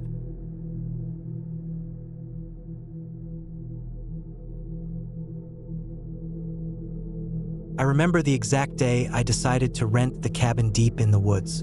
It was early October, and the air had that sharp bite that comes just before the real cold of winter sets in. I had been living in the city for years, surrounded by noise, traffic, and the endless grind of work, and I craved silence. Not just any silence, but the kind that feels complete, the kind that makes you notice every little sound your body makes, every creak in the floor, every snap of a twig in the distance. I found the cabin online. The listing showed pictures of a modest wooden structure, painted dark brown, with a small porch and a stone chimney. It was isolated, surrounded by dense forest on all sides, and that was exactly what I wanted. I didn't want neighbors, I didn't want internet, I didn't want anything but isolation and nature. I booked it for a week. The drive there was longer than I expected. GPS had trouble keeping a signal, and more than once I had to stop and check the map on my phone. The roads narrowed and twisted, turning from paved blacktop to gravel, then dirt, until I finally found myself on a path that could barely fit one car. Trees leaned over the road like they were trying to touch, branches scratching against the sides of the car.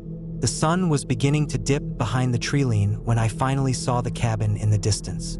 It was smaller than I imagined, with peeling paint and a roof that sagged slightly in the middle. There were signs of wear everywhere. Moss on the stone chimney, cracks in the porch railing, and the wood around the windows had begun to warp. But it felt right. The isolation was perfect. I parked, got out, and immediately felt the difference in the air. It smelled like wet leaves and cold soil. I carried my bags inside and set them down. The cabin smelled faintly of wood polish and dust. It had a single room that combined the kitchen and living area, a small bathroom, and one bedroom upstairs. The furniture was sparse but solid. An old wooden table, a couch with worn cushions, a couple of chairs, and a small bookshelf filled with random paperbacks. I spent the first hour exploring and unpacking. I opened the windows to let in the cool air. The forest pressed right against the cabin, and the branches brushed the windows slightly. I didn't mind it. I liked feeling that I was part of the woods, not just looking at them from a distance. After dinner, I lit a small fire in the stone fireplace. The crackle and warmth of the flames made the room feel alive. I sat back in the chair, a blanket around my shoulders, and watched the fire.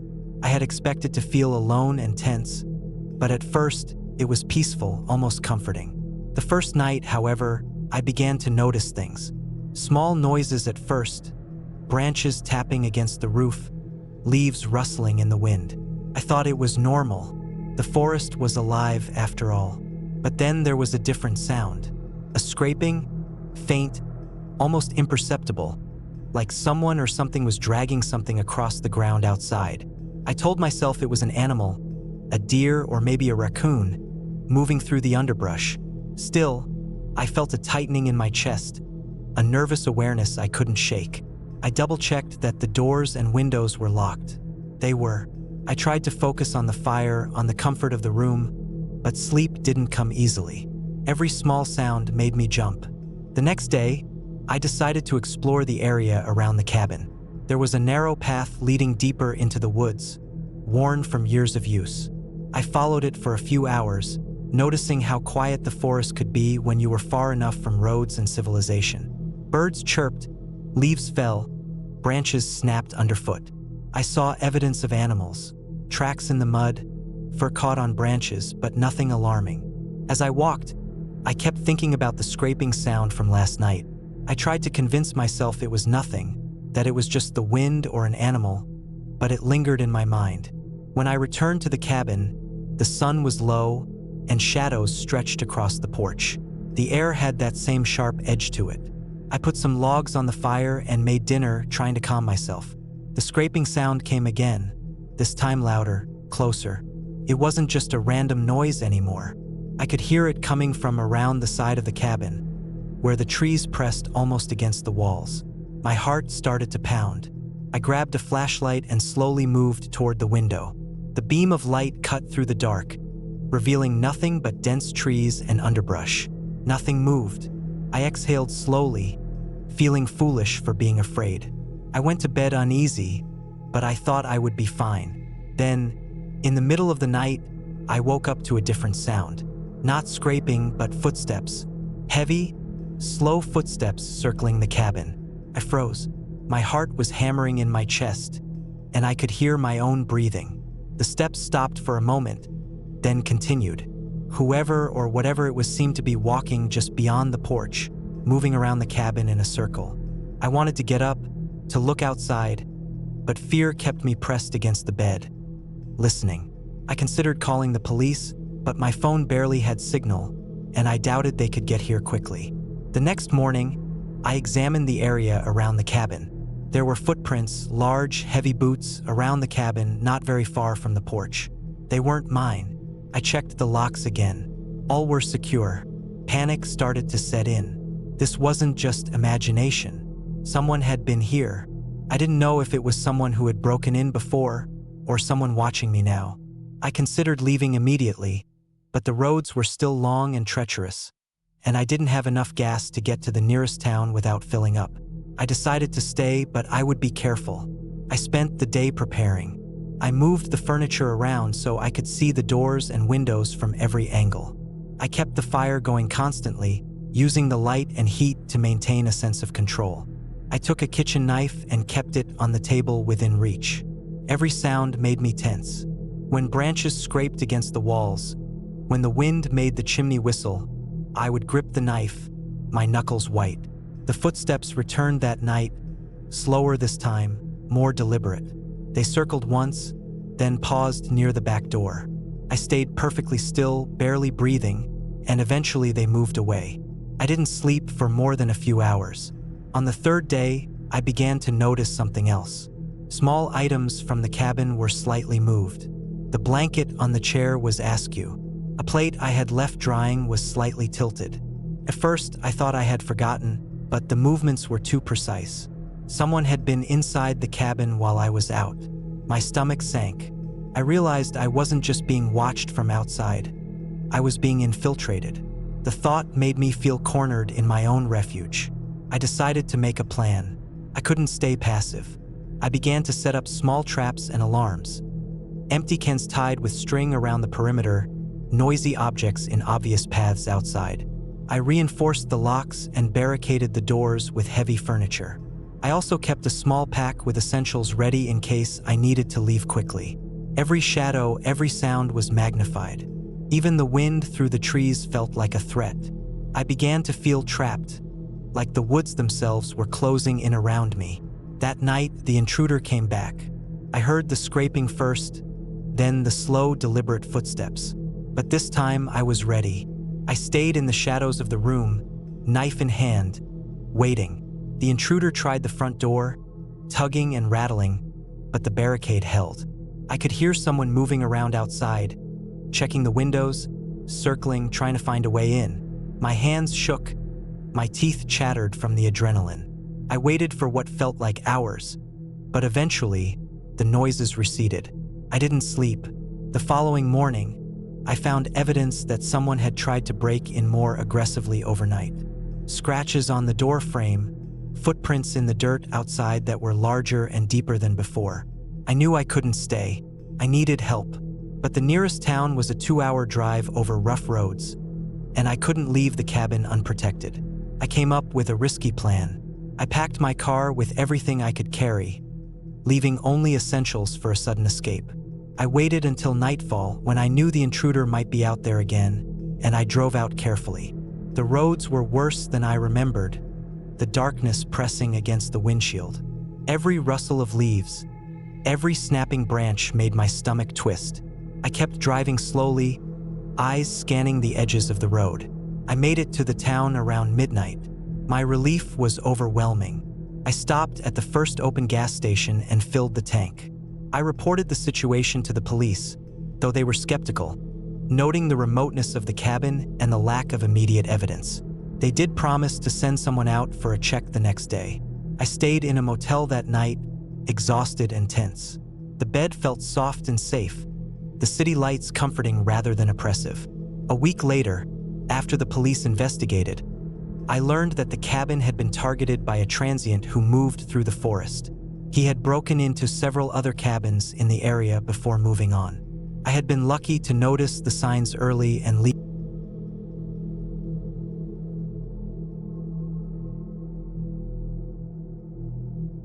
I remember the day I decided to go alone to the cabin. It was a decision that at the time seemed simple, maybe even exciting.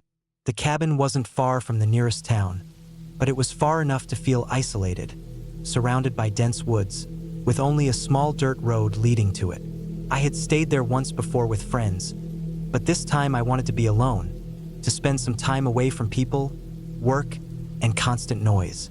I packed my car carefully, making sure I had enough food, water, and supplies for several days. I packed canned food, a small camping stove, matches, a first aid kit, blankets, and extra batteries. I even brought a notebook, though I wasn't sure what I would write. I just liked the idea of having it with me. The drive to the cabin took longer than I remembered. The roads were narrow, lined with tall trees whose branches nearly touched the asphalt in some places. The air smelled of wet earth and pine, a smell I loved. My car was the only one on the road, which felt both peaceful and strange. The closer I got to the cabin, the quieter it became. No birds, no sounds of animals, nothing but the occasional rustle of leaves in the wind. When I finally reached the cabin, I noticed it looked the same as before, small and rustic, made of weathered wood. The windows were dusty, and the porch squeaked when I stepped on it. The surrounding forest was thick, almost suffocating in its density, and the small clearing around the cabin barely let the sunlight reach the ground. I parked the car, unloaded my bags, and carried them inside. The inside smelled of old wood and dampness. I liked it. I felt a strange sense of relief, like the isolation of the cabin was a small shelter from the world. I spent the first day unpacking and organizing. I stacked firewood near the fireplace, checked the stove, cleaned the small kitchen area, and put the canned food in the pantry. I opened all the windows, letting in the faint light and the soft wind. The sound of the forest was faint at first, but as the day went on, I noticed it more clearly. Birds occasionally called in the distance, but there was something unsettling about the silence between the calls. Every small noise, the creak of the floorboards, the drip of water from the faucet, the faint rustle of leaves, sounded louder in the emptiness. The first night was peaceful. I made a small fire in the fireplace, cooked a simple meal, and sat on the worn couch near the fire. The flickering light cast shadows across the walls, and I felt a strange mix of comfort and unease. I went to bed early, expecting a quiet night, but I didn't sleep well. Every sound from outside made me tense. I would hear a branch snap and my heart would race, imagining all sorts of things, even though I knew the forest was mostly harmless. The next morning, I decided to explore a little beyond the cabin. I packed a small backpack with water, snacks, a flashlight, and my phone, even though I didn't expect to have service. The forest was dense and quiet, just as it had seemed from the cabin. The dirt trail I followed was narrow and winding, disappearing into the trees. I walked for hours, occasionally stopping to rest on a fallen log or observe some small animal in the undergrowth. Birds were more active in the morning, and the sun filtered through the trees in thin beams that made the forest look almost magical. But as the day wore on, I realized I had walked farther than I intended. The trail was less defined, and I had to push through thick bushes and low branches. The sense of isolation grew stronger with every step. When I finally turned back toward the cabin, I realized I had lost the trail entirely. I tried retracing my steps, but everything looked the same. The tall trees, the shadows, the undergrowth. It was all a maze. Panic started to creep in. I had never been truly lost before. I checked my phone. No service. I yelled, hoping someone might hear, but only the wind replied. The sun was low in the sky, and I knew it would be dark soon. I made a decision to head in what I hoped was the right direction, trying to follow the sun as a rough guide. Night came faster than I expected. The forest grew darker, and the shadows between the trees deepened. The sounds of the forest changed. I could hear more rustling, small animals moving in the underbrush. Every sound made me jump. I stumbled over roots and rocks, scraping my hands and knees. I realized I hadn't brought a proper flashlight, only a small one with weak batteries. The beam barely lit the path ahead, and I had to move slowly to avoid falling. My heart pounded, and I could feel the adrenaline keeping me awake and tense. Hours passed. I tried to stay calm, telling myself that I had been in the forest before, that I would find the cabin. But the sense of being watched, even though I knew it was impossible, grew stronger. I thought I saw movement between the trees several times, but it was just shadows, I told myself. I kept walking, hoping to find the familiar clearing, the smell of smoke from the cabin's chimney, anything that would guide me home. Finally, I stumbled into a small clearing and saw a faint outline of the cabin in the distance. Relief washed over me like nothing I had felt in a long time. I ran the last few yards, tripping over rocks and branches, scraping my arms again, but I didn't care. I was back. I locked the door behind me and sat on the floor, leaning against the wall, trying to calm down. My hands shook, my heart raced, and I realized how vulnerable I had felt. The forest that had seemed so peaceful during the day had become a trap at night. The next day, I decided to stay closer to the cabin. I spent hours preparing for the possibility of being stuck there for a while. I gathered more firewood, made sure I had enough water, and fortified the cabin as best I could. I even found a small tool shed nearby and brought a few items inside. An extra axe, a small crowbar, and some rope. I didn't know why, but I had the strong feeling that I needed to be ready for anything. The following days were quiet, but tense. I explored the immediate area around the cabin, marking trees and making small trails so I could keep track of where I had been. I noticed signs of animals, broken branches, paw prints in the dirt, and the occasional distant howl. I stayed vigilant, constantly listening, constantly aware. Every night I slept with a knife on the nightstand and the fire burning, the shadows from the flames dancing across the walls. I ate simple meals, sometimes cold, sometimes warmed over the fire. I wrote in my notebook, recording what I saw, what I felt, and the mistakes I had made. One evening, several days into my stay, I noticed something strange. I had set up a small perimeter around the cabin, marking where I thought any animal might enter, but there were fresh tracks near the back door. They weren't small animal tracks, they were human. My heart sank. I had no neighbors, no one knew I was here, and the nearest town was miles away. I checked the perimeter carefully. Nothing seemed disturbed except the tracks. They led into the trees and stopped. Whoever had been there had either left or was hiding. I didn't sleep well that night. I kept imagining someone outside, watching, waiting. I kept my fire going all night, listening for any sound. By morning, the tracks were gone, and the forest was silent again, almost unnaturally so. I realized that while the forest itself was dangerous in its own way, people could be even more dangerous. I spent the next day reinforcing the cabin further. I checked all the locks, barricaded the doors a little with furniture, and moved the axe and crowbar to more accessible places. I knew that my fear wasn't just in my mind. The forest and the isolation made it very possible for someone to be around, unnoticed, especially if they were familiar with the woods. Eventually, I decided to leave. I couldn't ignore the feeling of being watched, and I didn't want to push my luck any further. I packed everything carefully, double-checking my supplies, locking the cabin as best I could, and setting out in the morning. The walk back to my car was tense. Every sound made me jump. Every shadow seemed like it could hide someone. But I stayed calm, focused on the path.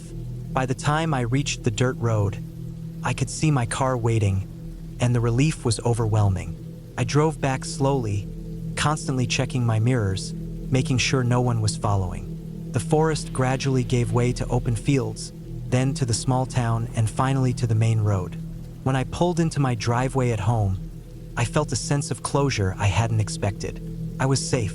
I was back in a place where I could lock the doors, where there were neighbors, cars, and noise. Afterward, I reflected on the trip. The cabin had seemed like a perfect escape at first, but the isolation and the reality of the forest had shown me a side I hadn't expected. It was easy to romanticize solitude and nature, but it could be harsh, unpredictable, and even dangerous. I learned to respect it, to prepare for it, and most importantly, to never underestimate the presence of others, even in places that seem empty. I returned to the cabin a few times after that, always with a friend or two, never alone. I made sure to leave notes for each other about where we were going, to keep phones fully charged, and to always have a plan. Each visit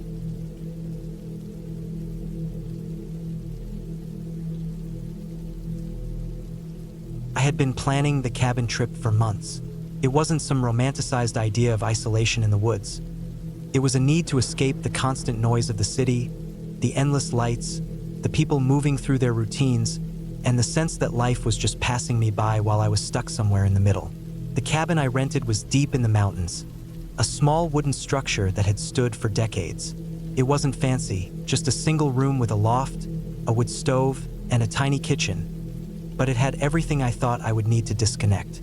The GPS took me to a gravel road, then to a dirt trail that wound through thick pine forests. When I parked, the silence hit me first, the kind of silence you can feel pressing against your skin. No birds, no wind, just a muted quiet that seemed to swallow sound whole. The first day was ordinary, even peaceful. I unpacked slowly, setting out my few supplies, stacking firewood carefully beside the cabin, and checking that everything was in order. The air was cold, biting at the edges of my fingers despite the bright sun above. The woods smelled of damp earth and pine sap. From the loft, I could see the forest stretching endlessly, dark green and slightly shimmering in the late afternoon light. There was something calming in the way the trees moved subtly, like they were breathing with the wind. I started a fire in the stove, letting the warmth slowly fill the room. I cooked a simple meal, canned beans heated on the stove and some bread I had brought, and settled in to watch the fire, feeling an unusual kind of contentment that only comes when there's nowhere else to be. By evening, the air had cooled drastically. I was wearing every layer I had brought, sitting near the fire with a blanket wrapped around my shoulders. Outside, the forest had shifted. Shadows deepened. Shapes moved in the periphery, but they were probably just the trees and the way the firelight flickered against the window panes. I reminded myself of that repeatedly. Still, my pulse had picked up slightly. It's not fear exactly, more like an alertness you only feel when you're truly alone in a place you don't know. I went to bed early, the loft floor cold beneath me, and tried to ignore the small sounds. A branch scraping against the cabin siding, the faint crackle of distant wood. Sleep came slowly, interrupted by a gnawing awareness that the silence outside was almost too complete, as if the world had paused for me alone. The next day was fine. I spent it walking along a trail I had spotted from the loft, the forest opening up into a clearing that smelled of wet grass and moss. I saw deer tracks, rabbit holes, and an old tree stump that had been gnawed at by some kind of animal. Everything seemed natural, even normal. But as the sun started to dip behind the mountains, I noticed something odd. The trail I had walked earlier, which I had followed without hesitation, now seemed narrower, as though the trees had shifted closer together. It was disorienting, but I shrugged it off. I returned to the cabin as night fell, the sky turning a deep navy, and again I felt the oppressive silence. On the third day, things changed. I had woken early, thinking I would go for a longer hike. The morning was crisp, with frost on the low-hanging branches. As I packed my small day bag, I noticed faint footprints leading away from the cabin that weren't mine. They were fresh, damp from the night's frost. My stomach dropped, a tightening I hadn't felt before in this quiet. Whoever had been there hadn't left signs of force. No broken branches, nothing except these footprints. They were small, human-like, and they disappeared into the forest. I stared at them for a long time, debating whether to follow them, but I knew I didn't want to. The idea of someone else in these woods, in the middle of nowhere was unnerving. I tried to rationalize it. Perhaps it was a hiker who had gone the same way I did yesterday. Or maybe someone from a nearby cabin I hadn't noticed. There were other cabins, after all, though not many. Still, the isolation felt immediate and dangerous. I secured the doors and windows tighter than I had before and kept the fire burning throughout the day. I didn't venture out again, instead pacing the cabin, noting the positions of the logs in the fire, the frost patterns on the windows, the small shadows cast by the stove pipe against the walls. Every sound, the creak nearby, the rustling of leaves, made my heart thump. By the fourth day, the unease had grown into anxiety. I had seen more signs.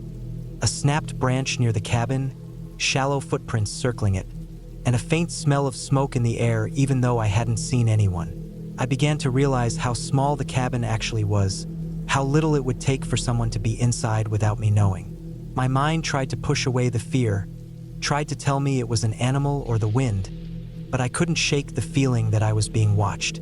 That night, I barely slept. Every crack and pop of the wooden floor sounded like a footstep.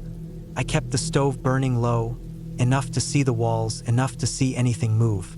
I felt cornered, vulnerable in a way that felt primal. The fifth day brought action. I was gathering firewood when I noticed something directly behind me. A small, makeshift trail through the trees, not natural, lined with pieces of bark and sticks arranged in patterns. They weren't here before. I froze, realizing someone had come close while I was asleep, perhaps even while I had been inside. My stomach churned as I stared at the trail. My immediate thought was to leave, to take my bag and run down the dirt path to the gravel road. But I knew the distance was miles and that the road might not be visible from here. I went back to the cabin, locking the doors and windows again. I tried to sleep in the loft, but I could hear faint movements outside. Shuffling, snapping twigs, the occasional distant rustle. That evening, the situation escalated. I noticed one of the windows, the one I always kept shut, had faint smudges on the glass. I had checked all the locks. Nothing was broken, but someone had clearly pressed their hands against it. Panic clawed at me. I started pacing, gathering firewood into the cabin in case I needed to barricade the door. My mind was racing with worst-case scenarios. Someone waiting outside to ambush me, someone following me when I went for supplies, someone using the isolation to trap me. I didn't dare make any noise, didn't dare move too quickly. Every shadow seemed like it could hide a person. I sat by the fire with an axe in my lap, trying to slow my heartbeat, knowing that the faintest mistake could be dangerous. The sixth day was the worst. I awoke to the sound of heavy breathing outside. I froze, holding my breath, trying to listen carefully. The sound was steady, deliberate, coming from the front of the cabin. I stayed still for what felt like hours, though it was probably minutes, until it stopped. When I finally moved to the window, the snow outside was marked with fresh footprints. They led from the woods to the cabin and then back again. Whoever had been here had circled me. I realized then that I was not only being watched but actively stalked. Fear, raw and sharp, replaced the quiet unease I had felt before. I couldn't just wait. I had to act, but the nearest neighbors were miles away. I spent the day planning. I gathered supplies, water, food, matches, the axe, even a small hunting knife I had brought. I prepared for the possibility that someone might try to force their way in. I stacked heavy furniture against the doors and windows, created makeshift alarms by tying cans to strings around the cabin perimeter, and kept the fire low but visible. I didn't leave the cabin all day, only peeking through cracks in the window to watch the forest.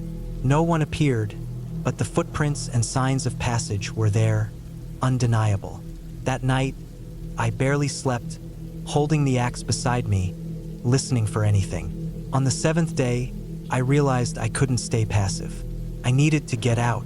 I planned a route, down the trail to the gravel road, then to the main highway, hoping for someone to help or at least for cell reception. I waited until early morning before the light and moved carefully. I didn't make a sound. Every step was deliberate. Every branch snapped underfoot, making my pulse spike. I saw shadows moving occasionally, thought I heard voices, but I couldn't be sure. The woods seemed alive, focused on me. I stayed off the main trail, moving in zigzags to avoid obvious paths, constantly checking behind me. By midday, exhaustion was hitting me. My legs ached, my lungs burned, but I had to keep moving. I found a small creek to refill my water bottle, and I rested just long enough to regain some strength. I kept scanning constantly, aware that the forest could hide anyone. As evening approached, I finally glimpsed the gravel road through the trees. Relief was immediate and overwhelming. I broke into a run, sprinting toward it, not caring about noise, not caring about fatigue. I reached the road as the sun was setting. A car was passing slowly, and I flagged it down. The driver, startled, took me in without question once they saw my state. I explained quickly and vaguely that someone had been following me at the cabin. The driver called the authorities, who met me a few miles down the road. I led them back to the cabin. What they found was strange. Nothing forced, no...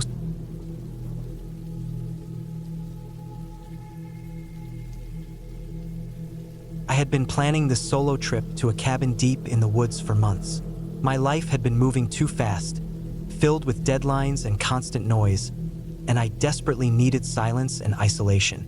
I found a small, rustic cabin on a rental site, located a good 2 hours off the nearest paved road, surrounded by dense forest. The reviews said it was remote, quiet, and off-grid, which was exactly what I wanted.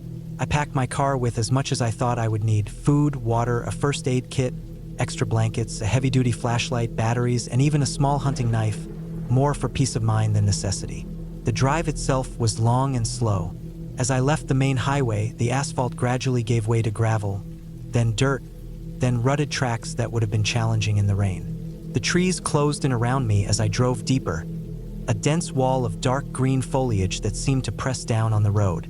Birds and insects filled the air with sound, but there was no sign of another human for miles.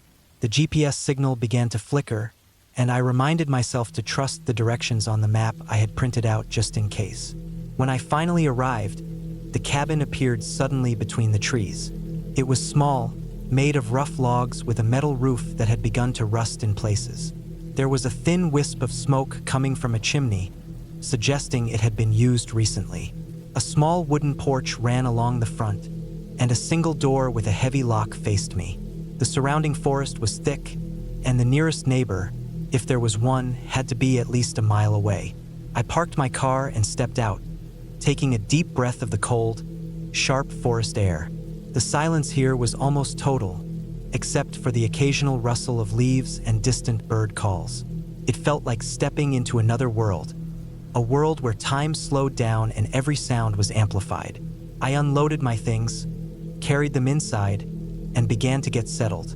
The cabin was sparsely furnished. A small table with 2 chairs, a bed with a thin mattress, a wood stove, and some shelves lined with dusty supplies were all that was inside. There was no running water, no electricity beyond a single solar lantern, and no phone signal. I had expected this, and it added to the appeal: total isolation, a chance to disconnect from everything. I lit the stove, unpacked my food, and spent the afternoon exploring the immediate area.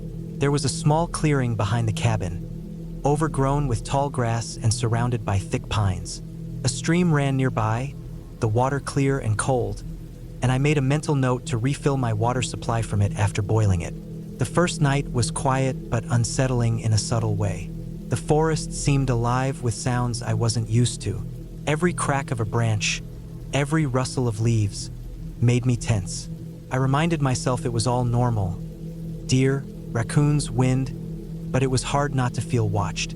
I had brought a flashlight and kept it within reach on the table beside my bed.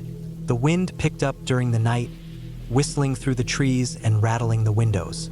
I lay awake longer than I intended, listening to the rhythm of the forest. The following day, I decided to explore further. I packed a small backpack with water, some food, my knife, and my camera. There was a path leading deeper into the woods that I had noticed yesterday. It wasn't well defined, more of a trail that had been used occasionally, likely by hunters or locals, but it seemed safe enough. I hiked for a few hours, following the trail as it wound through thick pines, across small streams, and up gentle slopes. I saw signs of animals, tracks, chewed branches, and claw marks on some trees, but no actual animals.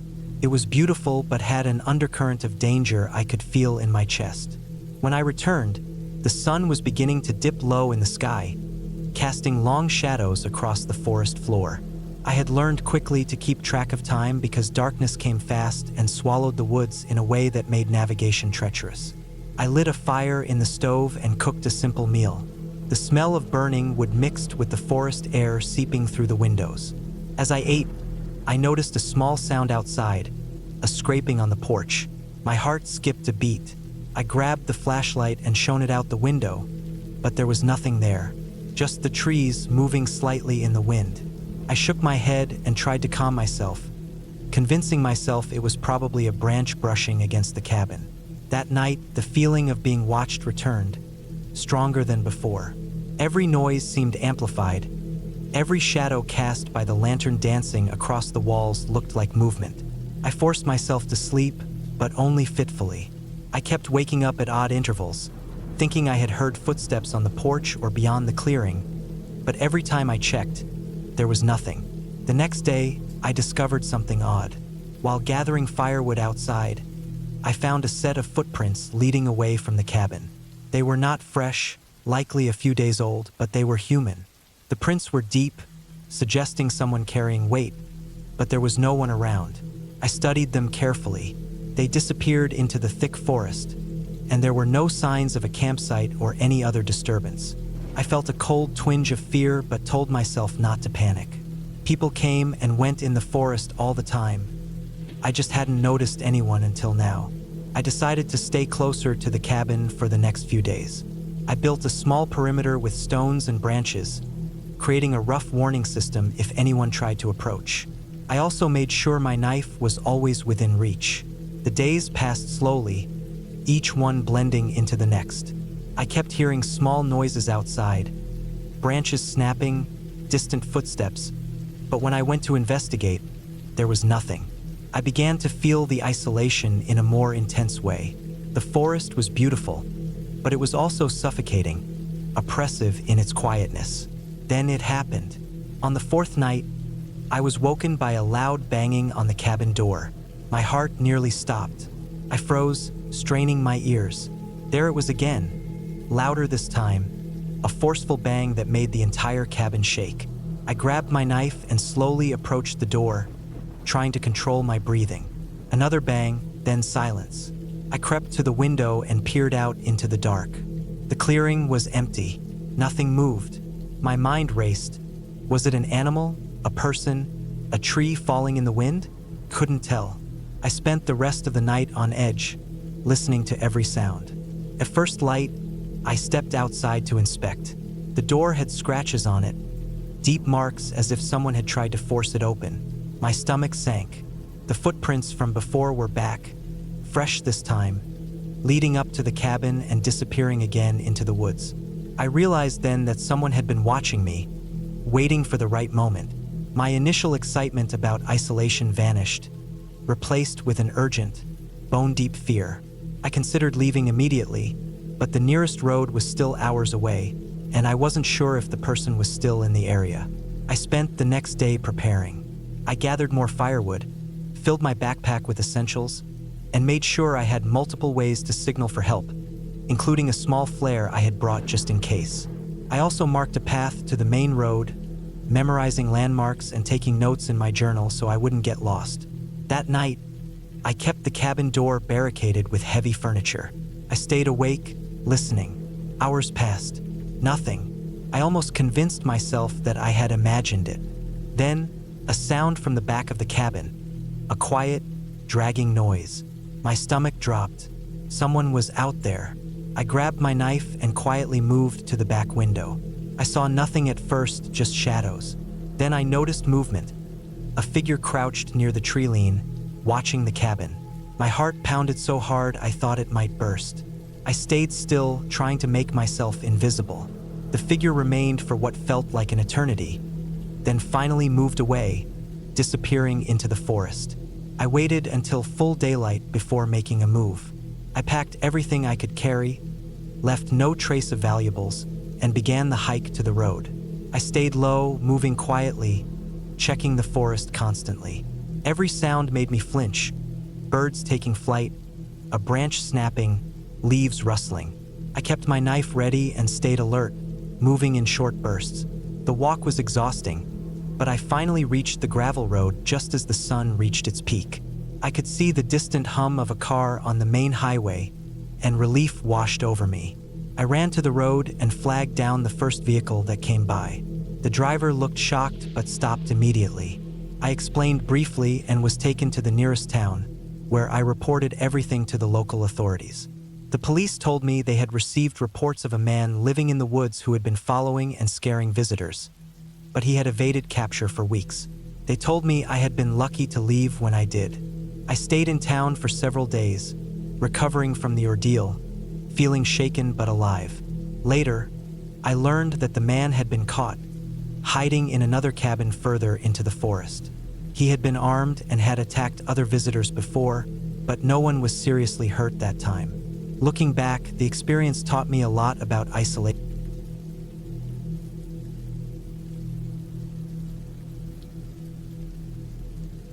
I had been planning the trip for months. It was supposed to be a simple escape, a weekend away from the constant noise of the city, from the traffic and the endless work emails and obligations. I found a small cabin listed online, far enough into the woods that it promised complete isolation. The pictures made it look perfect, modest, sturdy, wooden, with a stone fireplace and a small porch overlooking the forest. It was exactly what I wanted. Privacy, quiet, a chance to just exist without being watched or interrupted. I packed my car with everything I thought I might need: food, water, a first aid kit, a camping stove, a heavy blanket, extra clothing, and a flashlight with backup batteries. I even brought a small hand axe I kept for emergencies, not expecting to use it, but feeling safer having it around. The drive took longer than I anticipated. The last few miles were on dirt roads, uneven and covered in fallen leaves. The sun was beginning to dip below the horizon as I finally reached the cabin. The woods were dense around it, tall pine and oak trees pressing close, their branches swaying in a wind I couldn't feel but could hear whispering through the leaves. The cabin sat on a slight hill, with a narrow path leading down to a small, murky pond that reflected the dim evening light. The air smelled clean, damp with earth and pine. I parked the car on a small patch of cleared ground, locked it, and took my first steps toward the cabin, feeling a mix of excitement and unease.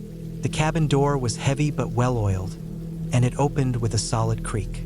Inside, the air was cool and smelled faintly of wood and damp. Dust had settled on surfaces, but the cabin looked well-kept, as if it had been used recently. I flicked the light switch, but the bulb didn't work. Not surprising, there had been a note in the listing warning that power could be unreliable. I shrugged, unpacked a few essentials, and lit a small lantern I had brought, setting it on the wooden table near the fireplace. First, I explored. The cabin was small. One main room with a kitchen area, a fireplace, and a small table, a bedroom tucked off to the side, and a bathroom that looked serviceable but basic. Windows lined the walls, giving a view of the surrounding woods, though they were dark now. I noticed that the locks on the windows were old, the glass slightly warped. Everything felt solid but weathered, a little neglected. That didn't bother me. I liked that feeling of isolation, of being away from anything human. Night fell quickly. The forest sounds became more pronounced. The rustle of small animals, the occasional hoot of an owl, the wind through the branches. I lit a fire in the fireplace, feeling the warmth creep into the room, and sat down at the table with a mug of coffee I had heated over the stove. I tried to settle in, but the stillness was heavier than I expected. There was no hum of distant traffic, no streetlights casting a glow, just the complete darkness pressing in around the cabin. The walls were thin in places, and I could hear the floorboards creak as I moved. I tried to distract myself, making a small dinner and then reading a book, but every little sound seemed amplified. The forest outside seemed alive in a way that made my skin crawl, like it was watching me, though I knew that was impossible. It was an irrational feeling, but it persisted. I double-checked that the doors were locked, the windows latched, and then tried to sleep.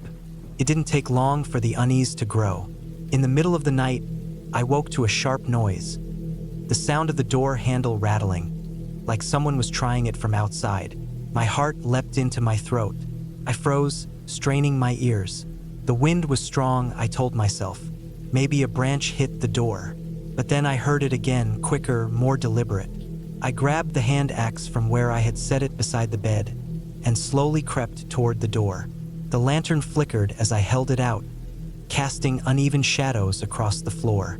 When I opened the door, the porch was empty. No footprints, no signs of anyone having been there. Just the forest, silent except for the wind and the distant rustle of animals.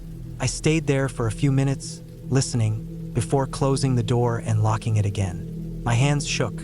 I tried to convince myself it was nothing, but the feeling that I was being watched refused to leave. The next day, I tried to distract myself by exploring the area. There was a faint trail leading into the woods, and I followed it a short distance. The trees grew thicker, and the sunlight barely reached the ground. The trail curved around small hills and over fallen logs. Every so often, I thought I saw movement among the trees. Something quick, almost like a shadow, retreating when I focused on it. I kept my hand on the axe, ready, though I told myself it was just deer or other wildlife. Still, a tight knot of fear lingered in my stomach. Back at the cabin, I spent the afternoon reinforcing the locks, checking the windows, and stacking firewood. I noticed odd things. Small scratches on the wood outside one of the windows, as if claws or nails had scraped at it. The soil near the porch was disturbed, but I couldn't see any definite footprints. My mind ran through every possible explanation. Animals, falling branches, my imagination. I tried to rationalize everything, but the unease didn't fade. Night came again, and with it, the sounds of the forest. I sat by the fire, axe within reach, listening. Around midnight, I heard another sound. A crunching in the leaves, like someone walking toward the cabin. It was slow, careful, deliberate. I froze. The sound stopped abruptly. I strained my eyes, trying to see through the darkness outside the window. Nothing. But then I noticed something. A shadow moving just beyond the edge of the porch light. My pulse raced. Whoever or whatever was out there was deliberately keeping to the edges of the light, watching. I stayed completely still, waiting. Minutes passed, maybe more. Then the shadow disappeared. I dared not leave the cabin. I sat by the fire, listening, my imagination conjuring every possible danger. A squatter? A hunter? Someone lost in the woods who had stumbled onto my cabin. The forest felt impossibly large, a maze with endless corners for someone to hide in. I didn't sleep that night. The following morning, I noticed something new. Deep footprints in the soft earth around the cabin. They were too large to be human alone, and the spacing suggested a heavy weight. My stomach dropped. I checked all the doors and windows again. Everything was locked. I considered leaving, but the car was parked at the edge of the clearing, and the dirt road was barely maintained. I realized that if someone had been here, they could be anywhere along the path before me. I was alone, and I knew it. I decided to stay put, hoping the person or animal had left. I spent the day cleaning up the cabin, fortifying it where I could.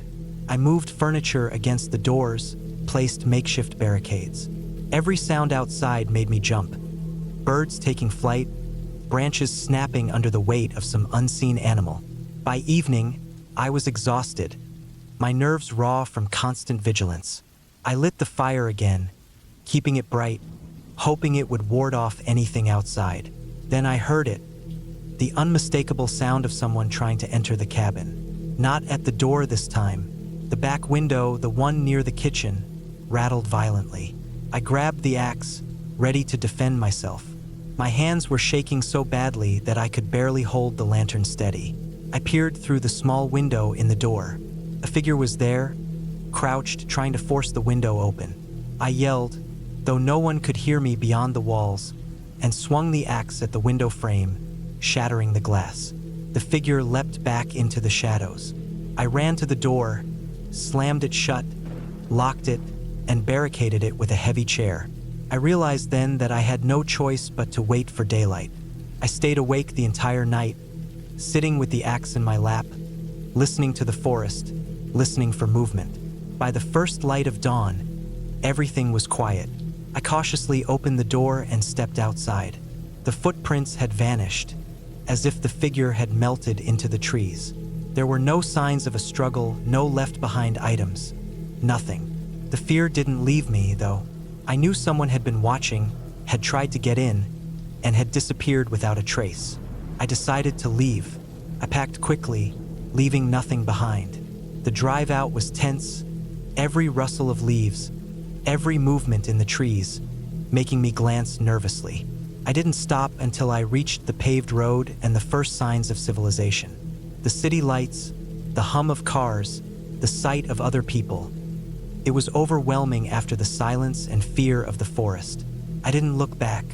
Later, I learned that the area had occasional reports of squatters, people living in the woods illegally, sometimes breaking into cabins. No one had been caught near the cabin I had stayed at, but the description of the method matched what I experienced. Knowing this, I felt a mix of relief and lingering anxiety. I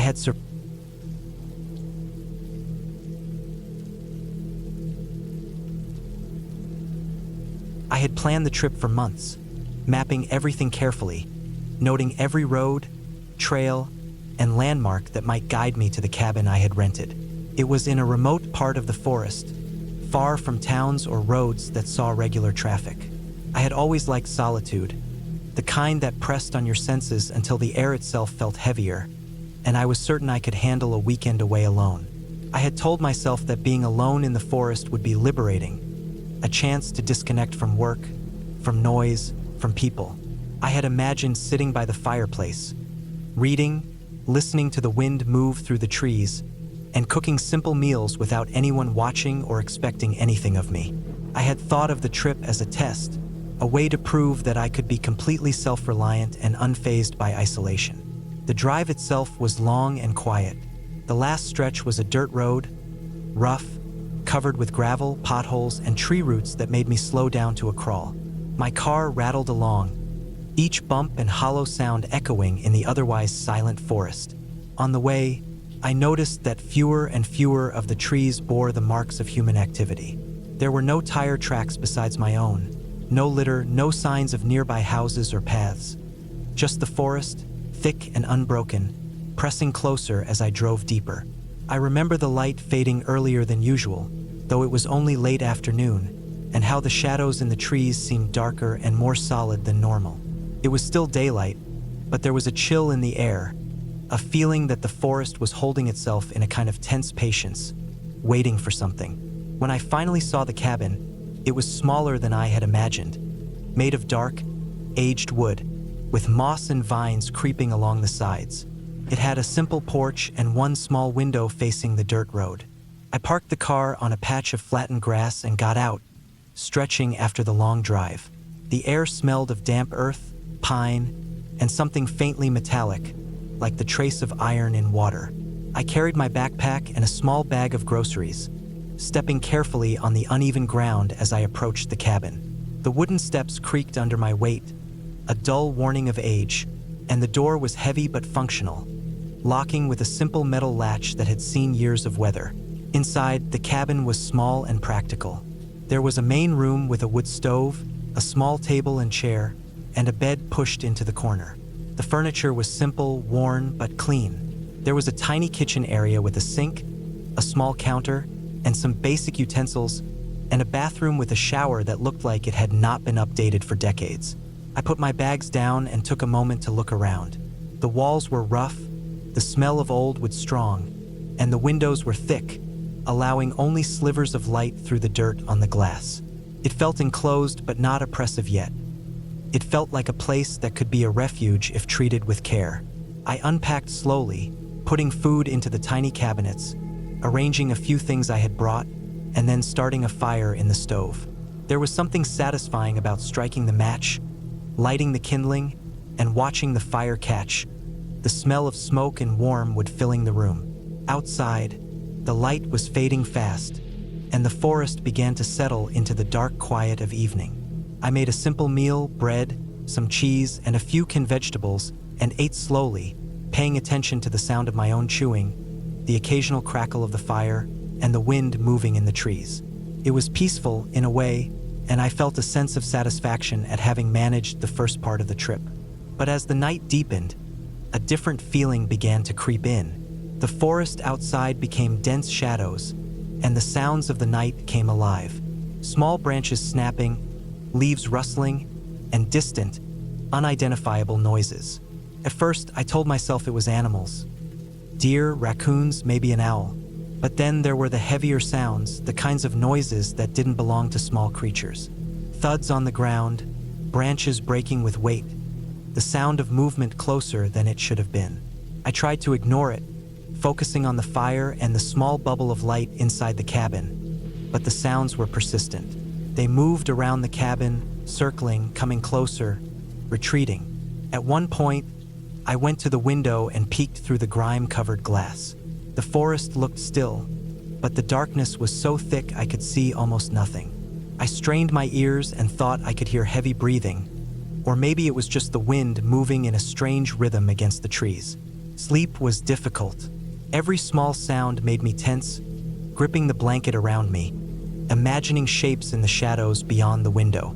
I kept convincing myself that I was overreacting, that the forest was simply alive in ways I wasn't used to.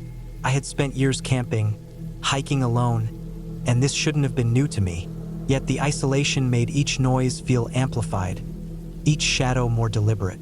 I tried reading by the firelight, tried keeping busy with small tasks, but the feeling remained. Somewhere outside, something was moving, and the longer I stayed, the more it seemed to focus on the cabin itself. The next morning, I woke before dawn, the forest still quiet but different. There were small tracks near the cabin, deep, heavy footprints in the soft dirt that hadn't been there the day before. I stared at them for a long time, noting their size and depth, the way they led around the cabin in a semicircle before disappearing into the trees. They weren't animal tracks. They were far too large and consistent. My heart rate increased, but I told myself I would investigate carefully. I grabbed a flashlight, laced up my boots, and stepped outside. The air was cold and damp, the ground soft under my feet. I followed the tracks into the forest, keeping low and quiet. Every snapped twig, every movement of leaves made me pause, tense, trying to locate what had made the prints. I didn't find anyone. The tracks ended abruptly near a dense patch of underbrush. I circled back to the cabin, my nerves frayed, but found nothing else. I spent the morning cleaning, preparing supplies, and trying to keep calm, but there was a nagging sense that the forest had watched me, that I wasn't as alone as I had thought. By midday, I decided to walk further along the trail that led from the cabin, keeping my eyes on the ground, noting landmarks. The forest seemed larger and more tangled than it had appeared from the road. Every step felt heavier, as if the trees themselves were pressing down. I tried to rationalize. Deer move here, hikers pass, other people may be nearby, all perfectly normal. Late afternoon, I heard it again. Heavy footsteps approaching from the direction I had come, slow and deliberate. I froze, realizing that the sound did not match my previous imagination. There was no wind strong enough to make it, no animals large enough to produce it so close. I stayed still, listening, heart thumping in my chest. Then the steps paused, as if the person or animal had stopped, listening as well. After what felt like an eternity, the sound receded slowly, disappearing into the thick forest. I returned to the cabin in silence, my hands shaking, locking the doors, checking the windows. I spent the next day in a heightened state of awareness, moving cautiously, double-checking locks, and observing the forest from inside the cabin. I realized that the cabin, once a comforting isolation, had become a trap. The forest outside, for all its beauty, held someone else's presence, someone watching or moving unseen. I didn't see them, but their traces were there. I noticed small disturbances. A window slightly smudged with a handprint, a branch laid across a path that hadn't been there, the feeling of being followed every time I stepped outside. I began planning my departure. The dirt road was long, but if I left carefully, I could avoid detection. I spent hours observing the approach, noting every shadow, every sound. At dusk, I gathered my belongings quietly, moving only when I felt confident no one was near. I left small, misleading signs of movement, stepping off the path occasionally to throw tracks or make it seem like I had wandered deeper into the woods. My goal was to get to the car without being followed. The forest seemed to sense my intent. Branches snapped behind me. Shadows shifted faster than they should have. And there were moments when I thought I saw figures moving at the edge of my vision. I kept walking, never running, keeping the car in sight, my mind focused on simple steps. Reach the road, start the car, drive. Hours passed, and eventually, the dirt road appeared ahead, dark and empty. My relief was immense but tempered by caution. I approached the car slowly, checking the perimeter, seeing nothing. Finally, I got inside, locked the doors, and started the engine. The vibrations of the car on the rough dirt road felt grounding, real, and for the first time in days, I exhaled fully. I drove carefully, watching for shadows, listening for footsteps or voices, but the forest began to thin, the trees receding as the road curved back to civilization. Hours later, I reached the paved road.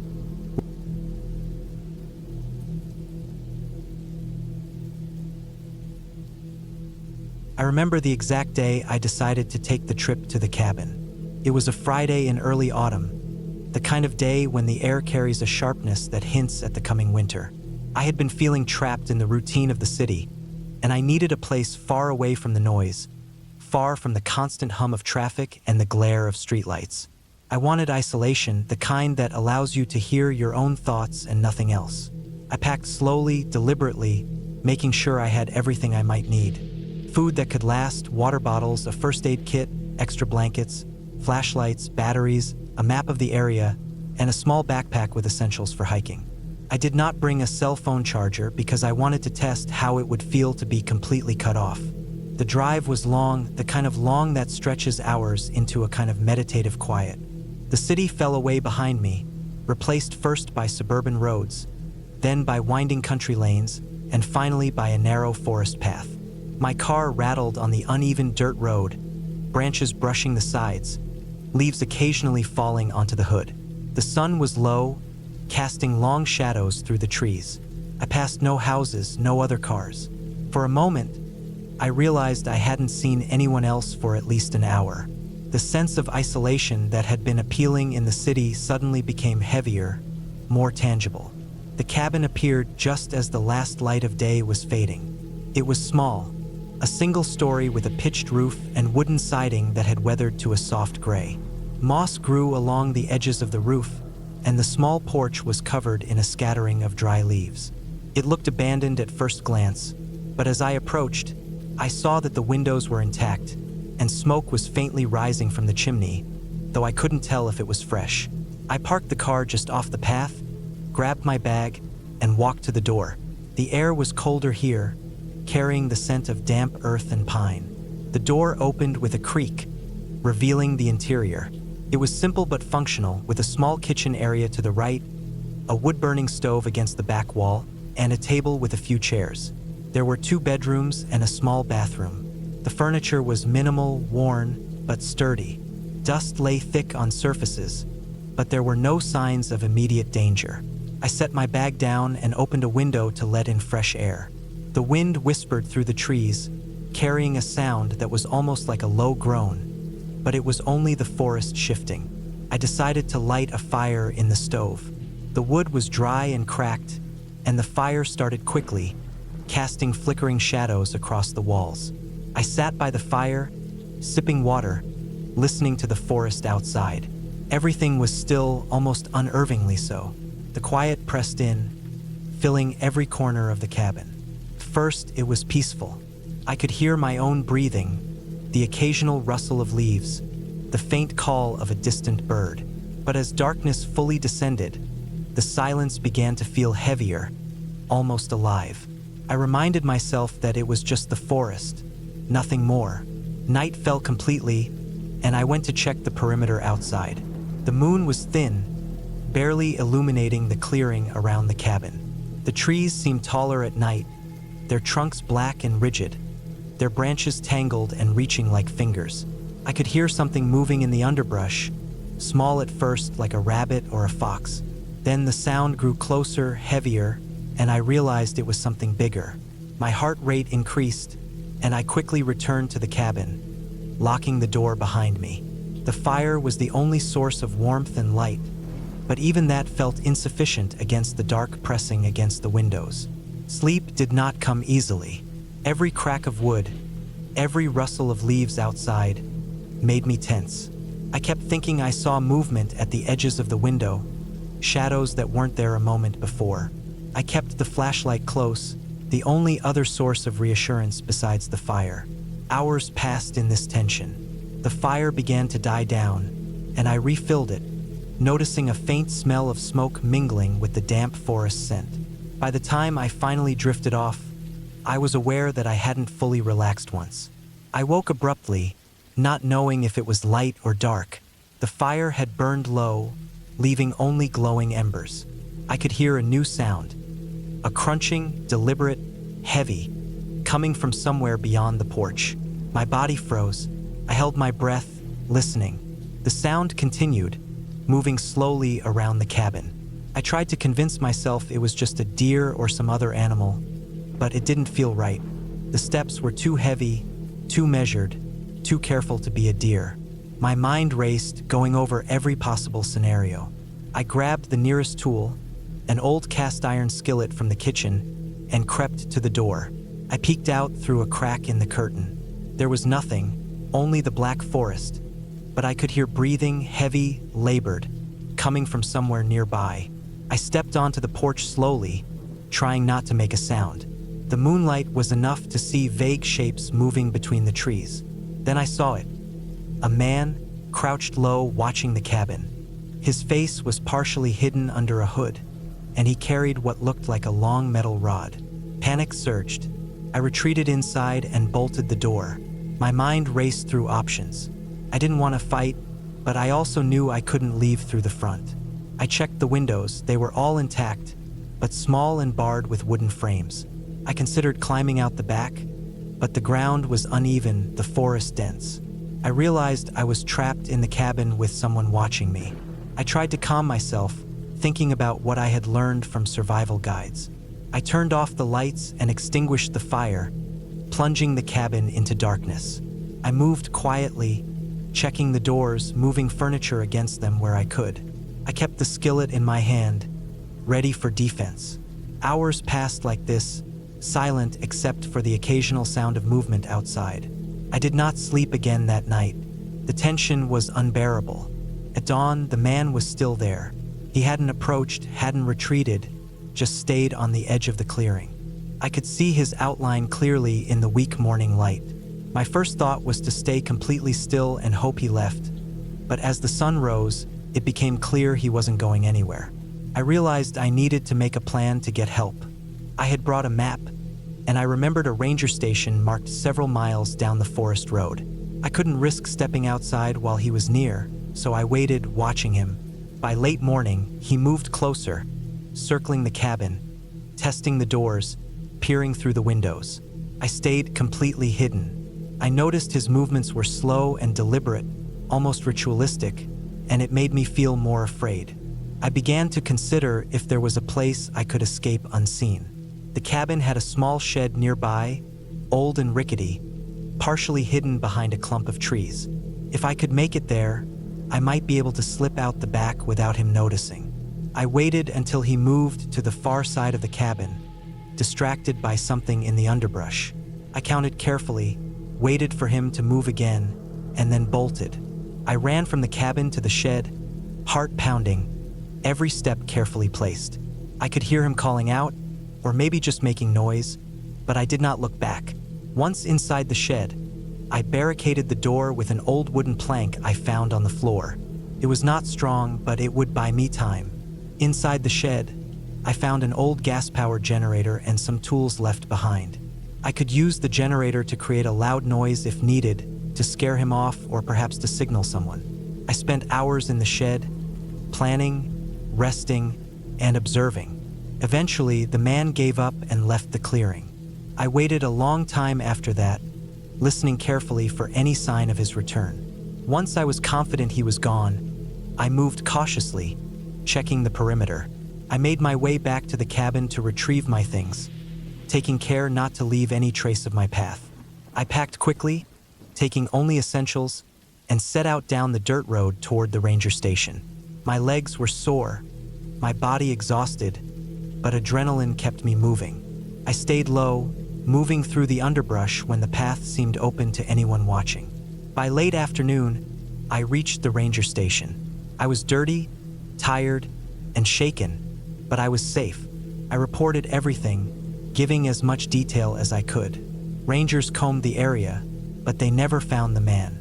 They told me that isolated cabins like the one I had chosen are sometimes used for ambushes by people hiding in the forest, and that my careful actions likely saved me. Over the next days, I stayed at a nearby lodge, reflecting on the experience. The fear had been intense, almost paralyzing, but I realized that careful planning, observation, and staying calm had been the difference between being trapped and escaping. I never returned to that cabin, and I always stayed closer to main roads whenever I ventured into the wilderness afterward. The memory stayed with me, a constant reminder of how quickly isolation can turn dangerous and how important it is to respect the wilderness, not just for nature's hazards, but for